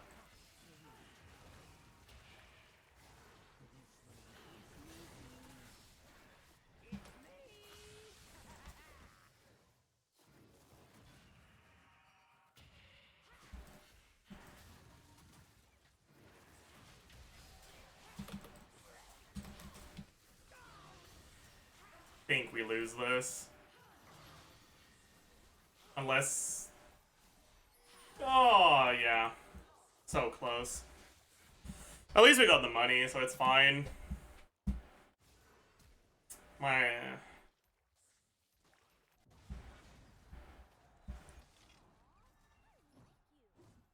Come on, Draven. Or Mbessa. Mbessa seems fun, too. Yeah, right now the problem is my augment is kind of worthless, right? Because I don't have on-hit effects to trigger a second time.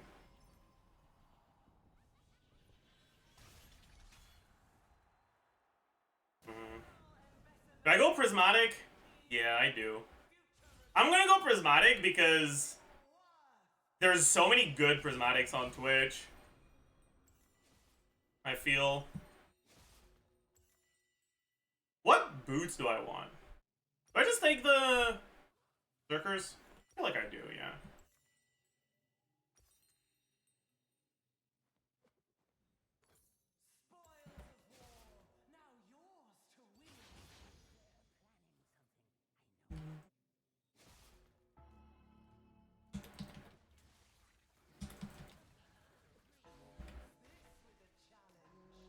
What map is this?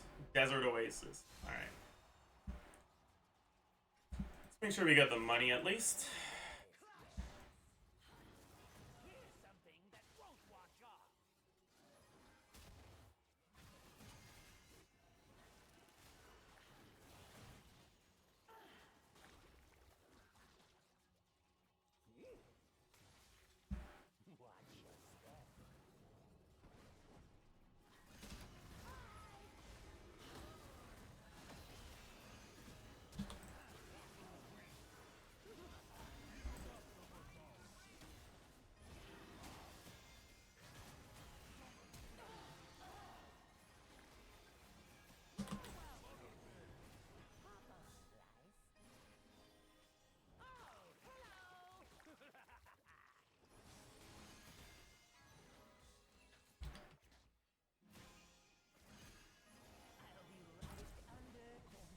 I did not realize it was that far.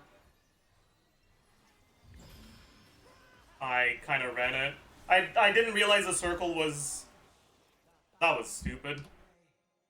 I thought the circle was still bigger. Or I thought the revive was inside the circle. Whatever. I feel like an idiot. That was awful. Give me something good. What the fuck? That's not playable.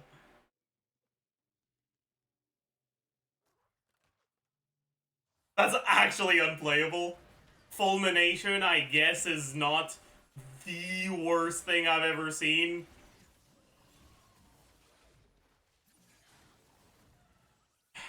Fuck. We gotta go gamblers, man. Fulmination is not good enough. But we are so fucking weak. Dragonheart Gambler's Blade against double Gale. Oh fuck yeah. we are not winning this. What the fuck? My god.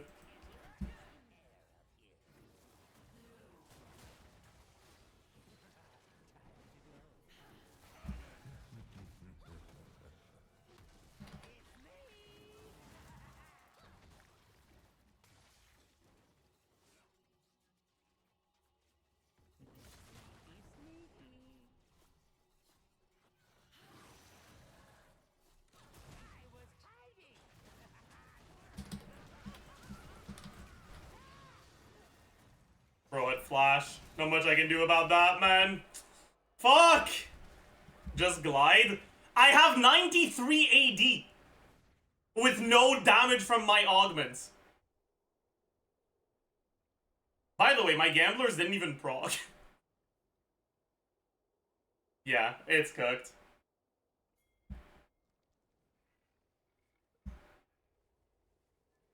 I mean, honestly, like, this is a game that was lost by RNG.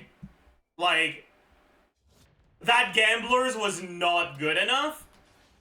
But I can't take fucking Chem Tank, you know? Like, it's not like I took Gamblers because I was greedy. I took Gamblers because what the fuck else was I gonna take, man? Anyways, I mean, at this point, we just fucking go in on it, man. Hope we get a good round.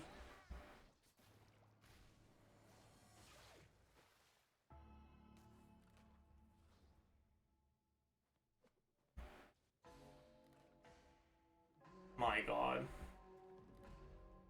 I cannot do anything against this Lysandra, can I?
Nothing I can do about that, dude. We're just cooked. Like, Rose autos are healing. I know, dude. Okay. It's a little late for this, but... Against double tank, we play it slow. I'm coping so hard. I'm not surviving more than 2 seconds against fucking Apex Inventor Reality Fracture Leona.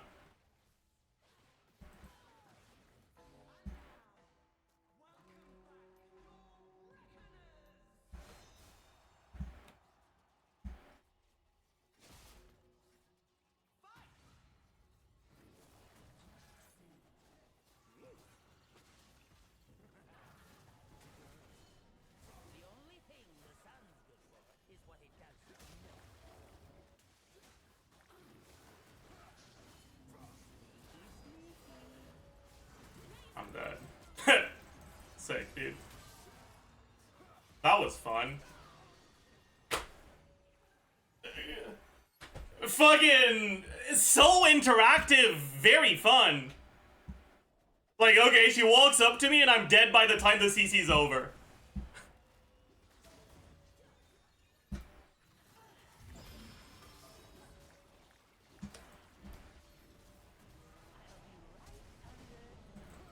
Oh, fuck. Thank you. Okay, just get me out, man.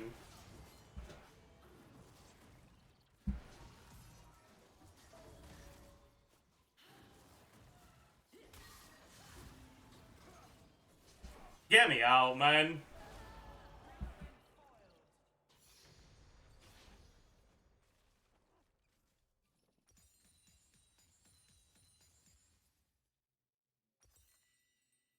And yeah, like I'm gonna get one shot before I... Okay, can we FF?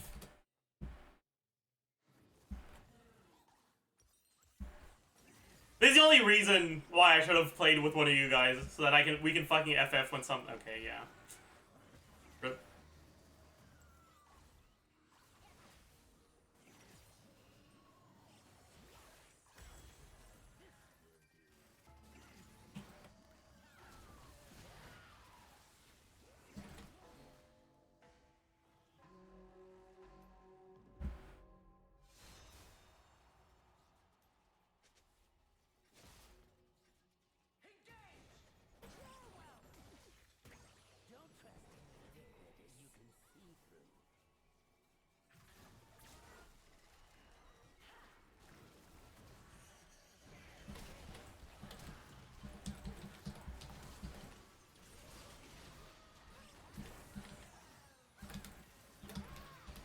Winnable.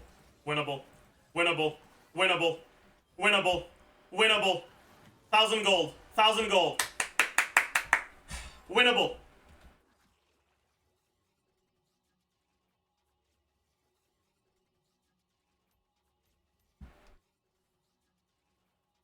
Originally first on Twitch is irredeemable. I went Rage Blade because I already had Gambler's Blade, and I figured we are not fucking winning this round unless we get a Gambler's cash out. So I'm just gonna hope we win the next round somehow. And make a lot of money. So I can buy a real item next. And it did not work.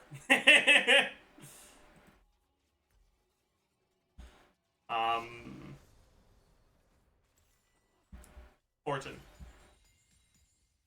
Fuck, these are bad.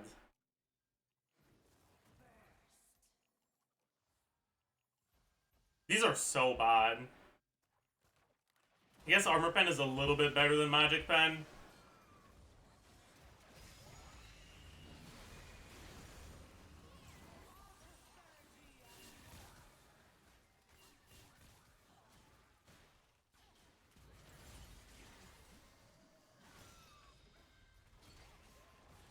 We're actually gonna die before a thing procs, aren't we?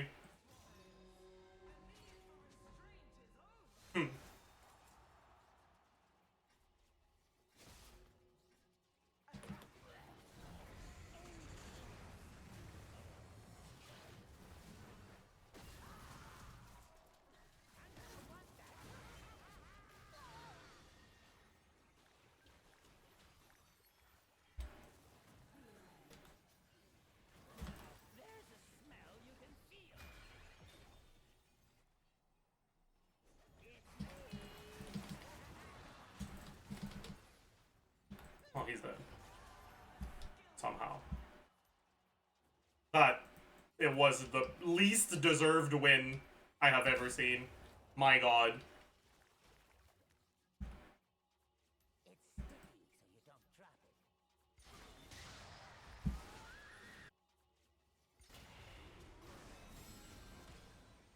One gold away, though, is kind of sad.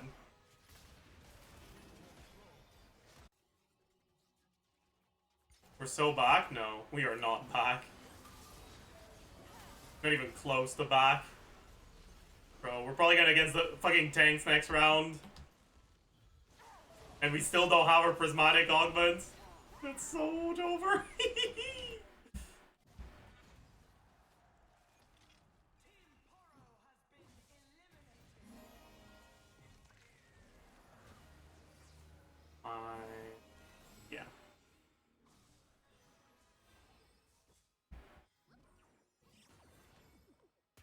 Maybe my augment will be good. Who knows? And 1 gold away from my next anvil is so tragic.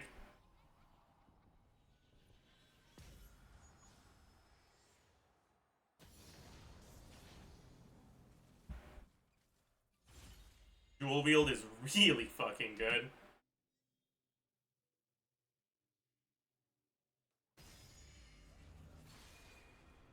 And we're against...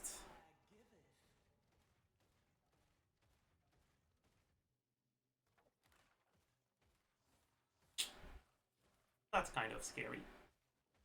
What the fuck?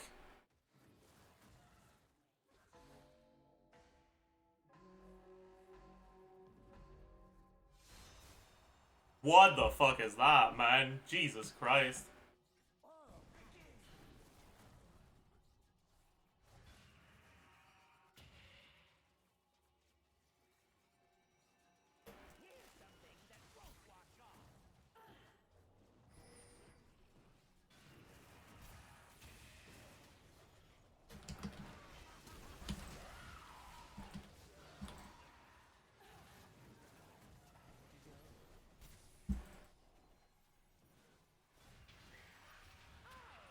I guess I'll... No! Why did you run? Wait, actually...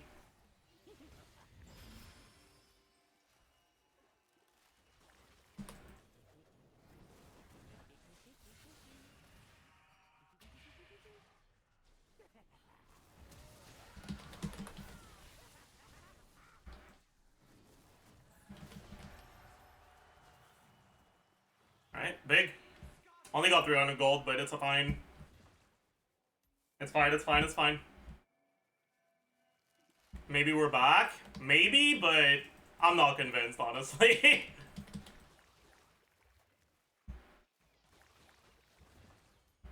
I'll be right under. May cunning be your guide. No. But like...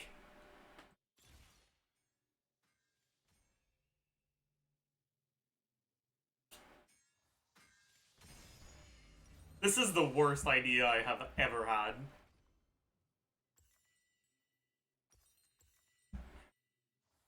My god.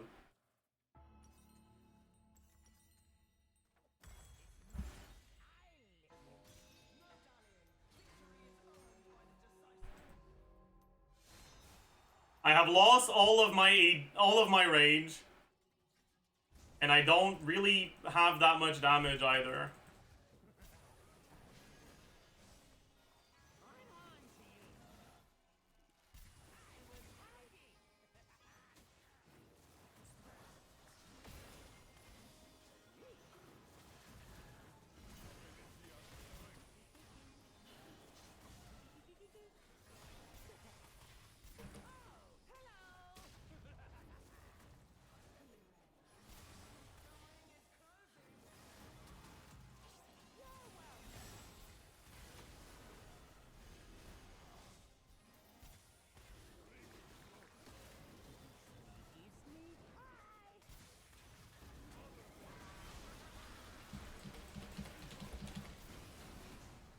I'm fucking gliding, man. Holy shit. Shit. Never mind. I got 1 shot. We're dead. Fuck. Sona heals too much? I mean, the heals weren't the problem. I shred the fuck out of her. The problem is I died in like 2 seconds. Alright,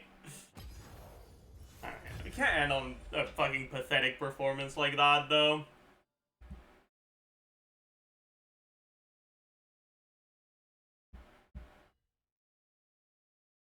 Man.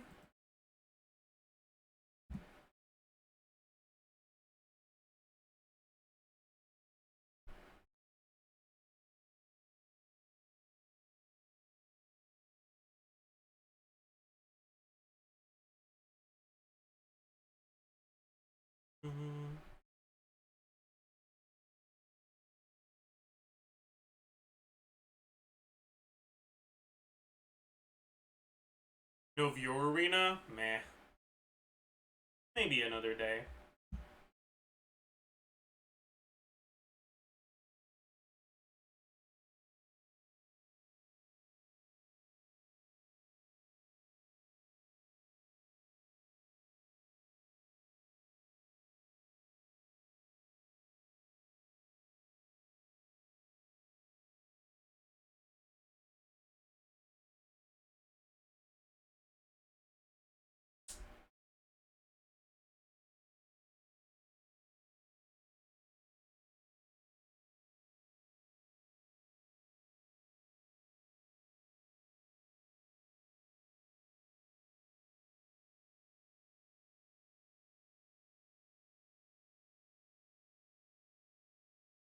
That's not a good thing, Kinzo.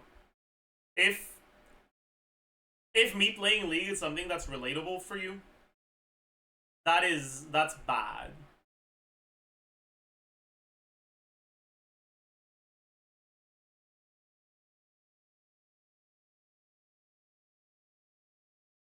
That I'm sorry to hear that.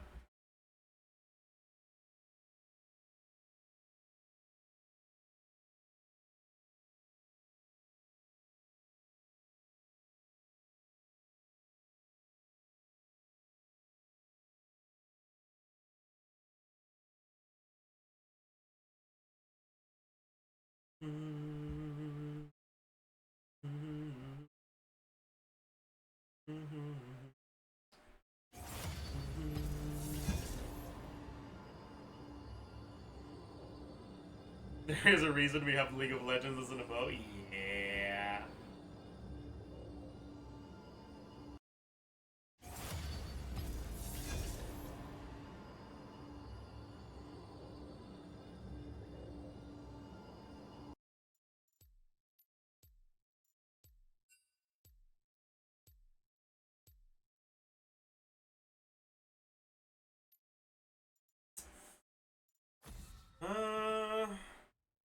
Lissandra's probably pretty fun, right?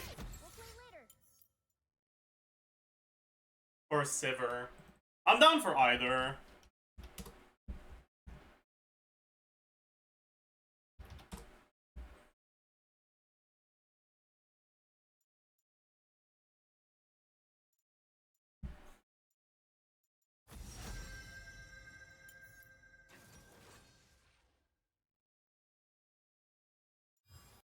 Let's go Sivir. I always take my I'll take out the skin, right? blood or gold. I do know. My god, how many skins are there? Golly gee.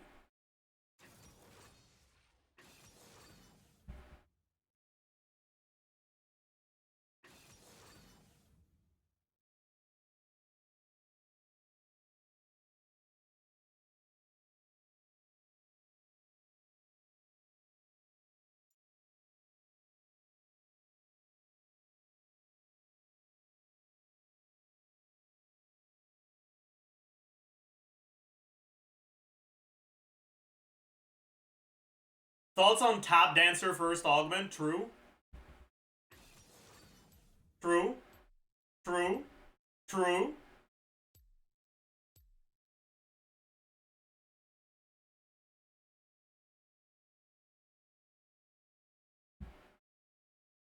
Alright. Time to spin the wheel.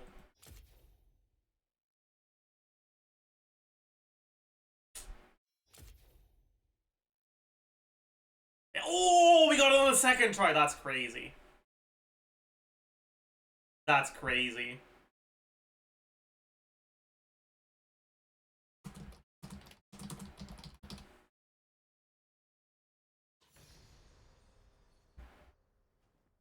Welcome to the Grand Reckoning! I don't like these, man. I like that. That's pretty good. Alright.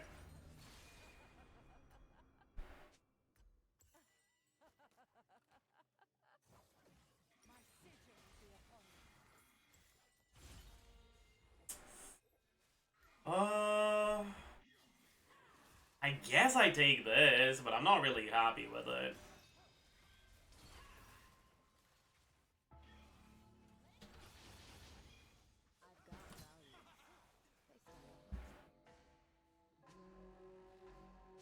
Oh, man. What do you mean, Clown College? Loyalty isn't earned. It's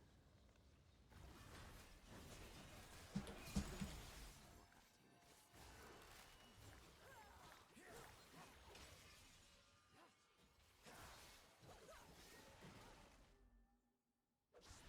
I won't die for it.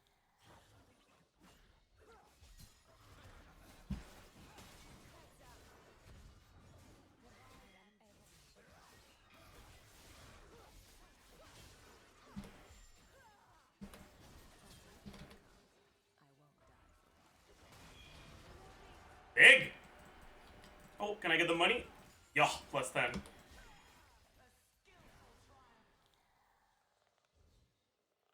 Important $10.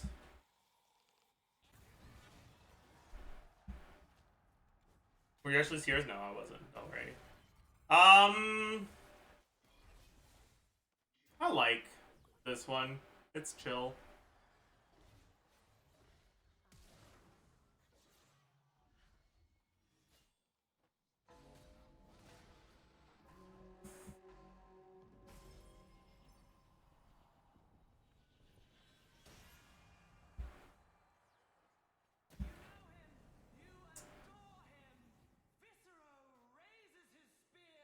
Probably just Q-Max, right?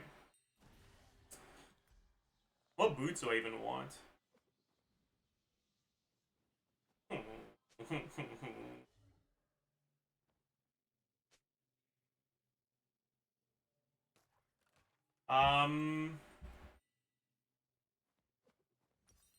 I'll just take Zerkers.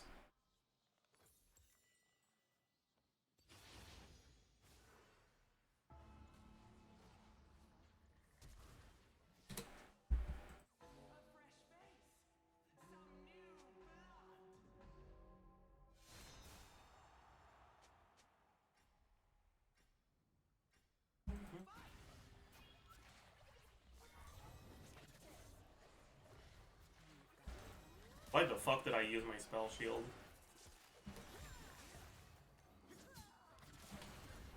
Oh my god, I'm fucking awful.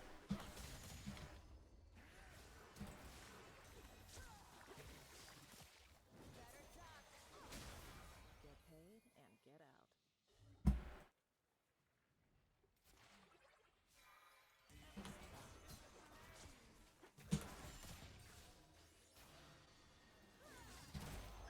Yeah. That one is just not... Yeah. Yeah.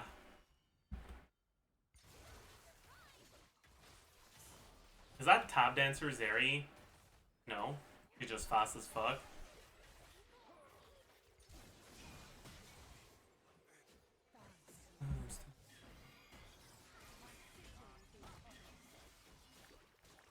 Ooh. This Cho'Gath got his legs broken, my god.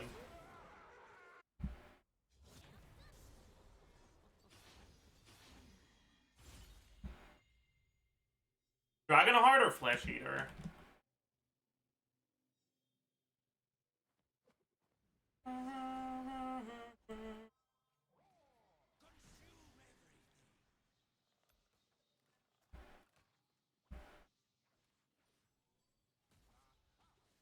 I'm down for Dragonheart, man.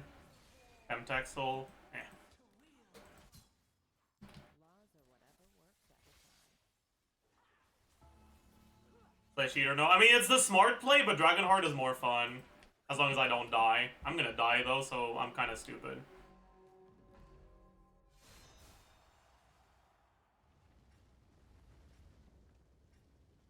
We are so fucked. My god.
So close!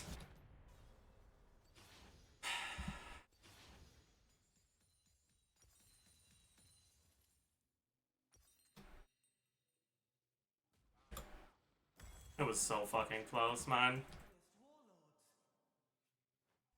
tame the desert. If I had a real item instead of Dragon Heart, that would have been a dub. That's on me. I should not have gone for the greedy play.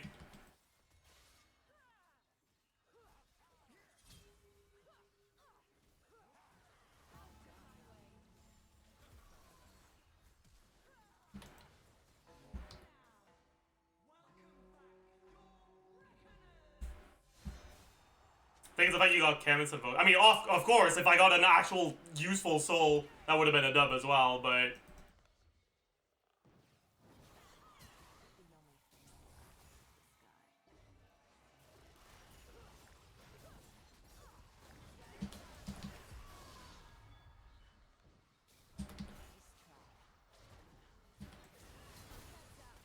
Oh, I'm dead.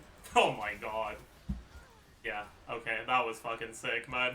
That was really interactive, I think. I'm a fan. I'm a fan.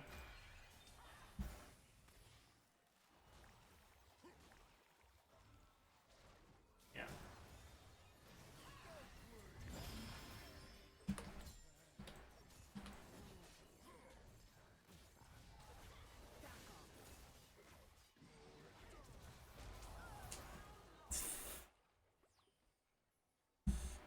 They said that Viego's really bad in Arena, and now I can see why. I mean,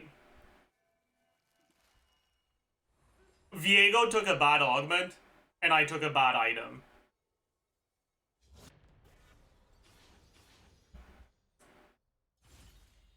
Goliath seems interesting.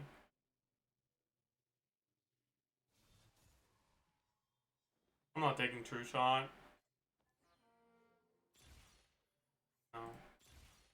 Yeah. We're definitely taking this. That's what I wanted. That's exactly what I wanted. Attack speed seems pretty good. We got the draw your sword.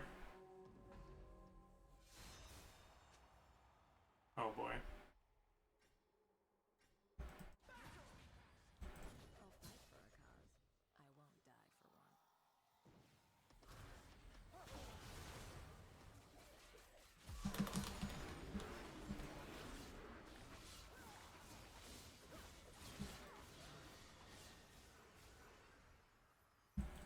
won't die for one. I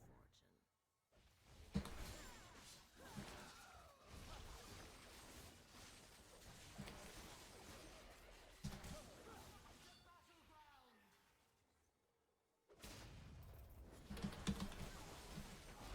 At least I got one.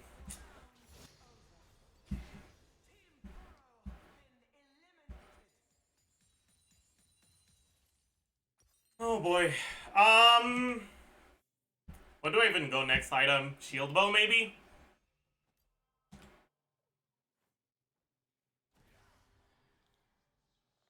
Since I have draw your sword.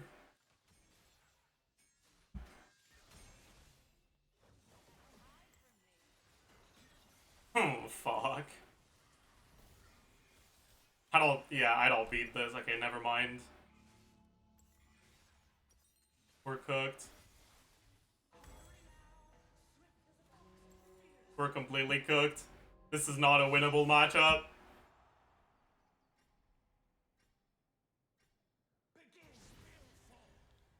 Wealth is my kind of burden. Oh my god.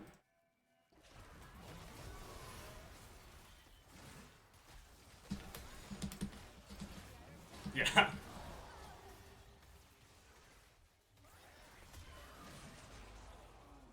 Yeah. Not a winnable matchup. Bloodthirster. Don't have enough damage if I go Bloodthirster. Need the crit. Duo or random teammate? Random teammate. We're cooked though. What the fuck?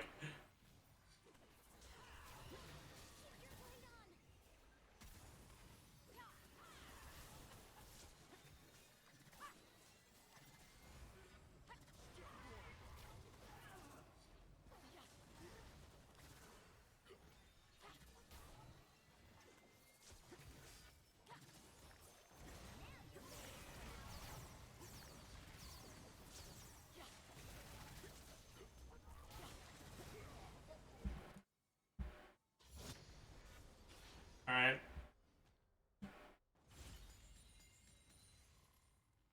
I'll take the Omni Vamp.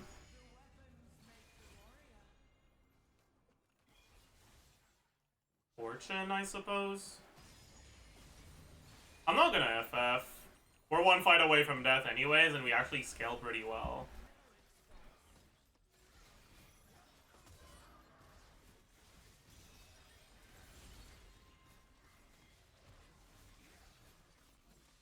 And what are these low rolls?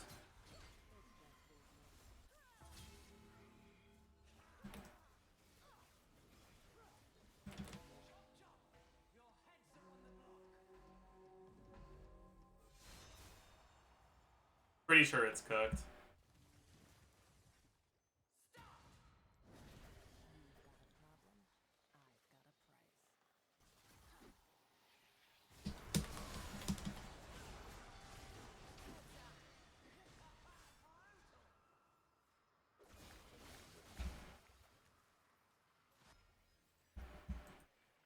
Get paid and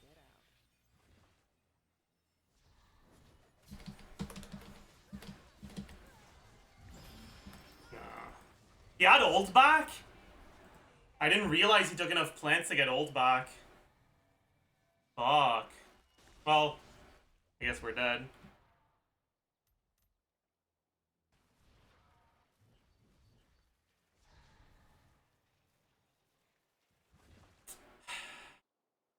Rip.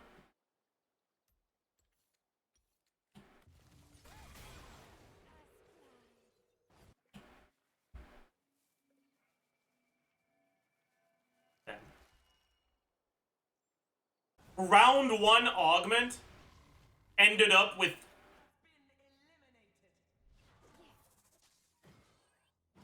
that's actually tragic. 36 no 72 first power after taking this round 1.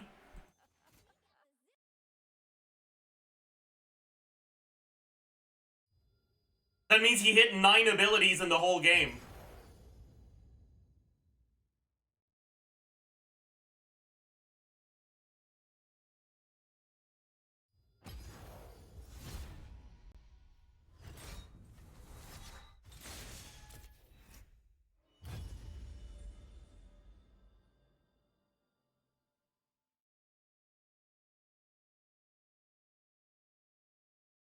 I don't think that's supposed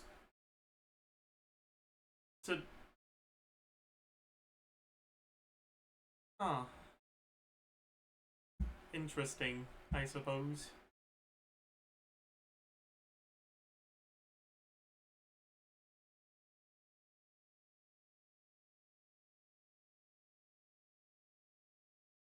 Like, he dealt damage with abilities 9 times in the whole game.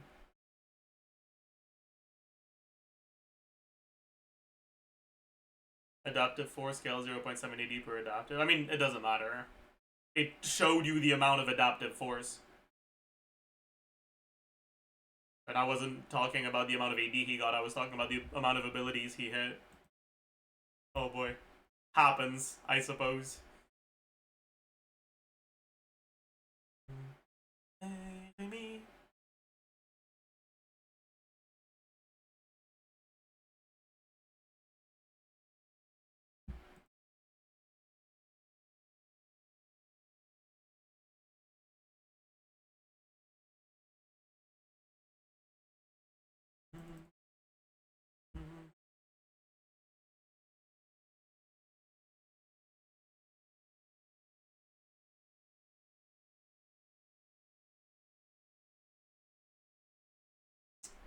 Now is the time to slander a teammate.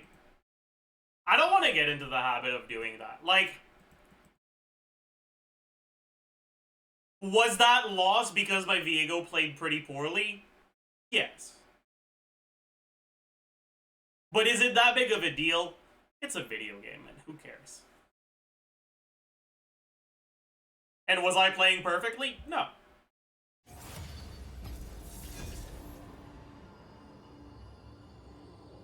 Alright.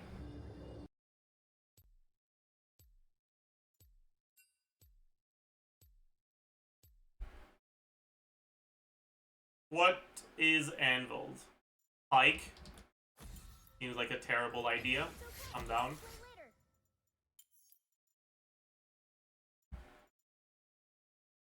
Actually, I'm kind of down to do Gnar, now that I think about it.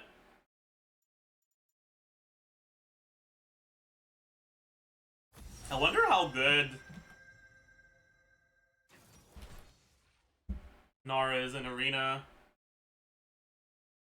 Seems dog shit. But Pike is also pretty bad, huh? Anvil Gnar sounds fun. Does it? I mean, fuck it. Why not? Sure. That sounds like a terrible idea, by the way. Like, I want to make that clear. Anvil Gnar sounds very bad.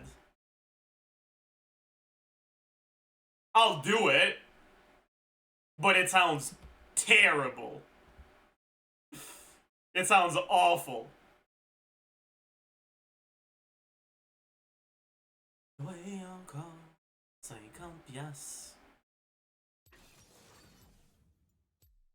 AP Gnar, true. True and real. For that 100% AP on the W.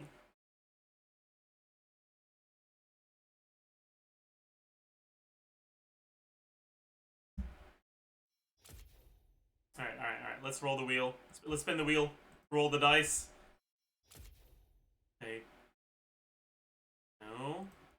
End task, reconnect. That's number 3. Okay, end task, reconnect. That's number 4. Alright, we try again. Number 5. Number 6. There we go. Very nice. We got it before soft pity.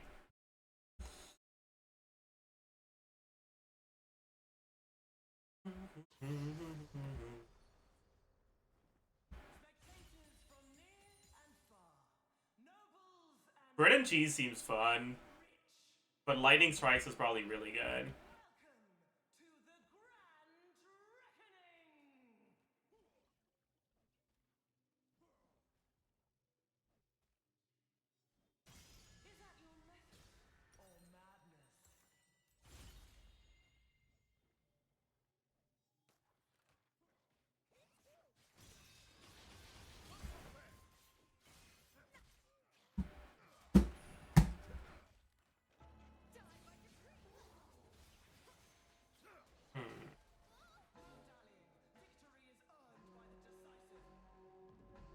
Oh my.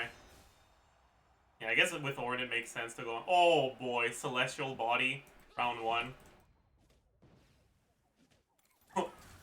What the fuck is bro doing? I feel like that cannot be.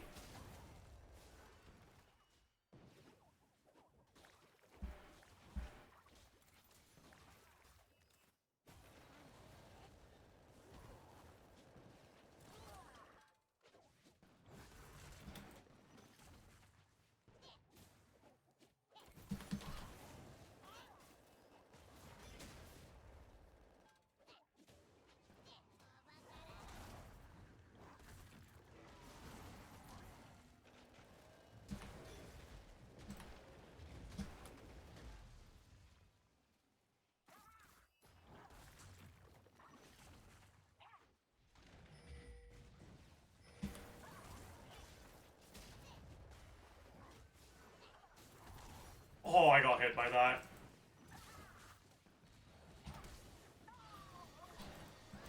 Yeah, it's worth the money. Worth the money. Worth the money. No items, yeah. If you don't buy items, you have a chance for your anvil to give you a special thingy.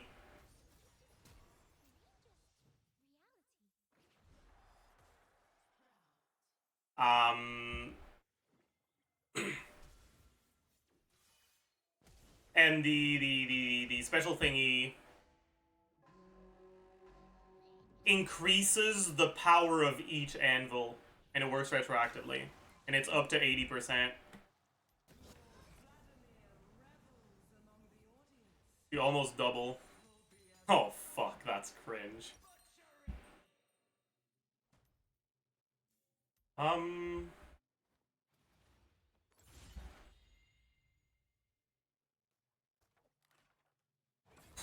That's so cringe. What the fuck? He's already got that.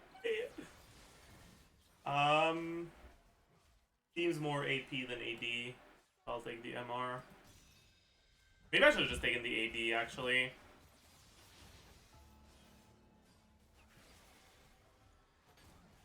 Yeah, I definitely should have just taken the AD. I don't know what the fuck I'm doing, man.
I don't think it's winnable, but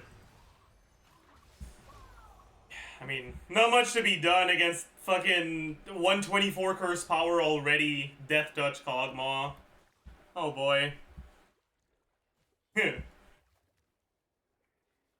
Bro is already doing 37 additional damage. My god. Wind Mask?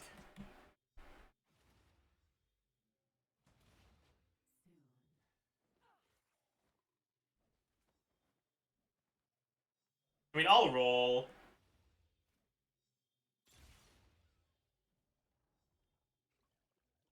Hexbolt seems fucking goated, actually. With Fizz? Yeah, that's the play.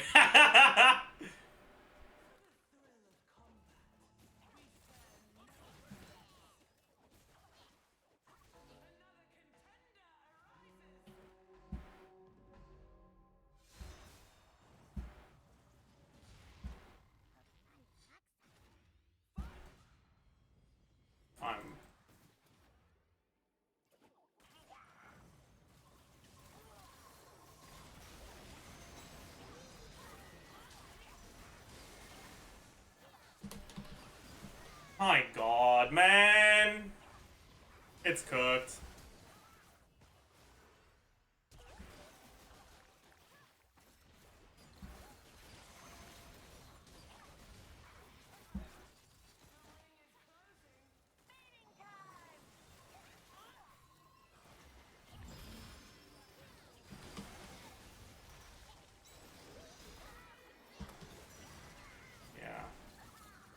We are way too cooked.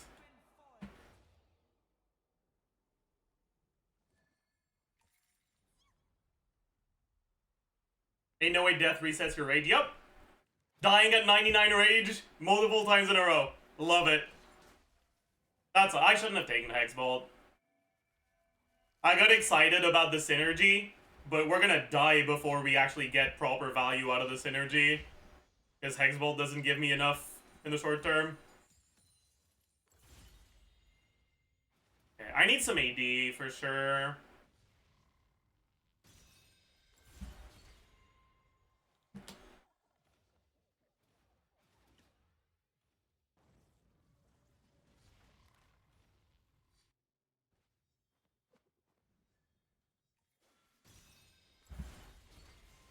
Max attack speed roll is pretty good. Crit. I'll take the crit, yeah.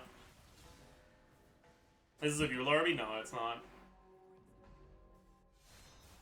Oh, can I proc his Lich Bane? I think so, right?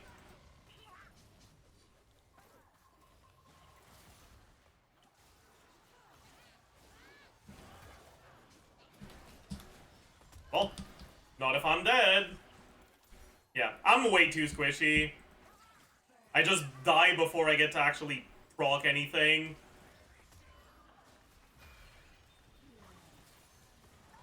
Yeah. I can't go into Mega because I just die before. Yeah. And it seems like my teammate is unhappy with my performance. Fizz should have gone Mashers? Yeah, he should have, but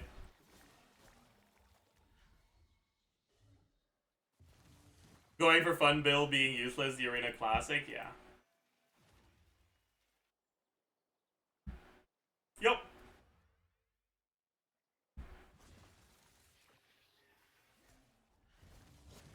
That is what it is, man. I haven't used my ult a single time, by the way. I'll take this.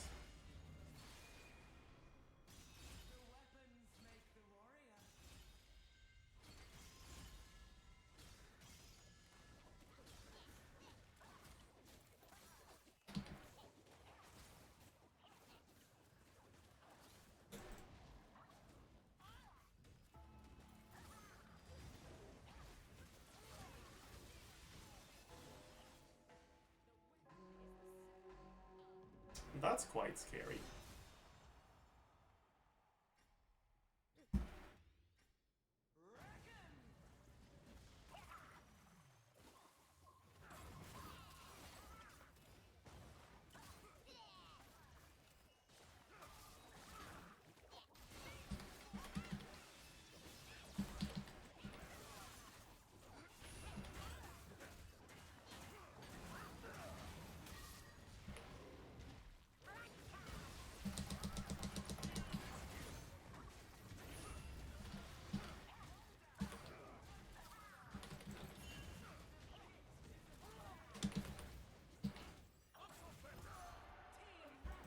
There we go.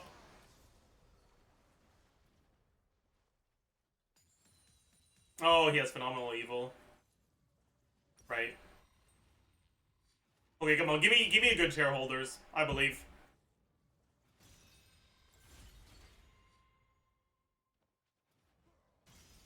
Begging. No. Alright. Do I take the lethality?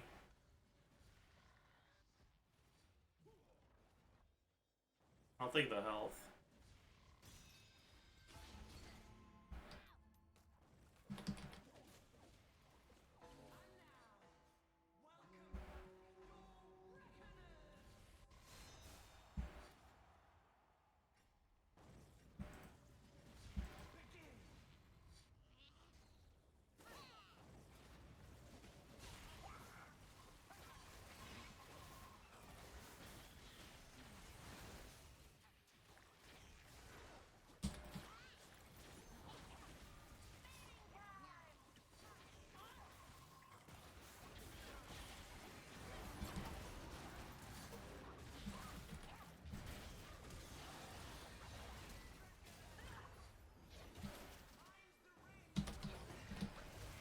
Oh, fuck.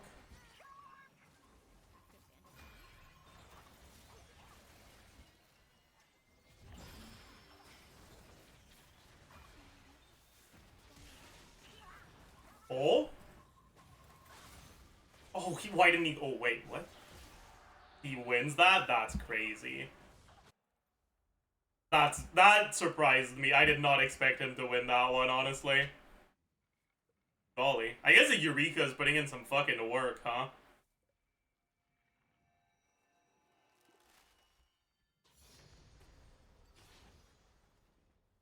Come on, shareholders. Or fortune, I mean. Yeah. Alright, shareholders.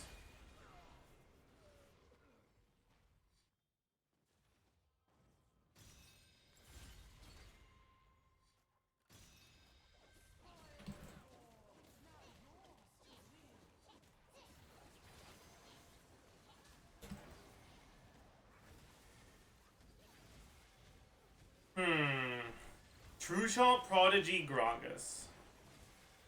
And Smolder, my goodness.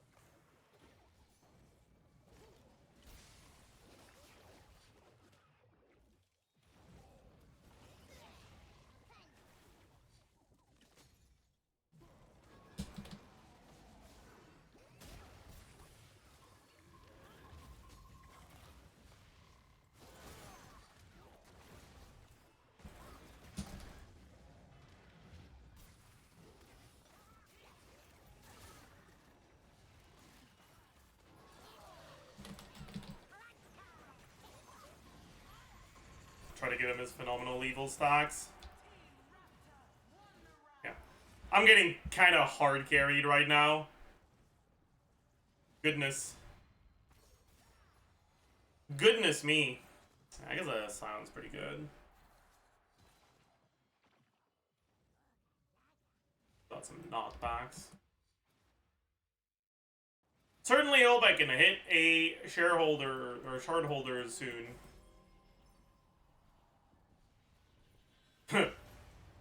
That's cooked. A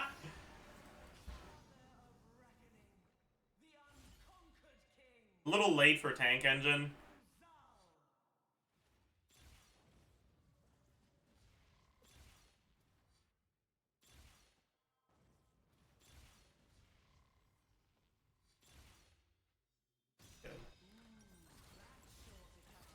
Is 52% good enough? I think so. We're not healthy enough to be able to be that greedy, and 52% isn't bad. I'll take it.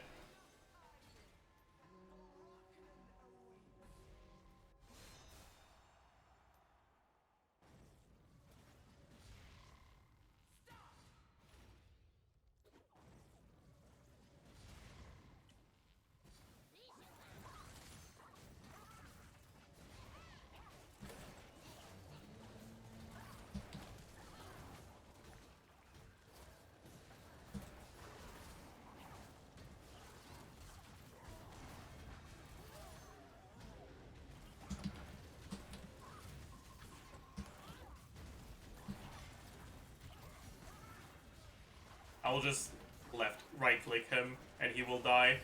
I should let him stack actually. Because this matchup is really easy for us.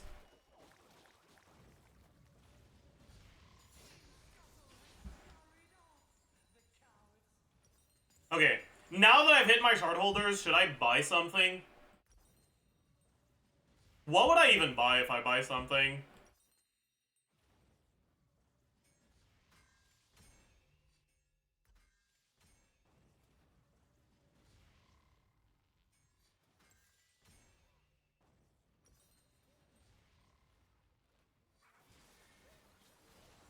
Boots? Oh yeah, I guess.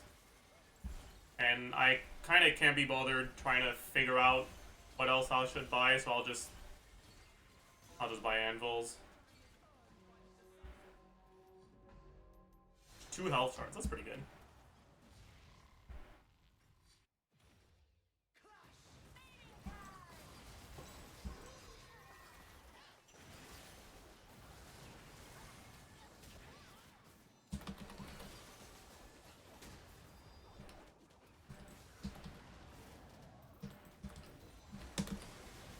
I'm an idiot. Oh, I died. My camera's stuck. Okay, never mind.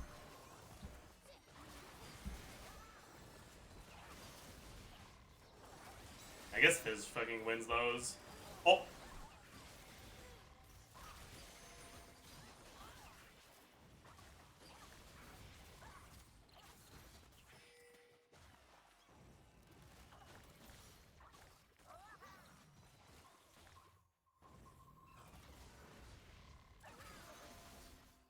What's her conduit?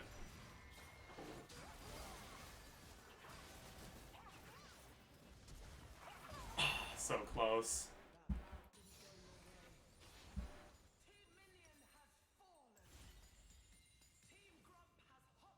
I don't know what I want here between Omnivamp and move speed.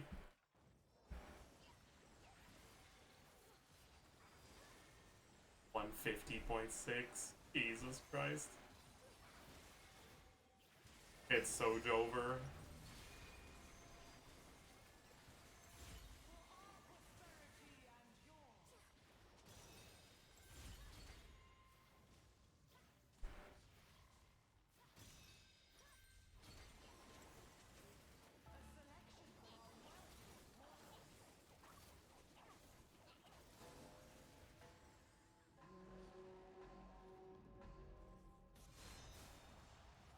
You can get a good amount. I know we're dead now. We're facing the high rollers on our last life.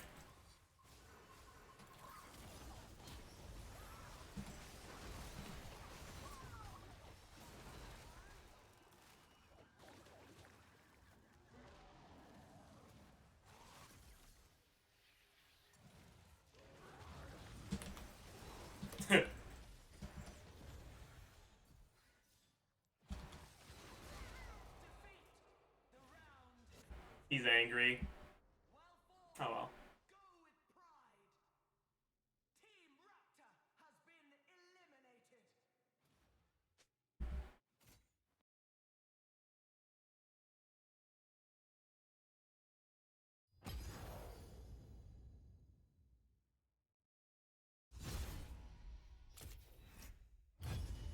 I'm not taking chat's ideas ever again. Anvil Nar did not go well.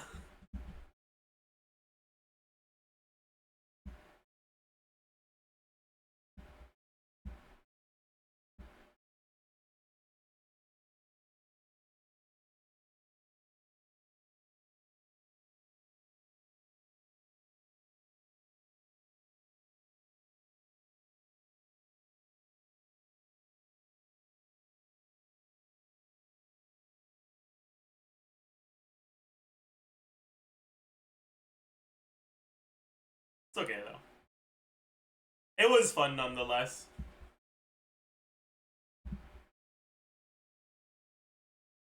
It's a bit unfortunate that people in Arena tend to be more tryhard than other casual game modes.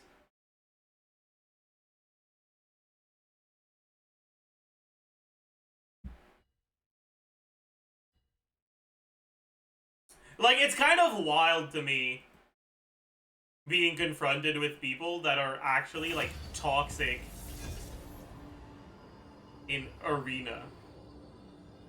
Like, really?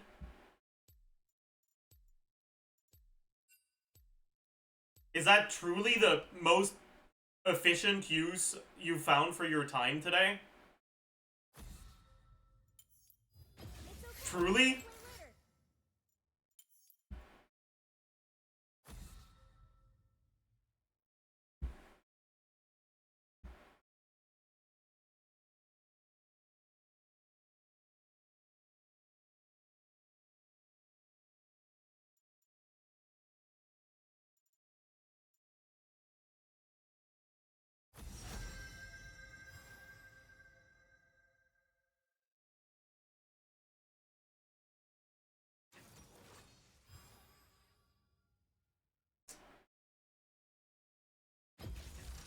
I'm on the case. I'm on the case.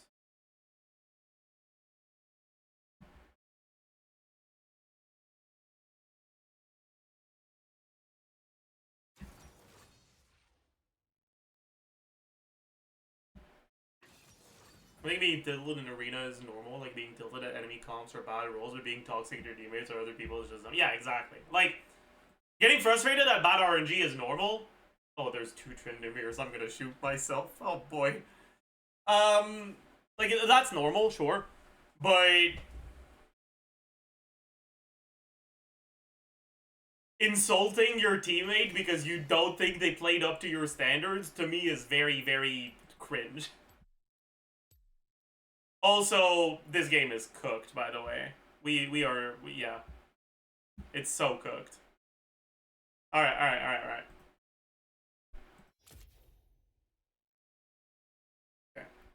First roll was a miss.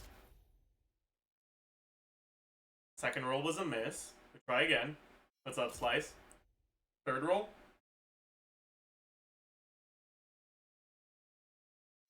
Fourth roll. Ah, very nice. I had a good feeling about that fourth roll.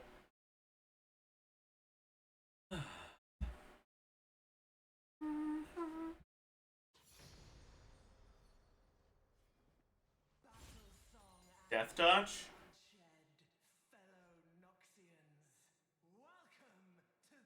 We could go Death Touch and try to go on hit instead of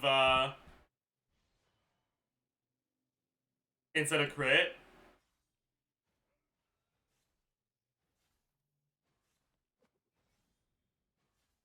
But that seems like a terrible idea. I'm gonna do it because there's something deeply wrong with me.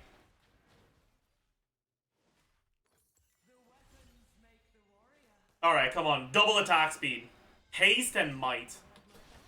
I guess that's fine. 33 haste and 24 AD with 45 AP. Wait, is the E AP scaling? It is.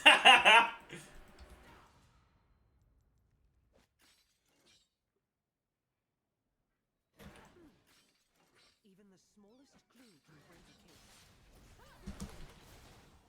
Anything you say can and will be used against you.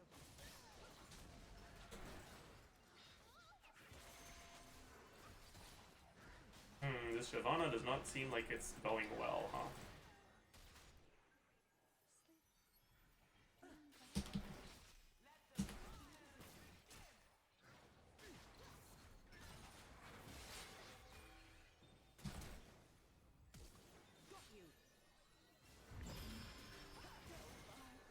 We get at least a kill. Okay, we got a kill. And 34 curse power isn't too bad. Yeah, I guess yeah. Ooh, Apex? That's really good. We're scaling, we're scaling.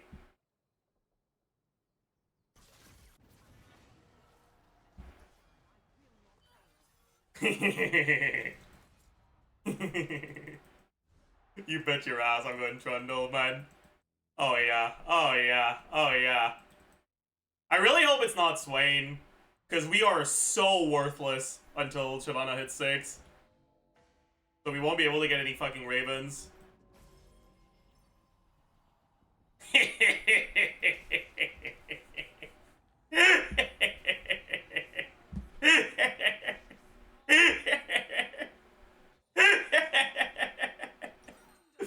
Oh.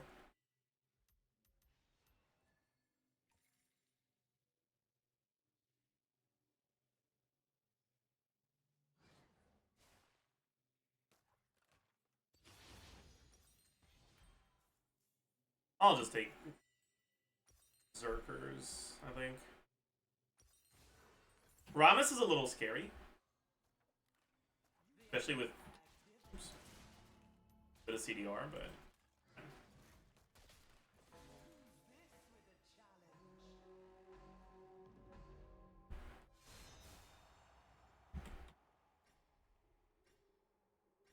I must always be 3 steps ahead.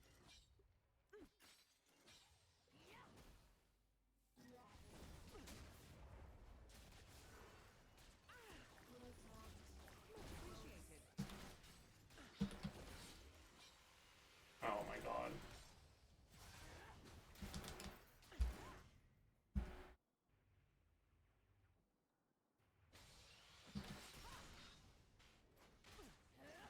The Lord deigns to manage.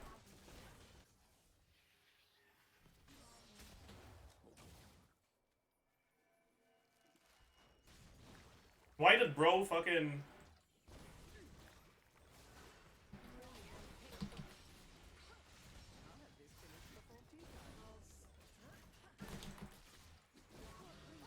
Fine. I think that's the dub. Unless Shyvana fucking runs it down like that. Well... Actually, no. Not catching it. Oof.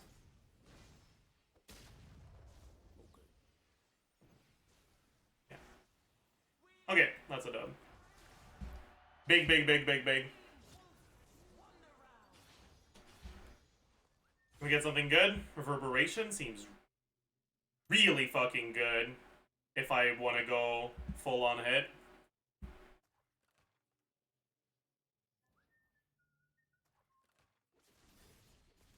Yeah, sounds like a plan.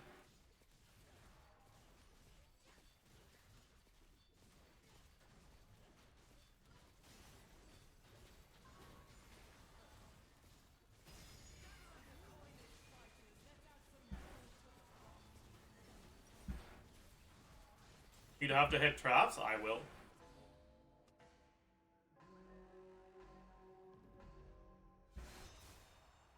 It's mostly because I'm gonna build a fuck ton of attack speed, so it's a lot of tank stats.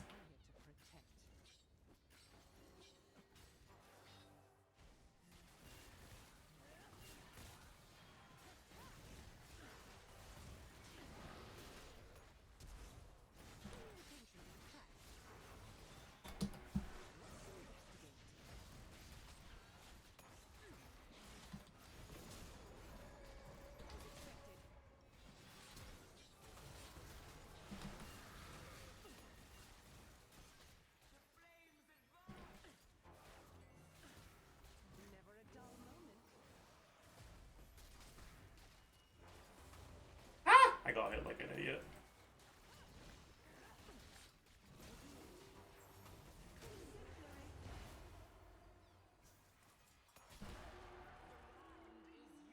Very nice.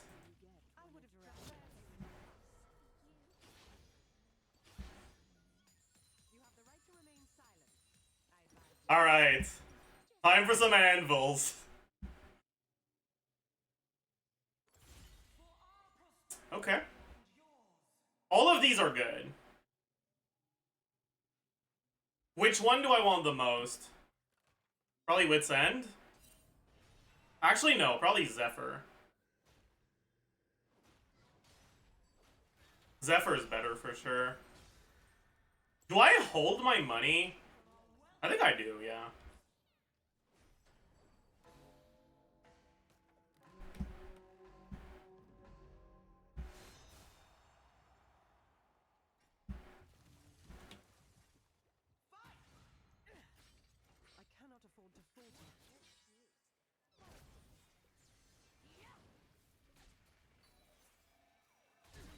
Oops. Oh, that's fine, I guess. Nice flash.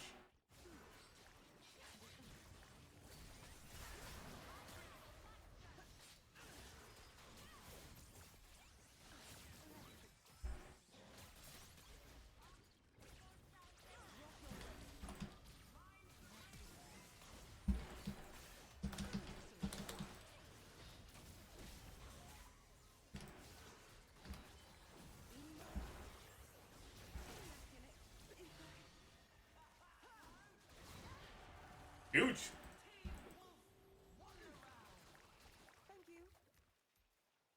I'm gonna need to get a Runons though, for sure. Anyways, I'm fucking speedy as hell. No. I don't think Skilled Sniper is good enough. Huh. That is. That is good enough.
it's a dub. And we get 2 items here, right?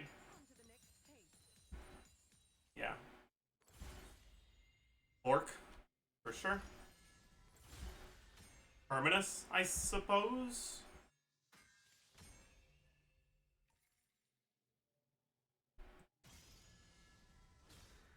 Alright. We're, fairly strong. I think I'm fairly strong right now.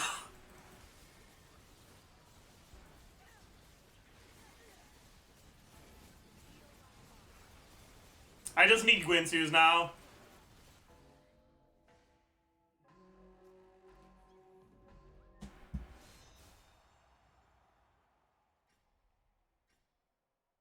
Hot on the trail. I never thought I would stand opposite you again. The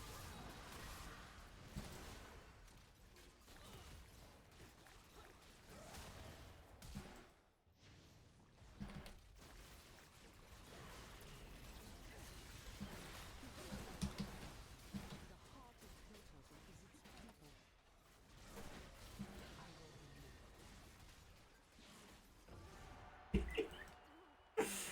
A little strong. Just a tiny little bit.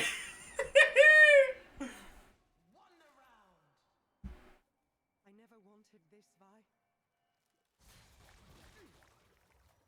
I just need Gwinsu's now. And then I spam anvils. How much did he sell for? 12.50. So it costs 7.50 to roll an item, basically.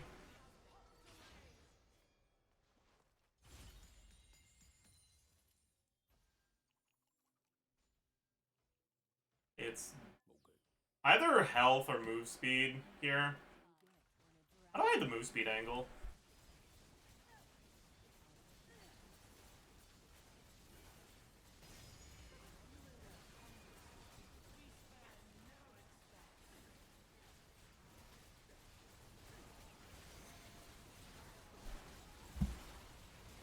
Back speed.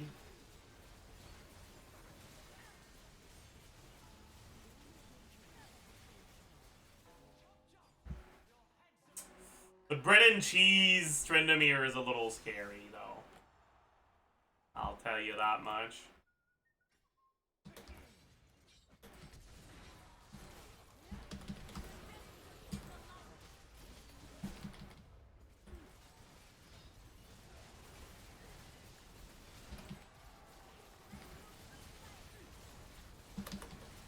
Never mind. He's kind of a joke, actually. I was wrong. My god.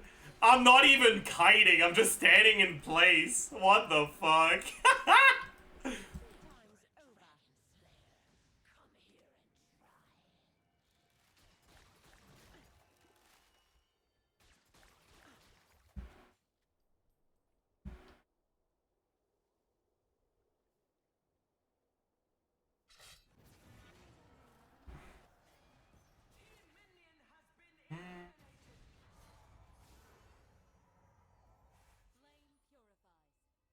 I don't really care what we get here, honestly. I don't know if I can afford to use my rolls on augments. That's the biggest problem. Because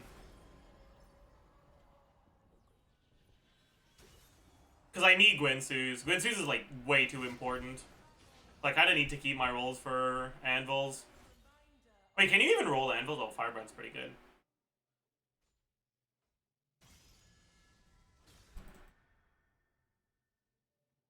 Can you roll normal anvils, or am I a fucking idiot?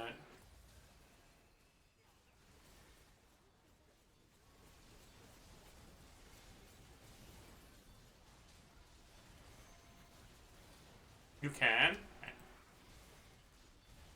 Oh, it's not like I even had to think about it anyways.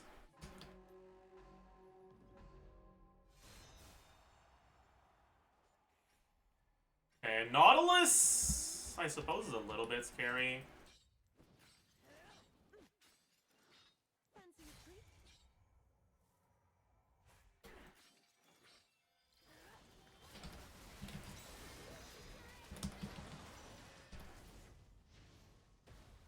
I love a good chase.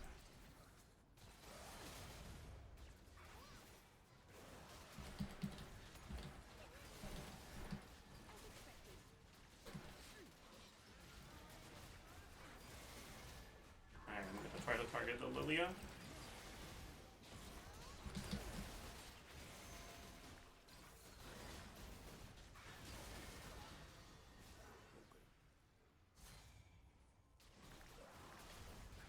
And then I just right click on him.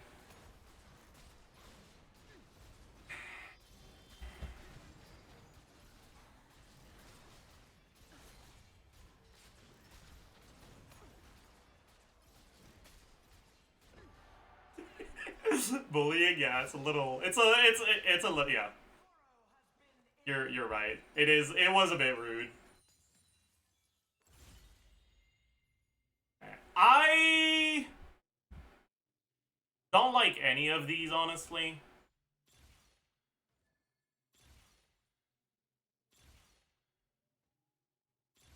Fuck.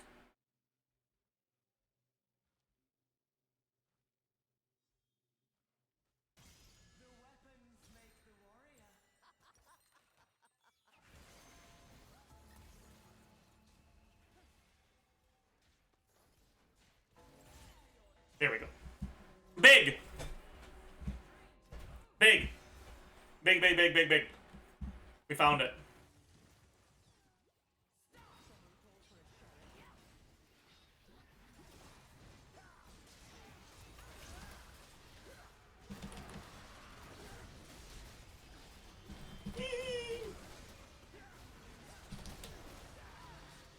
Oh, I suppose that worked, even if it was very poorly played.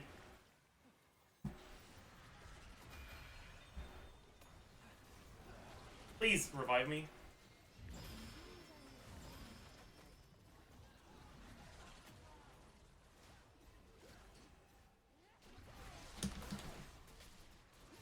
Oh my god. I don't think we win this.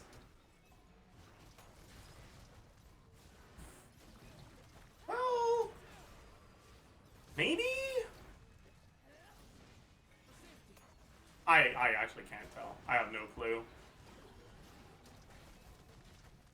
Actually, no. That's definitely a win.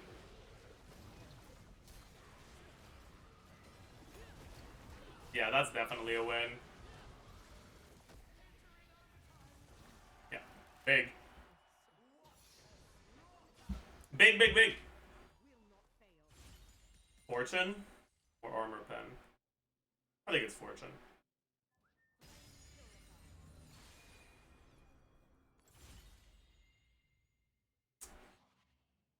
Probably armor. Back speed. Even the smallest clue can break a case.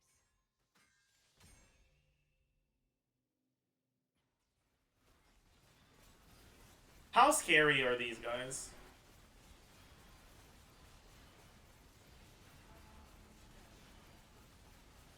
Not that scary. I don't think Trent can really reach me. Oh fuck, he's got a blitz hook that I didn't see. Never mind, he definitely can reach me.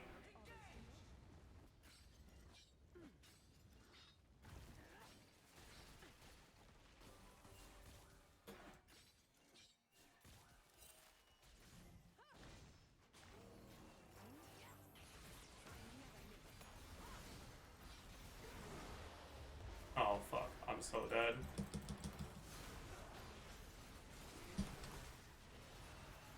Eee! Yeah.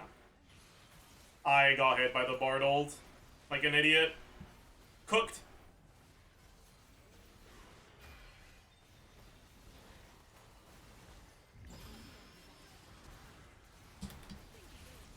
Yeah. This map is kinda bad for this matchup, though. But, oh well.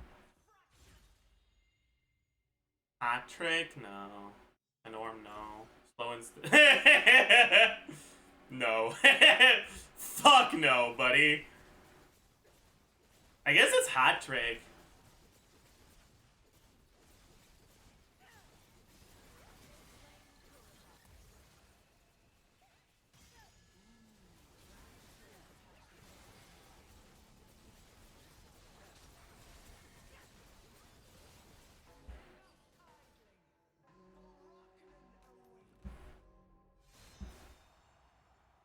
It's the other trend, man.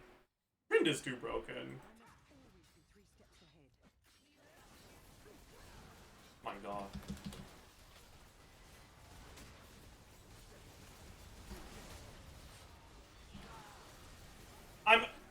My god, why wasn't the gate fucking working? The law bends to no one.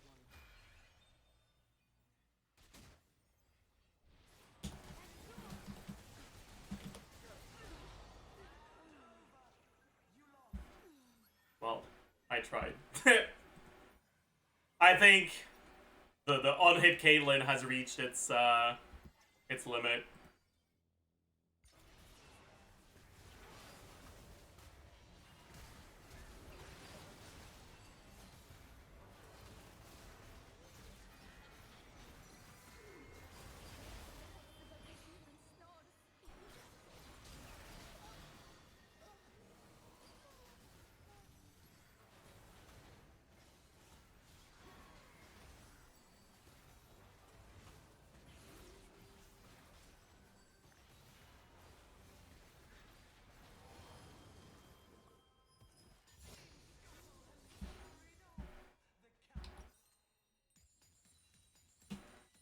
At least we get to skip the fight.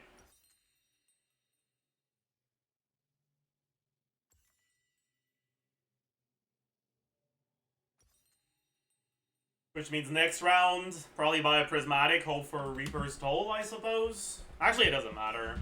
We can't win. We can't win the Tryndamere matchup, and there's only 2 Tryndamere matchups remaining. So, we're cooked.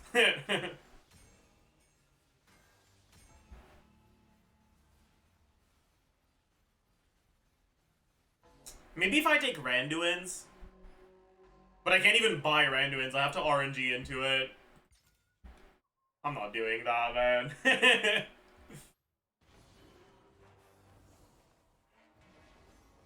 Do you have, like, with haste or some shit? Or, like, why is he spamming abilities? Why did he take Minion Mancer?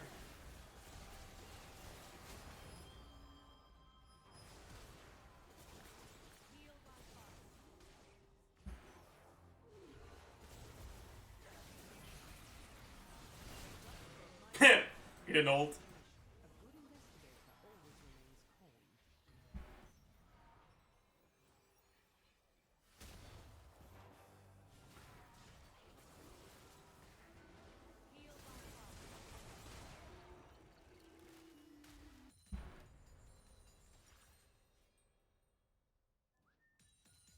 Alright, come on, I believe. Demon King's Crown is actually kind of insane here.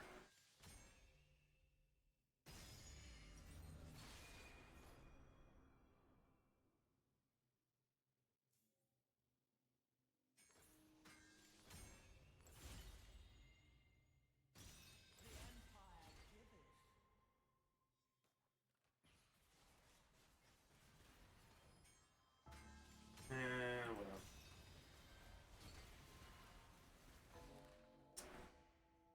That's a lot of stats.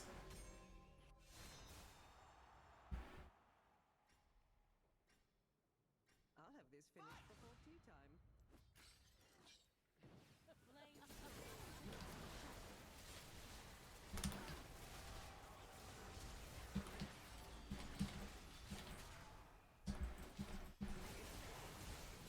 Yeah, nothing I can do. Like, I could probably win that 1v1. But fucking Kale comes up full HP after having killed my Shyvana, and not much I can do about that. Alright, that's gonna be it for today. I hope you all enjoyed your stay. I hope you had a good time, and I'll see you guys tomorrow. Bye-bye.